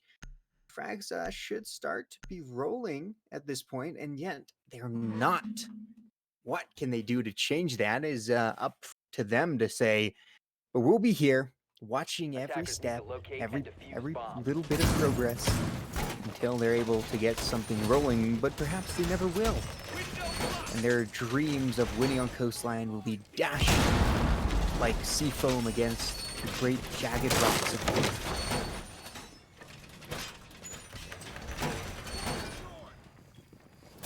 So, it is nice to see at least the Steam on 3 frags. I think that was from round 1. But you're right, the rest of HNC is struggling a bit, while HLA is doing a good team effort here to really work these kills around amongst each other. 5 seconds remaining. Anarchy has opted into the Wamai now, and this is a nice little bunker setup that's very tough to deal with and very obnoxious to deal with.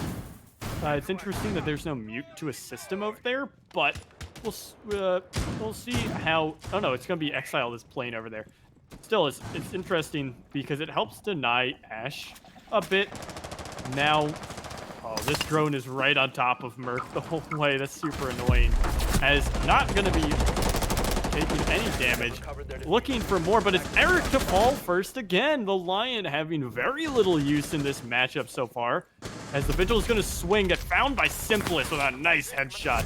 As Yams is very low, but he won his duel with Beezer. And now this defense is looking rough. So very frag heavy already within the first minute here, as it's 1 for 2. Merc and Beezer fell after picking up Eric. Yeah, Eric did go down. Yams incredibly low HP, as tonight people have just been surviving. They are just able to get away with the slightest sliver of HP, and you know what? It works. You're still a gun on the board, and let's see if you can do some work. But you're right. Right now, HLA is in a bit of a tough position. They've got a lot to work out of, and it is far from easy. However, that said, it is also far from over. Exile, Novozo, and Anarchy all at full HP. And if they can get a couple of frags here, they turn it around just like that. But HNC have a good chance to kind of overwhelm them if they efficiently and correctly. Still, someone alive is someone who's going to be able to shoot you, so man advantage or not, still have bullets flying. Ooh, just missed the head on, I believe, Novozo, trying to hold that lobby door, but it's Novozo indeed with a headshot onto Yams. Beautiful shot to take down and finish the Ash. Now it is that 3v3 that we were thinking of. Gonna come down to the final minute of gameplay. Steam with a great shot on Anarchy pushes it back into the advantage of HNC. Working with it. Oh, hi. A little bit of a whip there. He's gonna turn and try to get the shorty out, but not gonna happen. Simplest finds him, and now it's all up on Exile at a 1v3 situation. Not easy for the smoke. Still has 3 canisters left. Let's see if he's gonna use them effectively, but no chance to use any, as it'll be iDelta swinging on in and getting the final frag. Yeah, the feet holes work both ways. Always fun with Siege because the only thing that works one way really is mirrors and some very fishy angles that always exist. But uh well yeah, you can probably thank Coconut Bra for those more often than not. So we'll get to see Hookah Billiards again as it is looking very good so far for HLA. So I know we mentioned it a bit during the map ban process. Uh, Cafe or Coastline is very frag focused. It's not so much. It's not very um focused on the strategy as much, and it's because of that. Defenders, It's protect your very bombs attacker from being sided. defused by attackers. Usually you see like 4-2 attacker halves. But, I mean, to already pick up 2 rounds with 2 very solid looking defenses at your backs, I mean, this is looking pretty solid and very hopeful for Homeland. Attackers have discovered the To be location able of the to at least, in theory, hopefully get a 3rd round, that would work wonders for their second half on the attack because we saw their attack was pretty once they got comfortable. It seemed like there was some growing pains almost on the attack. The first 2 rounds they did win. They did go 1-1 on their first 2 rounds of Clubhouse's attack, and it did look like there's still some growing pains with Beezer swapping to hard support and there being so you have a new breaching duo and a new fragging team and that sort of stuff. But still, it works. It seems that they were very solid, very comfortable after a point, and if they can get that comfortable on an attacking map like Coastline, things can work wonders for them. But right now, they're just going to try and work these rounds one at a time, slowly inch away, and figure out what they can get and where. They've got a very wide setup thanks to these castle walls, which are going to start being busted open rather than barricades. As a nice nitro from Merc again. Eric is falling on this lion time and again. First, and not finding anything right away. Beezer free frags right with iDelta again as well. And this defense is looking so much better than the last Hookah Billiards defense was. Indeed, this is a tough situation. Said man, always Eric going immediately. It's tough. And iDelta as well falling. iDelta, one of the good players here for HNC. Unfortunate to see him fall. Simplest tries to go for something, but he'll be taken down alongside Yams, and now it's all upon his team. Who's got the world to face, and the world crushed him. Navozo finds the final kill for a flawless round, and a good job will go to these guys on a big round, heading into round 5 now, and well, things are looking tough for HNC. Yeah, things are looking very tough. You now have, I mean, that was a flawless round too. So that's already feeling really, really rough. So again, like I said, to go down 3 defense or to get 3 defenses on Coastline is pretty big.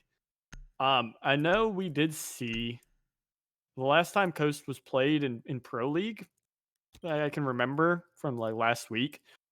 It looked it's super bizarre because the 2 teams that were playing made Coastline look like a defender heaven. They both went, I think, like 5-1, or it might have been 5-1, 4-2 on the defense. But I mean, it was so bizarre that the attacks were faltering as much as they were. So maybe we see something similar here, but at the same time, iDelta on 1 and 2, Yams on 1 and 4, and Eric on 1 and 4 don't really bode that well, specifically Delta and Yams. Eric has been being fragged early on too. 2 of his deaths, specifically his last 2 deaths, have been when he doesn't have been opening deaths, and he hasn't had his jammer used in 2 of the last 3 rounds before he dies. So it's very, very rough going for the Lion, especially these last couple of rounds. Yeah, it's just it's been kind of a hard thing to watch here, man.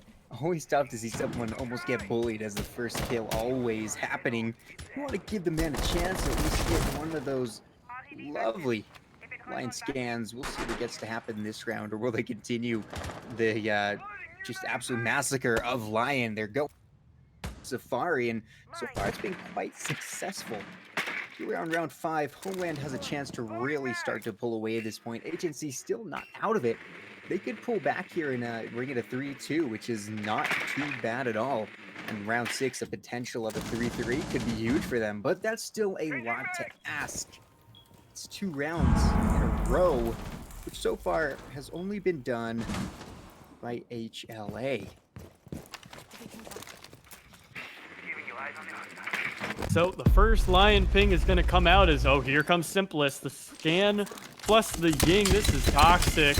This is rough as now not even seeing the Legion. Oh my god, Mark is going to win that somehow. Beezer finds iDelta as well. Yams at least refrags onto Beezer, but there's no quick refrag. Steam is lurking too passively as now he's going to rotate further away. And this is a huge find for Homeland because they are able to pick off 2 frags for 1 and through a Lion Ying. That is insane. Quite insane indeed. But Eric didn't die first, and that's the important thing. However, they still have a lot to go. This is going to be tough, man. Let's see what they can do here. Homeland has a pretty solid hold with the final minute coming in. Yams and the rest of the HNC squad have a bit of work to do at this point. Ooh, could be an engagement here between Navozo and Eric. A good shot from Steam. It'll be in Steam instead who finds the kill to him. And now things are even Steven 3-3. Can they keep it going? Attackers have located a bomb. Still have a couple of gas canisters. I believe 1 left after that was thrown. So trying to slow these guys down as much as possible will be the way to go about it. Eric down under 50 HP means that he is going to be disadvantaged in his fights. Holding, ready to throw that final smoke canister any second now. Wanting to slow it down. Anarchy with a beautiful shot to finish off Eric. A nice headshot with a UMP. They find another. He does indeed. And there it is. Defenders win round 5 after Exile cleans off Yams. And now things looking good for HLA. Yeah, even as we send it to Bar and Blue and Sunrise, the double bars, it is looking very good because even if you win this and you're up 5-1 on an attacker-sided map and you look fantastic. You lose this and you're down you're up 4-2 on an attacker-sided map. It is so much in favor here of HLA that it's crazy. iDelta is alongside Eric with 1 frag still. Yams picked up 1 last round, and I think that's something I know I mentioned it last round, and I don't want to do it as like I'm ragging on these guys consistently. I don't want to seem like that. But these are Eric was one of the top fraggers from Clubhouse. Even with his disconnects, he was one of the top fraggers. Yams should be doing pretty well. He's been on primarily fragging roles, and he's not doing so hot with the last 2 maps, or this map and the last one. On the other side of things, your fragger roles are so insane. Beezer and Merc are 7-3 and 5-2. Merc was on top of the leaderboard last map on Clubhouse, so it's really, it's a tale of 2 cities type of deal. It is feast and famine for Homeland and HNC here, as a Steam on the hard support roles, more or less. He's been running a lot of IQ. He's picked up the Ying this time. He's swapped the Sledge to Simplest. A Steam on this hard support has had to pick up a lot of the slack for his team, and not the rest of his team is struggling, and I think that's really telling here, especially considering how close it seemed that Clubhouse was. It wasn't like it wasn't like HNC was any pushover. At some point, I think it was 4-3 or almost 4-4. So it's definitely looking like Homeland is on top of their game here on Coastline. Yeah, I don't think you can say it any better. I mean, they are just fragging out, and this is a frag-heavy map. We've seen it, and we've heard it, and we know it. And nice kill there from Beezer on the Gam, already opening up. Good grief, these guys cannot be stopped. They're just absolutely terrifying on the board right now. The shots, they're good, and they're working. What isn't working is this attack strategy. They've only won 1 out of 5, and they need to be able to find more. They will switch over to defense in a minute, but does that give any more effort? This has been, in the past, a very attacker-sided map, so HNC could be running from a hard place directly into a rock, and we'll see if that's going to be the case. Homeland Academy look to put these guys in an absolute chokehold. Getting them 5-1 would just almost end the game, it seems. It's going to be so tough for these guys to make a comeback if they're unable to defend. Oh, hi. Nice blinding lights there for Simplest, as this attack is going very slowly, especially since the Yams has fallen. That's a lot of destruction for these castle barricades that we don't really see otherwise, just because the sledge is working his way up above. He's not going to be used there.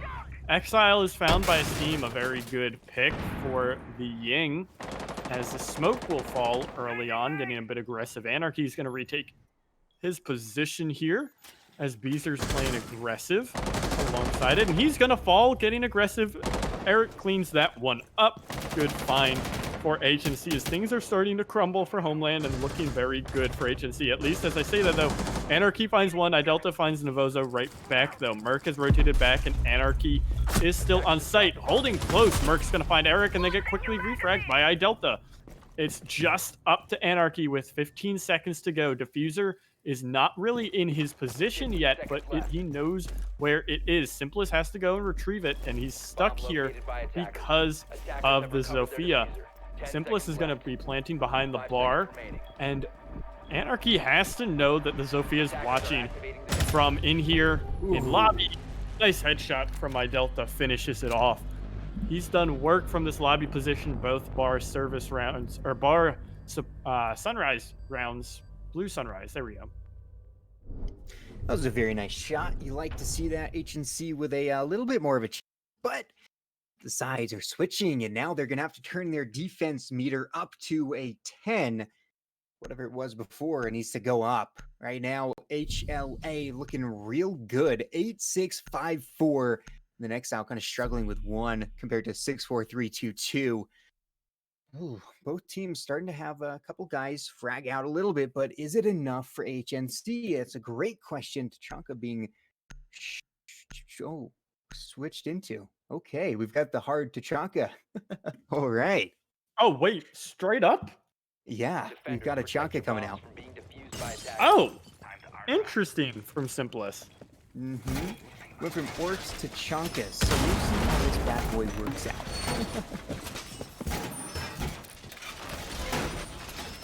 So, that's going to be a Chanka spawn peak. He lost his shield, by the way, I found out. Because my friend, as a joke, picked him and at some point, and we were like, all right, make sure you just have the shield or whatever if you're going to Chanka spawn peak. And he's like, wait, I can only take wire prox mines, or prox alarms. So, proximity alarms are coming out from the Chanka, as Simplest is going to be looking for a peek. There's a drone below this turret, so they definitely know. Well, not below the turret, but they know that this peak is coming out. As a Steam is also looking for something. Exile's going to drone ahead, make sure that his team is not going to die here. As Eric has rotated on upstairs, the Steam is still lurking down below. And it's a very aggressive hold. But Anarchy finds Eric somewhere as the Steam is getting damaged. Oh, Anarchy from the skylight found his Steam as he's looking for more, and he's gonna find more. Finds the head of the dock. You can't res from that. And now HLA is doing work very early on in this round. Yeah, this is, I think, what HNC feared, is just losing 2 guys off the bat. Both of your thicky French boys are dead and gone, and that, is unfortunate. You've got a Chaka, a Valkyrie, and ooh, nice shot there from the Jaeger. Take down the Bozo. That's Yams there doing some work. But you don't have the men and the manpower that you lost 2 great ops who provide some good ACOG ability. And I-Delta gonna go down. Will he be finished off as well? He will indeed by Beezer. That's the EBR being used to great effectiveness. You love to see that. Another shot, this time from Anarchy, takes down Yams, and it's all upon Simplest and his Tachanka.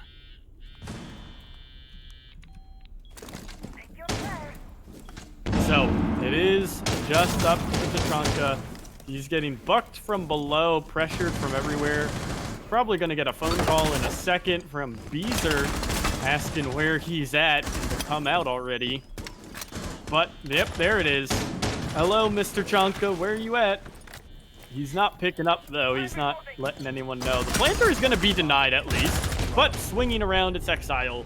Cleaning up another HLA round. And very similar to Villa from the side of Powerhaus last night. It has been 7 straight rounds of opening frags for the side of HLA. Wow. Doing real good. That is to be sure. And they're just 2 rounds away, and it's really not looking good for HNC. We've seen before that they can win rounds and they can do work, but unfortunately, it just hasn't been going the way they need it to. Beezer now encroaching on that 10K, doing a lot of good work. Might show us a Blackbeard here. We'll have to see. Indeed, looks like he's going for the Blackbeard. Is not seen a lot, but is sometimes seen on coastline, Defenders, just like protect the your bombs Lion. from being defused by Can attackers. be pretty effective here, especially back in the days of his OP face shield or face shield health. Oh, the 800 one. God. Beezer is really rubbing it in here. Discovered the location of a bomb. So, this is really could be rough going.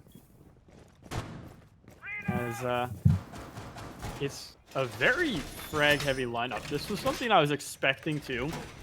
Getting the nice thing about coastline is it allows more aggressive roles for a lot of people, specifically the hard supports. Attacker's objective is to defuse the bomb.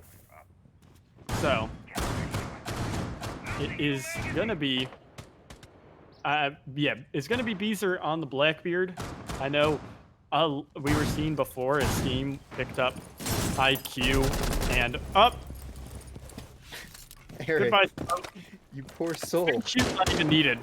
Beezer has hit double digits and set Homeland up for a nice round already. And that is confirmed 8 straight opening frags. Attackers have located Oh a bomb. my goodness, look at this guy go. Poor Eric, and there goes Steam as well. 2 operators that you would love, I suppose, a normal map. This is no normal map. It's less tactical, as we've seen. Steam and Eric go down, Smoke and Maestro off the board. These are taking a little bit of damage, but he's absolutely fine. I'm gonna keep on rolling with it. These guys are hunting Anarchy. I actually found some success up here on the rooftop before. He's looking to do it again, but the drone will come out, trying to give information, feeding it to Beezer as he is hungry for his 11th, maybe 12th and 13th kill. We'll have to see what he can do. Simplest on the other side, ready to move around as well. He is playing the Wamai role. That is pretty cool, except Exile takes down Yams immediately. Down goes Simplest as well, and I-Delta is left alone in a dark and unforgiving world. Anarchy with the plant going down. It's a 1v5 ace clutch situation for the win. For the round win, I suppose. Takes down a Buck, will finish him off, and he's gonna keep on moving. Less than 40 seconds to go. He's got a bit of a task to chew through here, and he will be finished off. Attackers win round 8, putting HLA into match point. Yeah, this is definitely looking like an HLA stomp right now. They are 2-0 on this attack. They went 4-2 on the defense. They're looking so comfortable on coastline here. So we're going to see kitchen service, another alibi play, as Beezer is opting into the Twitch.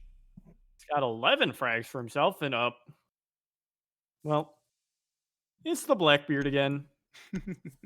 So Oh boy. nice, but it's going to be a very roam-heavy defense. You can tell from the side of HNC. They've got Alibi, Jaeger, Mozzie, and Vigil. So, very nice to see. It's very interesting, too. That's something I really like. If you notice, like, new defenders, it's been very, like, the last bunch of seasons, the defenders that have been good have been roamers. Like, if you look back as far as Vigil's really good, Mozzie's really good. Seconds remaining. I guess the counter would be Maestro was a really good anchor. I'm trying to remember everything season-wise. Locate a bomb and defuse it. Attackers Clash was located a good bomb. initially. I guess she was an anchor. But she's not that great anymore. I'm trying to look back on it now because I really want to think about this. Warden's never been good. I don't know. Okay, maybe I'm a little wrong. It's not as many as I just thought. I think it's just Vigil and Mozzie that have been doing really well on the roam meta lately. And now Oryx. True indeed. It is it's fun to see some new ops coming out.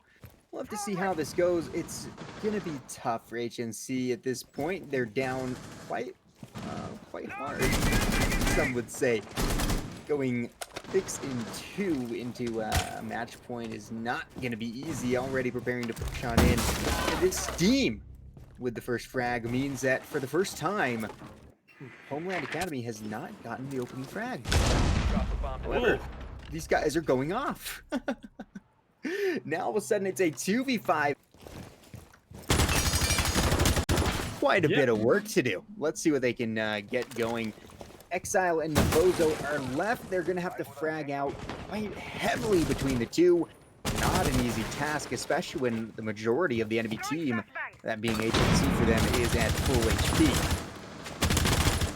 Yeah, just Exile and Navozo here against 5. Well, 4 now because Navozo has found 1. He's going to get in another duel potentially here as it is Exile to try and do whatever he can to help out. But the defense of HNC has Diffuser. This is quite the big job here for Homeland to make work. With a minute to go, they have to still get upstairs or find 4 frags. Slowly working their way, Navozo and Exile together, as noise is being made consistently upstairs. By a scheme, it is iDelta lurking in blue bar, though, ready to get frags. And it's instead Simplest swinging out. Finds Navozo. At least the Mozzie is cleaned up. The Jaeger has to be known here by Exile. Exile has to know that the Jaeger is there. Exile is going to swing and take down the head of Eric, undamaged. He's really looking for this clutch up. He's going to find 3. It's the one-on-one for Exile. He's hunting for more. They have Diffuser, and iDelta just has to run. iDelta just has to run. iDelta doesn't even need to challenge this, and he's going to lose. No! Versus 4. Exile goes nuclear.